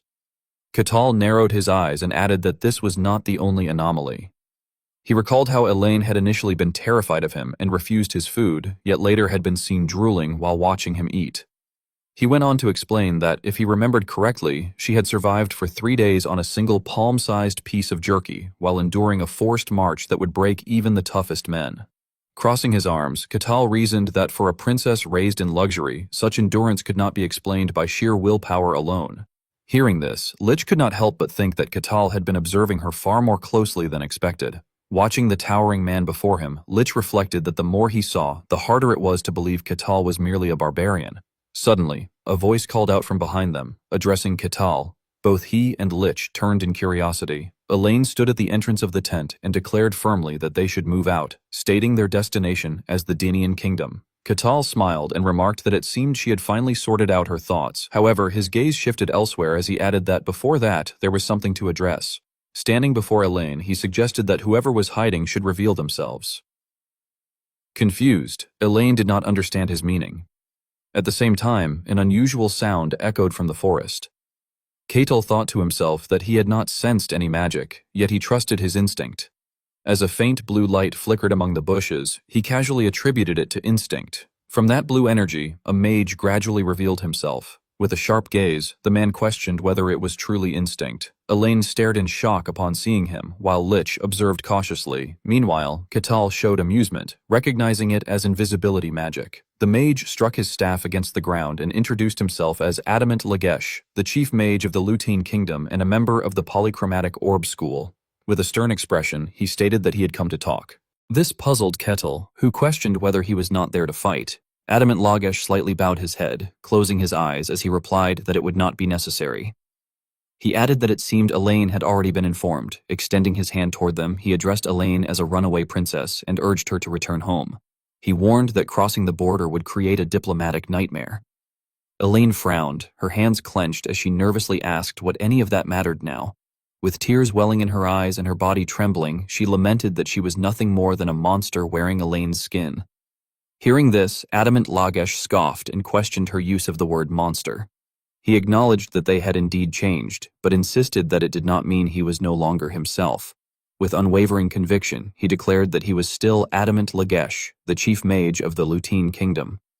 As Elaine stared at him, he continued, arguing that if anything had changed, it was only that they had become more perfect. His words, accompanied by an eerie sound echoing from the depths of the forest, left her shaken. Finally, he stated firmly that she was still the princess of Lutane and declared, without room for argument, that she was destined to become their perfected queen. The narration explained the concept of the ship of Theseus, stating that the people of Athens had carefully preserved the ship of the hero Theseus for generations, replacing each decayed plank with a new one, and it questioned whether, after every part had been replaced over time, it could still truly be called the same ship. Resting his chin on his hand, Kettle pondered this idea and thought that at that very moment, the kingdom of Lutane was like a giant ship of Theseus.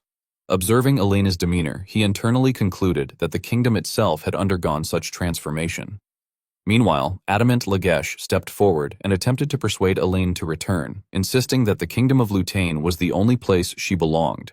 Overwhelmed by his pressure, Elaine hesitated and stammered that she did not know what to say. At that moment, a voice suddenly asked her what she wanted to do, startling her. Kakao, who had appeared beside her, reassured her that if she did not want to go, he would drive Adamant Lagesh away. Hearing this, Adamant Lagesh was shocked, then angrily warned Kakao to step aside, claiming they were the same kind and that there was no reason for him to interfere. However, Kakao calmly questioned what his point was and stated that he did not care what Adamant Lagesh was. He then declared that his only reason for stopping him was to protect his employer. This brought tears to Elena's eyes, and she faltered as she admitted that she was not truly Elaine.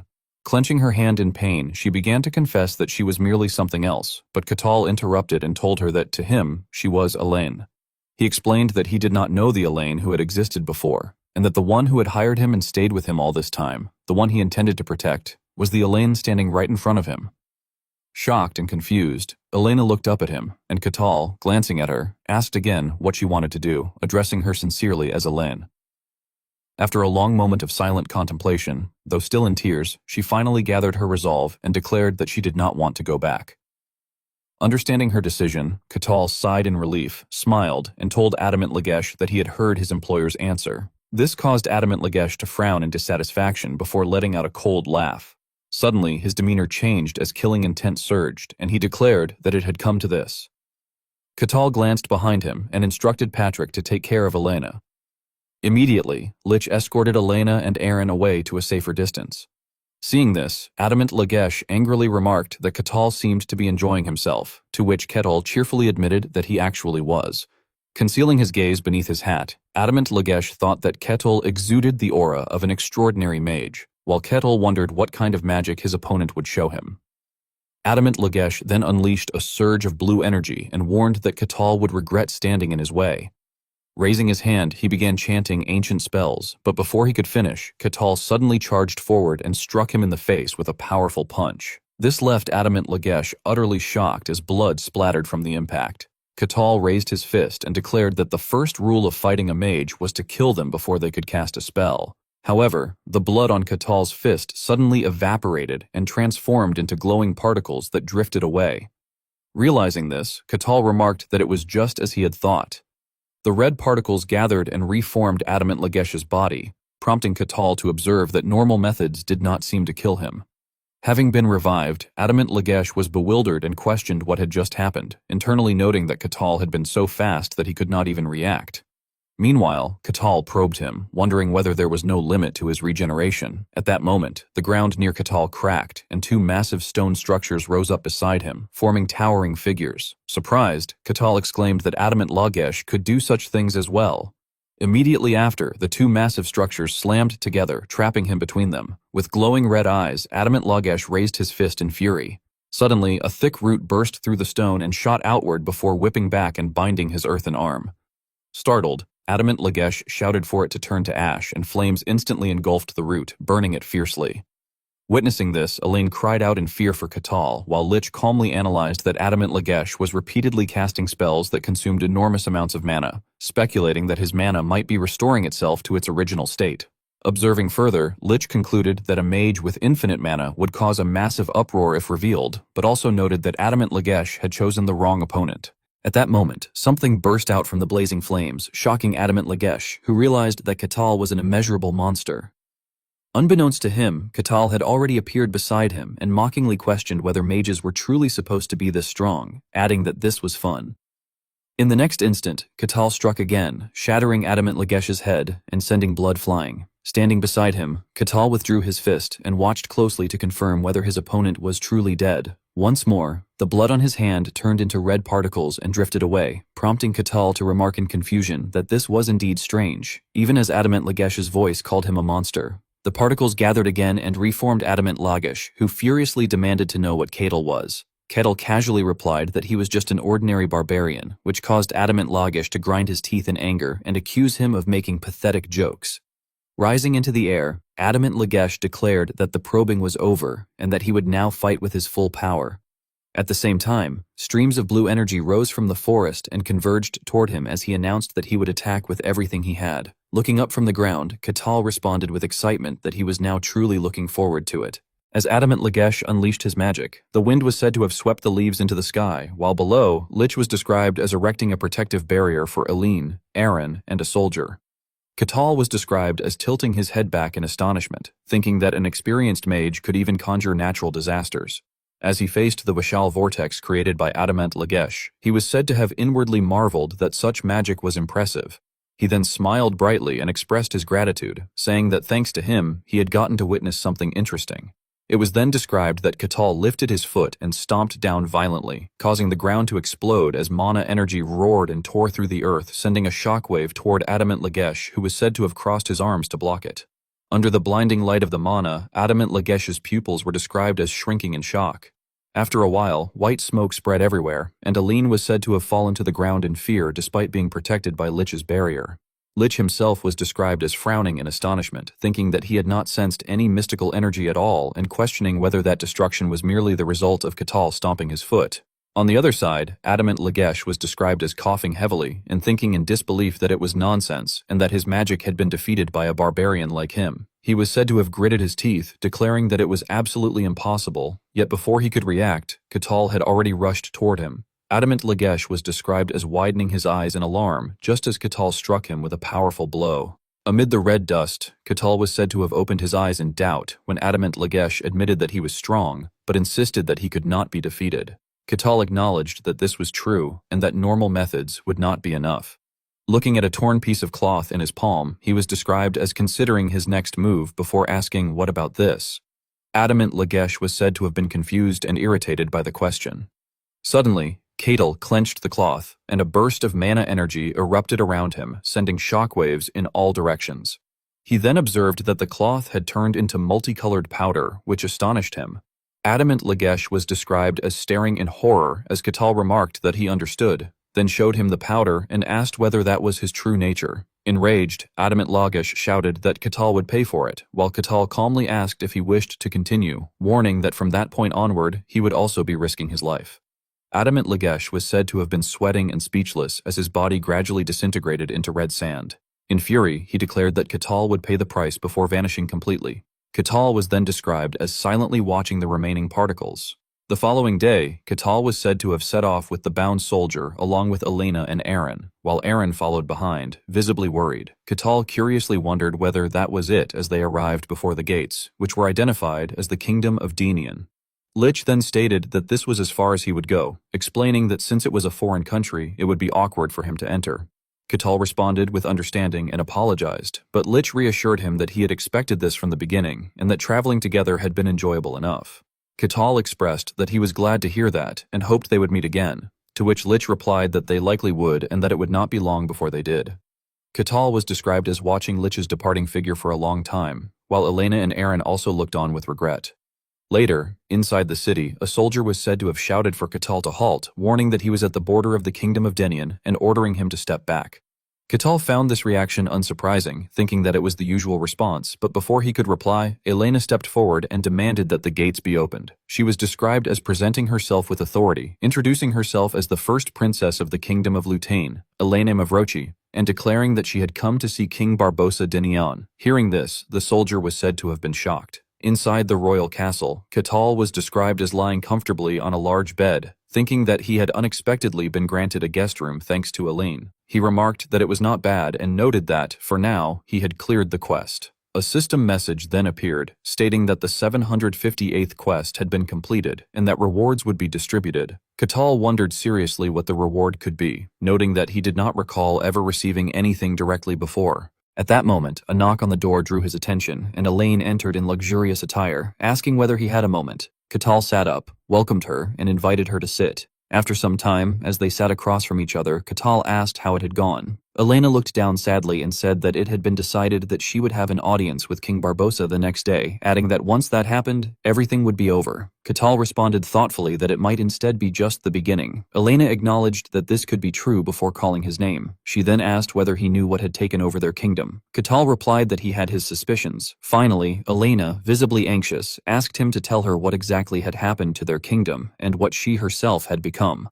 Katal extended his hand and revealed what lay in his palm, and when Elaine saw it, she asked with suspicion what it was. Katal explained that it was the true form of the things that had replaced her people. Hearing that, Elaine broke into a cold sweat and reacted in shock, saying she had never seen anything like it. Katal then stated that he had forcibly compressed and clumped them together, adding that they were usually so small they could not be seen with the naked eye. His words caused Elaine to fall into deep thought, and seeing her like that, Katal wondered to himself whether she would understand. He reflected that although this might be a fantasy world, it still followed a strictly medieval setting, and he doubted they possessed any concept of a microscopic world in an era without microscopes. Suddenly, Katal became puzzled when Elaine said that she understood.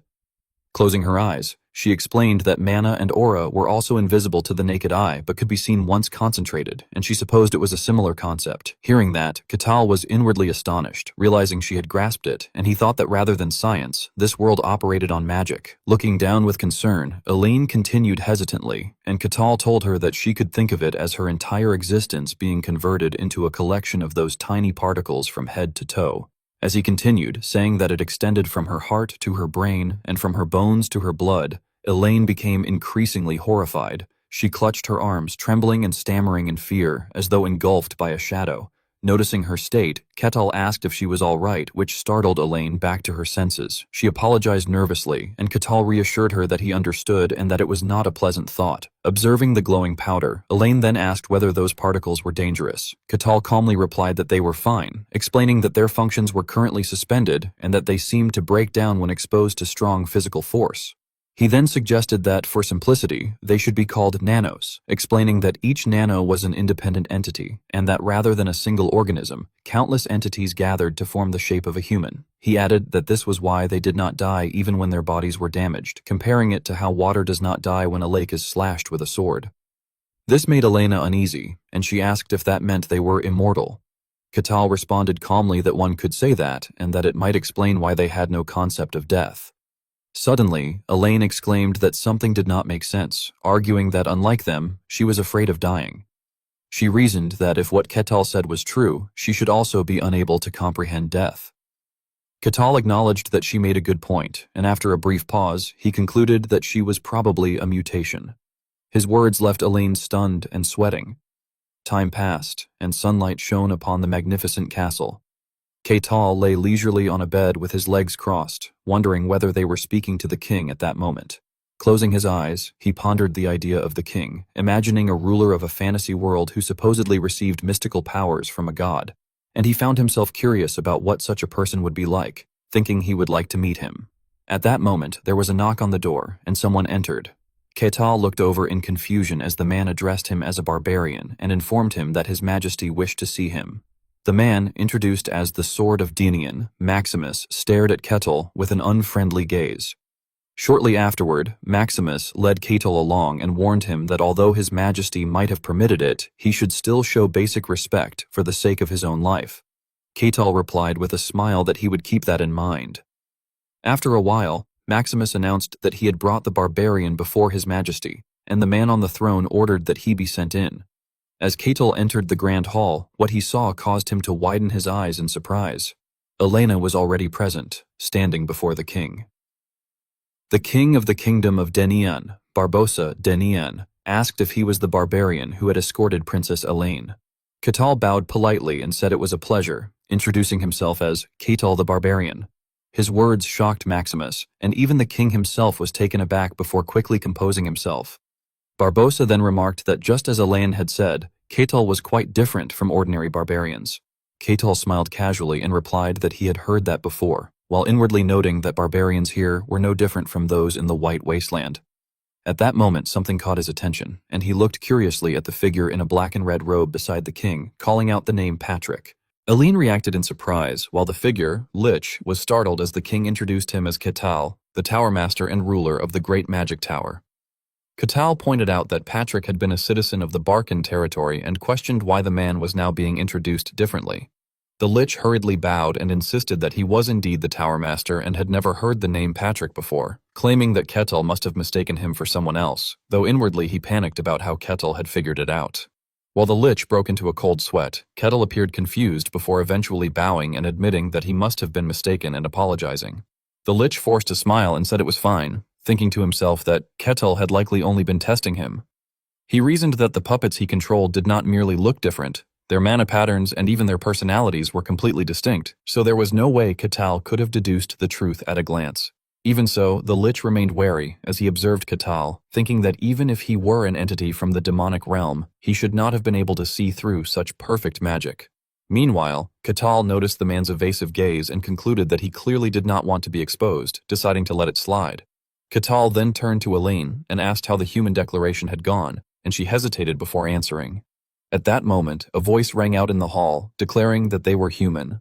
Barbosa solemnly stated that their ancestors believed that if one considered oneself human, then one was human, and he affirmed that Elaine, Aaron, and the knight she had captured were all undeniably human. Hearing this, Elaine lowered her head in silence. Observing her, Kakao reflected that although she had called herself a monster, she had truly wanted to remain human in the end. He then expressed his relief and asked why he had been summoned. Barbosa stared at him for a moment before speaking, saying that Elena had told him about the entities Kakao called nanos. Elena quietly acknowledged this, adding that although it was a tragedy, she had already lost a dear friend and his child to them. Standing nearby, the Lich remained silent as Barbosa explained that the Tower Master was currently containing them, but only as a temporary measure, and that at this rate, the entire continent would soon be replaced by them. Finally, Barbosa stated his purpose, saying that he had heard Kakao knew a way to eliminate them. At that point, Kakao responded indifferently that he understood, then looked up at the king with a probing gaze. With a faint smile and cold eyes, he concluded that the king's goal was subjugation. At the same time, a system notification appeared, announcing the 786th quest, to respond to the entity from the demonic realm. The soldier was brought in and made to kneel anxiously in the middle of the great hall, while Barbosa sat upon his throne and looked down at him with scrutiny. Below, Kakao, Aaron, and Elaine stood in a line, watching. Lich spoke first, stating that it would be best to gather as much information as possible before facing their enemies, adding that he had tried several methods himself, but the captive had refused to reveal his true form. He continued that since Kakao had direct contact with them, he might be able to succeed. Kakao glanced back at him, then shifted his gaze toward the bound soldier as Lich reassured the man not to worry about safety, explaining that he had erected a barrier to keep them completely isolated. Hearing this, Elena looked at the soldier with suspicion. Suddenly, the soldier cried out in panic, demanding to know why they were doing this to him and insisting that he was human. At that, Kakao closed his eyes and let out a weary sigh, then stared straight into the soldier's eyes while wondering what the best way to handle the situation would be.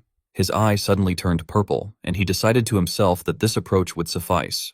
At the same moment, a gigantic shadow with demonic eyes appeared before the soldier. The man immediately rolled his eyes back in terror, trembling uncontrollably. Manifesting a grotesque demon, Kakao reasoned inwardly that for a being that had never known death, he would show him its terror. Witnessing this, Barbosa abruptly rose from his throne in shock and demanded to know what he was seeing. The overwhelming pressure released by Kakao left Aaron and Elaine stunned, while Lich forced a strained smile, his pupils shrinking as he marveled inwardly that such intensity could come from mere killing intent. Meanwhile, the soldier was crushed under Kakao's aura, sobbing uncontrollably in sheer horror. Observing this, Lich reflected that they were only feeling a fragment of the bloodlust directed at the man and that he could not imagine the pressure the soldier was enduring. The soldier's eyes bulged as his body seemed to melt under the force, and he screamed in terror. In the air, shimmering lights appeared interwoven with grains of red sand. Seeing this, Kakao remarked inwardly that it was finally happening. At that moment, the soldier transformed into a red and black energy being with glowing eyes. Kakao observed with interest that the creature had finally revealed its true form. The red demon-like entity facing him demanded to know the meaning of this. Elaine stood frozen, trying to steady herself as she realized that this must be the true form of a nano. Kakao calmly greeted the being, stating that it was a pleasure to meet it and that he wished to speak, asking whether that would be acceptable. Barbosa stood dumbfounded, while Maximus frowned in astonishment, and Lich quietly observed everything. The being mockingly questioned the idea of speaking, then agreed and demanded to know why Aaron and Elaine rejected them. Elaine immediately snapped back angrily, arguing that they had to be joking and that the reason was obvious. They had been devouring and slaughtering humans. The being replied that it did not understand, claiming that they were merely making humans perfect and questioning why that would provoke anger. Hearing this, Kakao realized the situation and concluded that this was how the creature perceived things. He then asked whether the reason it wanted Elena back was to understand why she was rejecting them. The being responded that it had no reason to answer. Kakao urged it not to be like that, explaining that humans never acted without reason, and suggesting that depending on its answer, Elaine might even choose to go with them. The being looked at him as he elaborated that although it wanted Elaine, she clearly would not move under the current circumstances, but if it explained things in detail, she might change her mind. Hearing this, the being finally explained that their goal was replication, stating that their numbers were very few and that they required replication to increase them. It added that for efficient replication, as many individuals as possible needed to gather. Aaron and Elaine frowned as it continued that for some reason the two of them were rejecting their call, implying that an error had occurred. Kakao crossed his arms and questioned what they intended to do once their numbers increased. The being hesitated briefly before declaring that they would grant perfection to this imperfect world. Kakao responded with a mocking smile, interpreting that as meaning they intended to replace everyone. The being openly admitted that there was no reason to refuse and insisted that the two of them must also become one with them to aid the world. Kakao then turned to Elena and asked what she thought.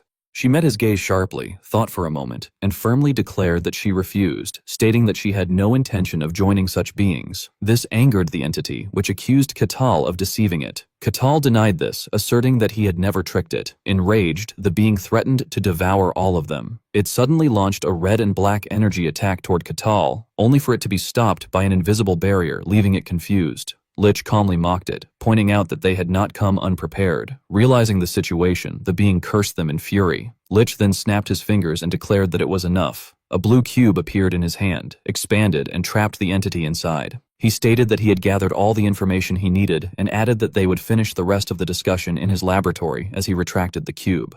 Barbosa then voiced concern that if they allowed the creatures to act freely, something irreversible might occur, and asked Kakao whether he could take them down. Kakao replied without hesitation that it would not be a problem and asked if they should depart immediately. However, he then noted that the location was quite far and that even if they left now, it would take time. He glanced at Lich, who reassured him not to worry and said that he would assist. Lich instructed them to gather close, explaining that he would transport them instantly using teleportation. Kakao expressed surprise that he could do that as well. Lich gave a slight bow and said he intended to accompany them anyway, noting that they would need measures to prevent their enemies from escaping. Suddenly, a voice interrupted, telling them to wait. Kakao widened his eyes in surprise as Elena stepped forward, clenched her hands, and pleaded to be taken along. Aaron quickly protested, but she firmly insisted that she had to know. Barbosa frowned anxiously as she explained that she wanted to find out whether she would lose her sense of self when facing death like those beings. Aaron listened uneasily as she declared that she needed to know whether they were truly different and whether she could remain herself. Her resolve caused both Kakao and Lich to stare at her intently. Breaking the silence, Lich stated that he had no reason to stop her, and Kakao agreed casually. Elena reacted with surprise and hope, asking if they were serious. Suddenly, Aaron shouted that if the princess was going, he would go too. Lich then conjured a magical sphere and warned him to make sure he did not act recklessly. A turquoise light reflected in Elaine's eyes as she flinched. Shortly after, a circular magic formation appeared beneath the four of them, prompting Kakao to express amazement. After some time, Aaron supported Elaine as she slowly opened her eyes while Kakao stared in astonishment.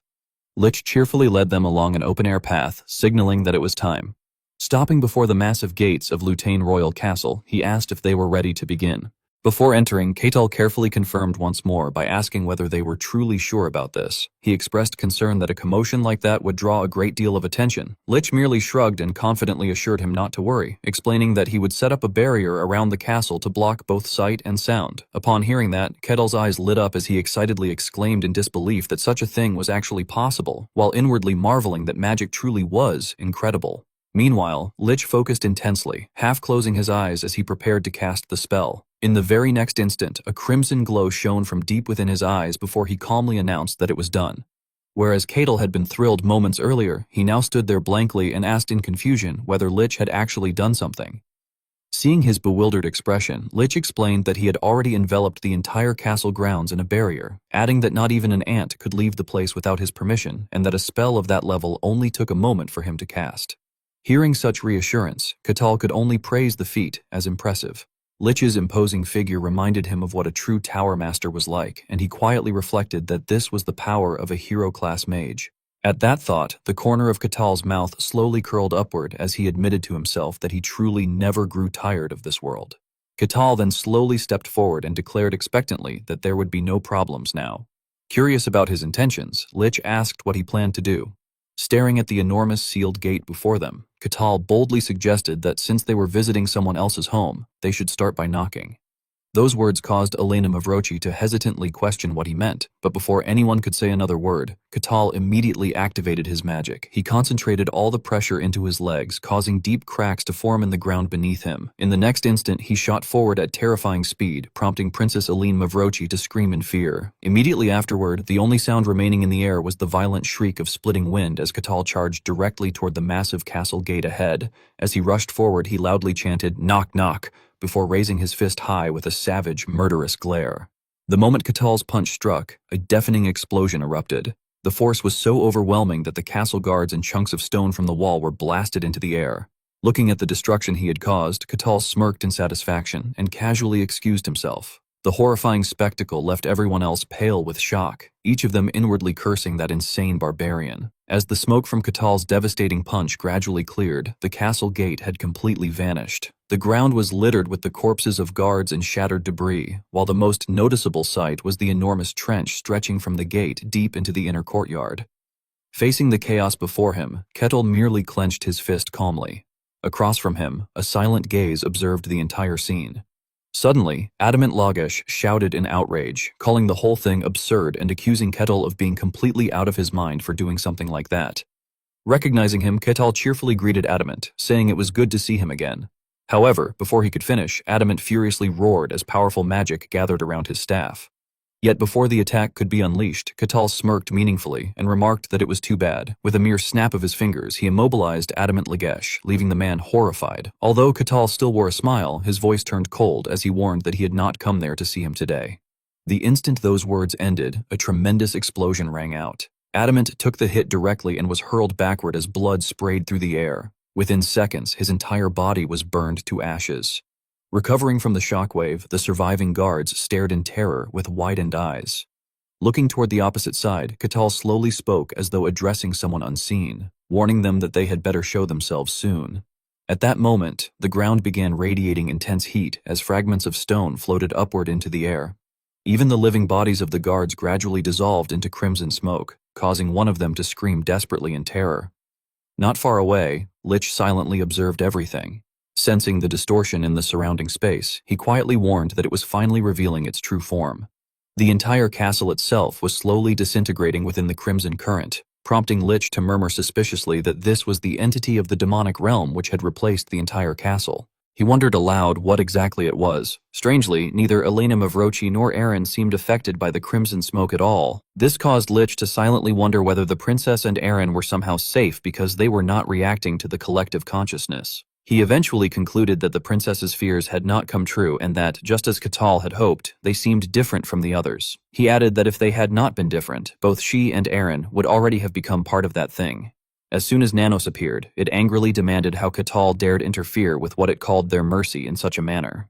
Completely unfazed by the threat, Kakao simply laughed and remarked that mercy was certainly an interesting interpretation. Nanos hissed furiously that they had never intended to reveal themselves and that they had only wanted to respect humanity's will and grant them freedom, insisting that they had shown mercy so people could live the lives they desired. Hearing this, Kakao gradually understood its intentions, but calmly questioned what any of it actually mattered. He openly declared that all that remained now was a monster mimicking the dead. Kakao's fearless words left Nanos speechless with rage, its fists trembling in fury. After a long moment spent regaining composure, it challenged him by vowing to erase his very existence from the world. Rather than showing fear, Kakao casually replied that such a thing might be a little difficult. At that exact moment, a dagger overflowing with sinister energy quietly emerged from the darkness. Nanos roared for him to die and launched its attack. The instant the eye at the center of its body flashed, countless daggers shot forward toward Kakao. Within the dense smoke, a white figure burst out at terrifying speed. It was Kakao, who effortlessly dodged the attack with a simple sidestep. Seeing him completely unharmed, Nanos froze briefly in disbelief before immediately charging forward again. In contrast to Nanos' urgency, Kakao calmly lowered himself into a fighting stance while concentrating magical power into his left arm. Less than 3 seconds later, Nanos unleashed a second attack, hurling countless fireballs that densely filled the space ahead. Kakao widened his eyes and carefully tracked the trajectory of every flaming projectile. The moment he pinpointed Nanos' position, he decisively unleashed a devastating punch directly toward it, catching the creature completely off guard. The strike flew forward at arrow-like speed, though it only grazed the left side of Nanos' body. Kakao regretfully remarked that he had missed slightly. After narrowly surviving the attack, Nanos could only glare at him furiously. Despite expending an overwhelming amount of energy on its previous assault, Kakao remained completely unharmed, causing Nanos to curse him as a monster. Kakao simply raised his head and mockingly replied that such words sounded rather rich coming from a real monster. Without any self-awareness, Nanos continued spewing hatred, calling him a loathsome creature and declaring that, for the sake of the world, he had to be eliminated. It vowed to tear his body to shreds. As Kakao watched the entirety of Nanos' transformation process, he found himself unable to look away. Rather than showing fear, he excitedly shouted in delight at what he called Phase 2. After completing his transformation, Nanos charged straight at Kakao in a frenzy and launched an attack. Kakao perfectly dodged by slipping aside, causing Nanos' claws to slam heavily into the dry ground. Regaining his composure, Nanos slowly swept his gaze around in search of his target. The moment he spotted Kakao, he stomped the ground, spun around in a full circle, and leapt high into the air before mercilessly kicking Kakao away. Kakao was sent crashing into the rock wall behind him and was momentarily dazed. However, as soon as he heard the disturbance caused by Nanos, he widened his eyes and focused intensely in preparation for a counterattack. The instant he looked up, Nanos had already closed the distance and appeared right before him. Barely inches away, Nanos slashed through the air with his sharp claws. The scythe-like blade mutated from those icy claws narrowly grazed Kakao's body, but fortunately, he managed to evade it in time. Even though he had been pushed into a passive position, Kakao kept his eyes fixed on his opponent as though he were analyzing something. A strange gurgling sound suddenly echoed out, and something slowly emerged from Nanos' waist. Before Kakao could even catch his breath, Nanos decisively fired a long, razor-sharp blade straight at him. The blade tore through the air at a terrifying speed and pierced directly into Kakao's abdomen, forcing him backward. A thunderous explosion erupted as the attack blasted Kakao through layers of earth and stone, sending clouds of dust soaring everywhere. Yet in the very next moment, Kakao forcefully planted his feet into the ground to halt himself. Nanos refused to relent and immediately rushed forward again, surrounding Kakao from every side. Sensing something strange, Kakao quickly turned toward the source of the sound. At that moment, Nanos had already finished casting a spell, and the gigantic head of a monstrous beast opened its jaws wide as it lunged forward. Its savage fangs snapped shut violently, swallowing Kakao's massive body whole. Witnessing the horrifying sight, Elena Mavrochi screamed in terror that Sir Kakao had been swallowed. Meanwhile, Lich merely stood to the side, silently evaluating the battle, remarking that the creature's strength and speed were at least superhuman level, and that its ability to shapeshift at will made it an incredibly difficult opponent to deal with. He further admitted that what surprised him even more was the fact that the Barbarian was facing such a monster without relying on any mystery or magic.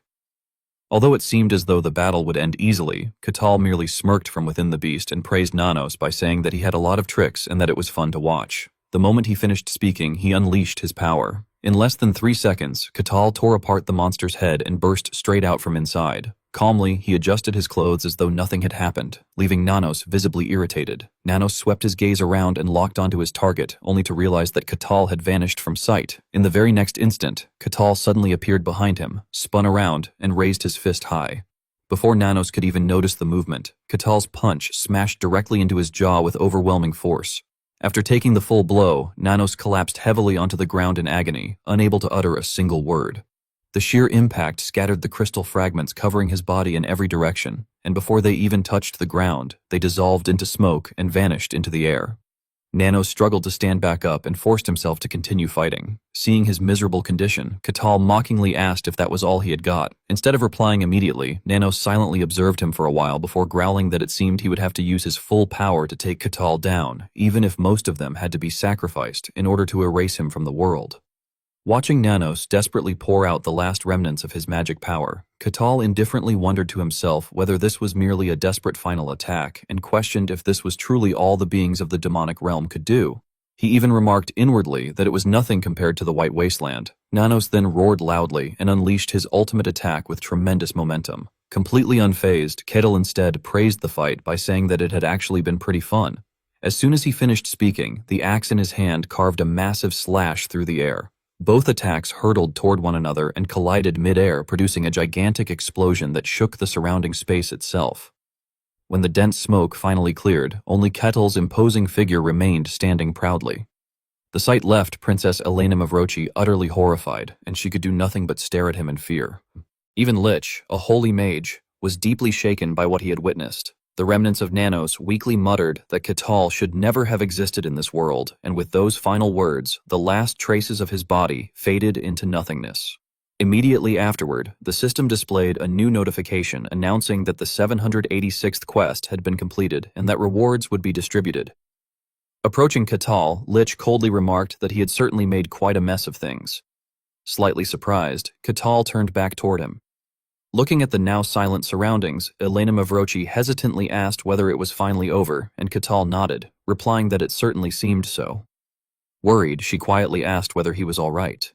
Kakao laughed confidently and answered that he was perfectly fine before asking if she herself was all right, noting that her barrier appeared to have broken at the end. Although events had strayed slightly from the original course, Lich considered the outcome more than satisfactory and let out a sigh of relief while admitting that the barrier had indeed been destroyed. Internally, he could not help but laugh bitterly at the thought that his magic had been shattered by a single swing of an axe. Setting the small talk aside, he informed them that although the shockwave had spread, he had managed to handle the situation for the time being. Surprised, Kettle curiously asked how he had managed it. Lich calmly explained that everyone in the Lutane royal capital had been put to sleep.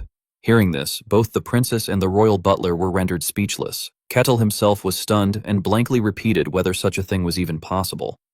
In the next instant, his eyes sparkled with admiration as he enthusiastically declared that Lich truly was incredible. However, Lich inwardly felt conflicted, thinking that such praise coming from Kakao of all people was rather absurd. Turning back around, Lich reminded everyone that although things were over for now, cleaning up the aftermath would be a major headache, and suggested that they return for the time being. Suddenly, Kakao leaned close to Lich's ear and whispered for him to wait. Startled, Lich panicked and shouted, asking what it was all of a sudden. Kakao then pointed toward the pile of slime left behind, which was the item remaining after Nano's true body had disappeared, and eagerly asked if he could have it. As he spoke, he even put on the cutest expression possible to beg for it, leaving Lich with no choice but to helplessly tell him to do as he wished. Barbosa Denian held his head and let out a weary sigh, saying that he had a terrible headache. A moment later, he heard someone beside him remark that he seemed to have quite the headache. Upon recognizing the person before him, Barbosa Denian hurriedly greeted the Tower Master and admitted that everything had become complete chaos. He explained tiredly that even after giving explanations, the people refused to accept the truth. According to him, the nobles had gone beyond political pressure and were now slandering him as a murderer. Lich calmly folded his arms and commented that such a reaction had been inevitable. He stated that it would never be easy for anyone to accept that the entire royal castle had been replaced by beings from the demon realm. Shifting the topic, Lich then asked about the girl's condition. Barbosa Denian hesitated briefly before clarifying that Lich was referring to Aline. He explained that she seemed to be in better condition than expected. He recounted that despite all the persuasion and threats from the remaining Lutein nobles, she had managed to hold herself together remarkably well. He pointed out that she was both the last surviving royal bloodline and also a being of the demon realm. Barbosa Denian sighed in admiration and remarked that although she herself must have been confused, she possessed an unexpectedly strong will. After hearing this, Lich speculated that many things must have happened to her, or perhaps something was supporting her from within. Lowering his gaze, he quietly muttered that it was truly strange. Hearing Lich's words, Barbosa Denian asked what exactly he meant. Lich glanced elsewhere and answered that he was referring to the beings of the demon realm. Confused, Barbosa Denian repeated the phrase before suddenly recalling someone and wondering just how strong that barbarian truly was. Silence immediately filled the surroundings after the question was asked. Lich looked away with a troubled expression and remained silent for a while before murmuring about the concept of strength itself. In the end, he admitted that even he could not grasp the limits of that man's power. Meanwhile, out in the garden, Elena Mavrochi lowered her head and hesitantly asked whether Kakao was leaving already. Kakao smiled and explained that he knew someone in the Denian kingdom and intended to meet them. Elena quietly acknowledged his answer before suddenly apologizing sincerely. She confessed that although she had promised to grant him any reward he desired, she currently possessed nothing she could offer him. Kakao stared at her in surprise for a moment before suggesting that they simply leave the reward pending for the time being. Elena looked up blankly in confusion and asked what he meant. Kakao cheerfully explained that he had heard the Lutein kingdom was currently in chaos, but because the royal bloodline still survived, it would likely stabilize soon enough. He added that he would receive his reward at that time instead. Elena became flustered and tried to protest, but Kakao interrupted her directly by reminding her that he had already told her before that he did not consider her a monster. His words caused Elena Mavrochi's eyes to widen in shock. She remained silent for a long time before finally understanding his feelings and smiling warmly. Filled with happiness, she swore upon the name of Elena Mavrochi that she would repay his kindness someday. Satisfied by her response, Kakao smiled back at her. Sometime later, Kakao received a seal-like token. Looking at the object in confusion, he asked what it was. Barbosa Denian straightforwardly explained that it was a king's identification token. He casually stated that it should be considered the reward for Kakao's request. Barbosa Denian further explained that with the token, Kakao could enter almost anywhere except special places such as the imperial capital or the church's holy grounds. Since Kakao intended to travel the world, Barbosa Denian believed it would be extremely useful to him.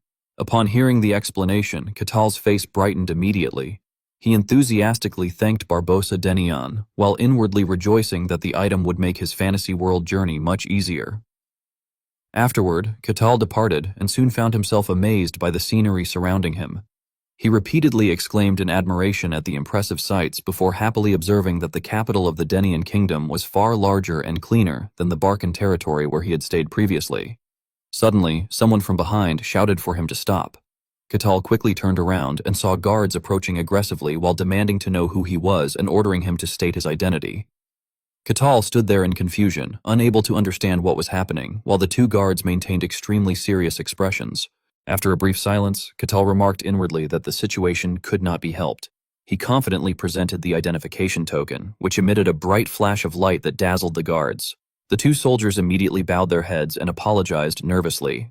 Kakao excitedly sniffed in satisfaction and commented that the effect was certainly impressive.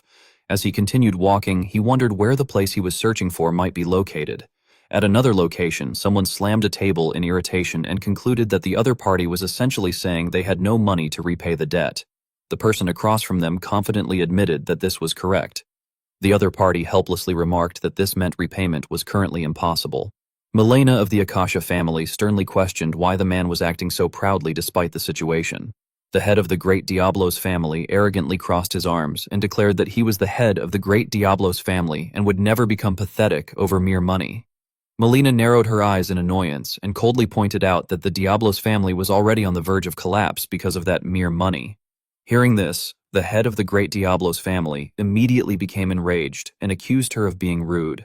Unwilling to back down, Milena sharply replied that she should have been the one saying that instead. She bluntly criticized the Diablos family, explaining that because they could not bear the expenses of their consecutive banquets, they had borrowed a considerable amount of money from her. However, according to her, even that money had been squandered on gambling and betting. She further questioned whether it was true that he had beaten and driven away his servants when they attempted to stop him, asking if such behavior was truly fitting for the great head of the Diablos family. The head of the great Diablos. Family furiously shouted in outrage and demanded to know how she dared insult him. Melina calmly replied that insults only applied to people who still possessed honor worth tarnishing. Her words left the man completely speechless in shock. Melina then presented the debt contract and firmly declared that he had exactly 1 month. She warned him that if he failed to repay the debt within that time, he would be forced to surrender not only the Diablos family's lands and assets but also his title itself. She concluded by coldly advising him to take care to ensure such a fate did not come to pass. In response, the head of the great Diablos family could do nothing except lower his head in fear. Melina of the Akasha family slammed her hand onto the table and declared that the deadline was 1 month. Her expression darkened as she warned that if they could not repay the debt within that time, they would have to surrender not only the Diablos family's lands and assets, but also their title, and she told them to keep that firmly in mind to ensure such a thing would not happen. Hearing this, the head of the great Diablos family immediately protested, asking if she truly believed such tyranny would be tolerated. In the next instant, soldiers rushed forward and shackled him. Shocked, he turned around in disbelief, unable to understand what was happening. Realizing he had already been restrained, he no longer dared to say anything further.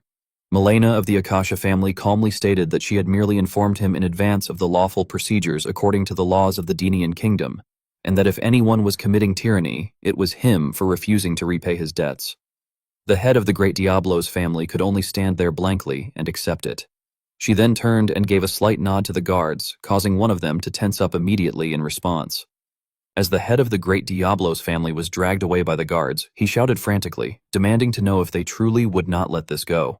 In great frustration, he screamed that the rumors about Melina Akasha losing her honor because of her obsession with money had apparently been true, and that there had to be a reason she had abandoned her parents, siblings, and even the retainers who had gone through the demon realm with her.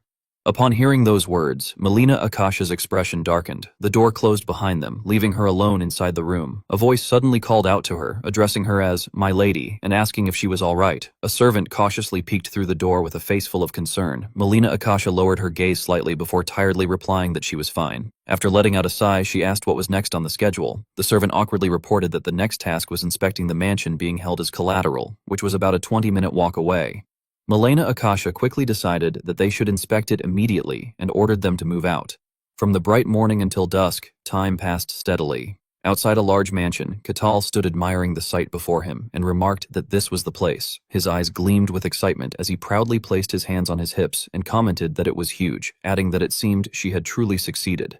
Suddenly, a loud and agitated shout came from behind him, demanding to know who he was. A guard sternly ordered him to leave at once, declaring that this was the Akasha family estate and no place for a savage like him. Those words caused Kakao to stare blankly for a moment before he calmly replied that he had come to the right place because he was an invited guest. The guard became even more confused and asked who had invited him. Kakao answered directly that Melina Akasha had invited him and told him to visit sometime after he came outside. The guard was stunned by the response and questioned him in disbelief. Pointing angrily at him, the guard shouted that it was ridiculous and demanded to know why the Iron Lady Melina would invite some barbarian.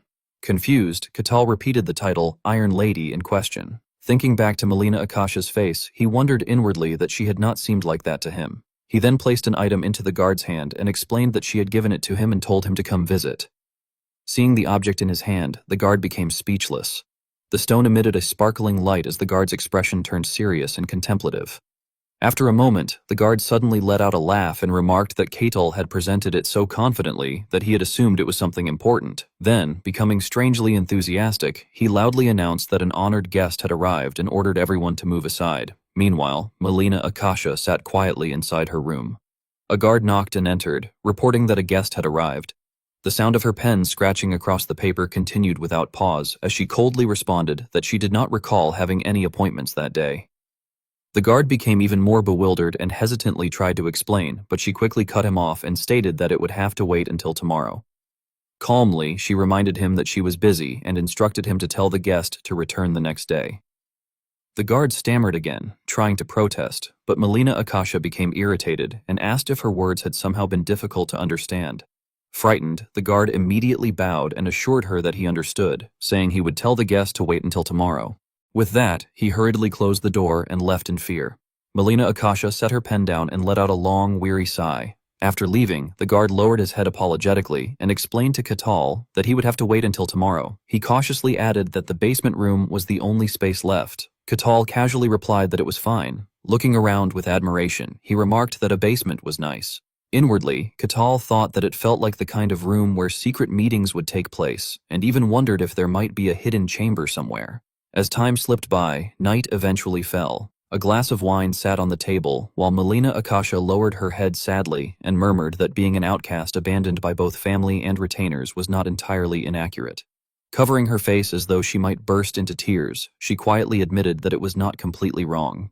Eventually, dawn began to break. Melina Akasha had already prepared herself and walked down the corridor alongside her servant. The guards stood upright seriously, while even the nursemaid appeared tense. Suddenly recalling something, Melina Akasha asked whether someone had come the previous day and questioned if it had been a debtor. The guard cautiously answered that it had not been a debtor, but rather a barbarian.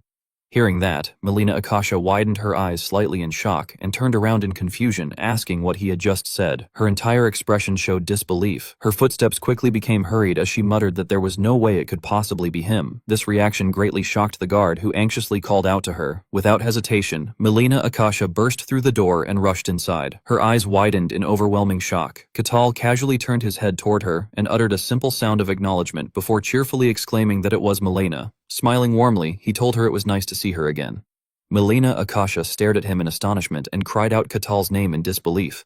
Katal had been examining the wall when he heard Melina Akasha cheerfully exclaim that it was Melina and that it was good to see him again. Her face had turned red from running too fast as she hesitantly called out to Katalnim. Immediately afterward, she bowed deeply and apologized to Katalnim, saying that she could not believe she had dared to bring him to such a shabby room. Katal smiled faintly and replied that it was a perfectly fine room, though he then added that it would have been a good room if only it had contained a secret room. As he lightly touched the wall beside him and said this, Melina Akasha became confused and asked for pardon. Sometime later, the two of them moved to the tea room. Katal softly remarked that it was good. Beside them, the servant appeared somewhat anxious. Melina Akasha cautiously lowered her head once again and apologized again, but Katal smiled and told her that she did not need to worry about it. Hearing this, Melina Akasha let out a relieved sigh and remarked that it truly had been a long time since they had last met. Katal happily agreed and wondered how many years it had been. Melina Akasha immediately answered that she thought it had been 5 years.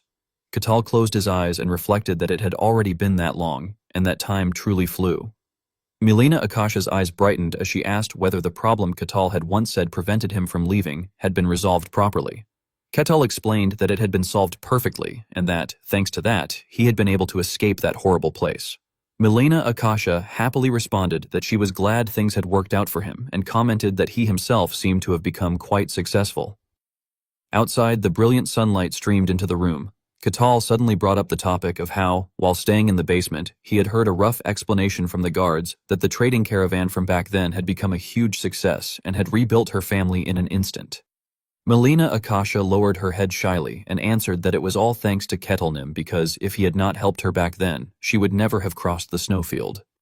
Katal smiled and nodded, replying that she had been the one who risked her life to challenge it and therefore deserved the reward.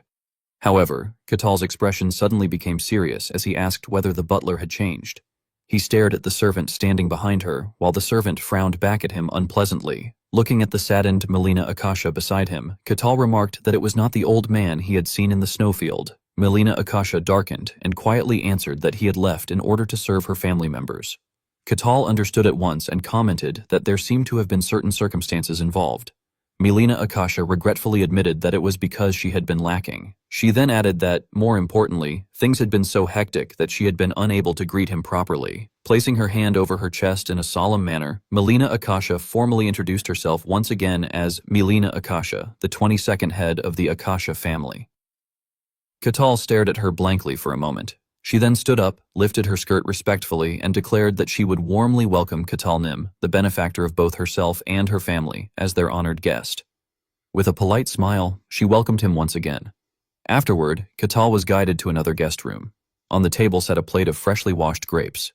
Katal plucked one grape from the bunch and, while eating it, looked around the room and remarked that it was truly luxurious. He then looked upward and commented that, although it was not as grand as a room in the royal castle, it was still very splendid and that sometimes such a place was not bad either. Suddenly, a sound was heard. Katal raised his head in slight surprise and wondered what it was. It turned out to be Melina Akasha peeking through the door as she softly called out to Katalnim and asked whether she was disturbing his rest. Katal smiled and assured her that it was fine before asking what she needed. Melina Akasha then produced a bottle of alcohol and shyly asked whether having a drink would be all right. Sometime later, Melina Akasha blushed and let out a long breath before lowering her head and confessing that, more importantly, she had not known he liked alcohol.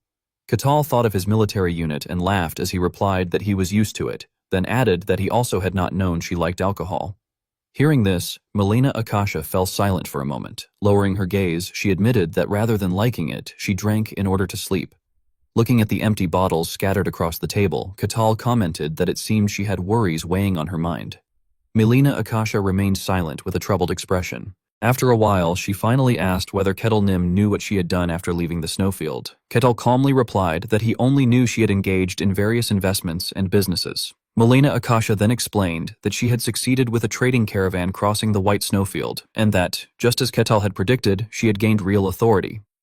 Using that authority, she had attempted many different investments. Perhaps luck had been on her side, but most of the caravans had succeeded, allowing her to quickly earn a great fortune. However, as she continued speaking, her voice gradually grew quieter as she admitted that those trading caravans had carried enormous risks and that if even a single thing had gone wrong, it would only have been a matter of time before the family collapsed. Melina Akasha explained that she had started thinking about investment methods with lower risk and that the conclusion she had reached was buying and selling money. She said that, thanks to that, her family had achieved great success, but that her family members had all left her one by one, claiming that she had gone crazy over money and thrown away her honor. Having been abandoned by everyone, she sorrowfully admitted that she had firmly believed she had been making choices for the sake of the family, and asked whether all of those choices had truly been wrong. At that moment, Katal denied it, saying that he did not think so. He asked in confusion how it could be wrong when she merely lent money to those who needed it and kept it safe for them. He further explained that he had heard she had received the country's permission, so there should not have been any problem at all. Inwardly, Katal reflected on the concept of finance and thought that, considering the era, he could understand why she had been treated that way, though in modern times it would have been considered completely normal. Melina Akasha looked astonished and asked whether he truly thought that way and whether he did not see it as dirty work.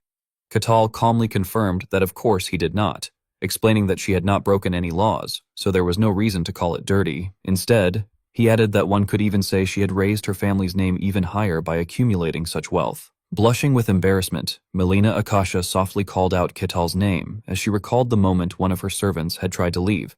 Back then, she had desperately told the servant to wait and tearfully asked whether he was leaving her too and why.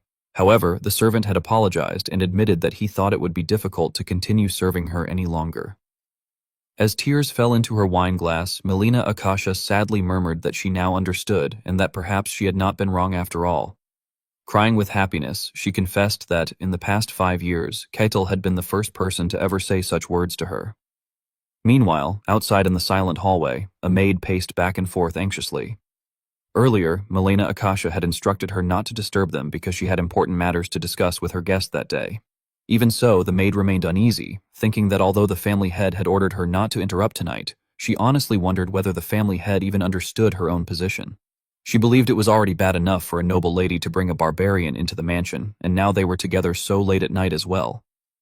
Suddenly, a loud noise echoed through the corridor, prompting the maid to rush over and fling the door open while calling out to the family head.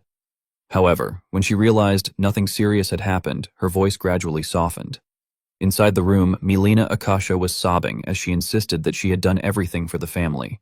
She complained that those people could not even repay their debts, yet they still kept talking about honor, which made them truly shameless. Katal smiled and agreed, remarking that they really were shameless people.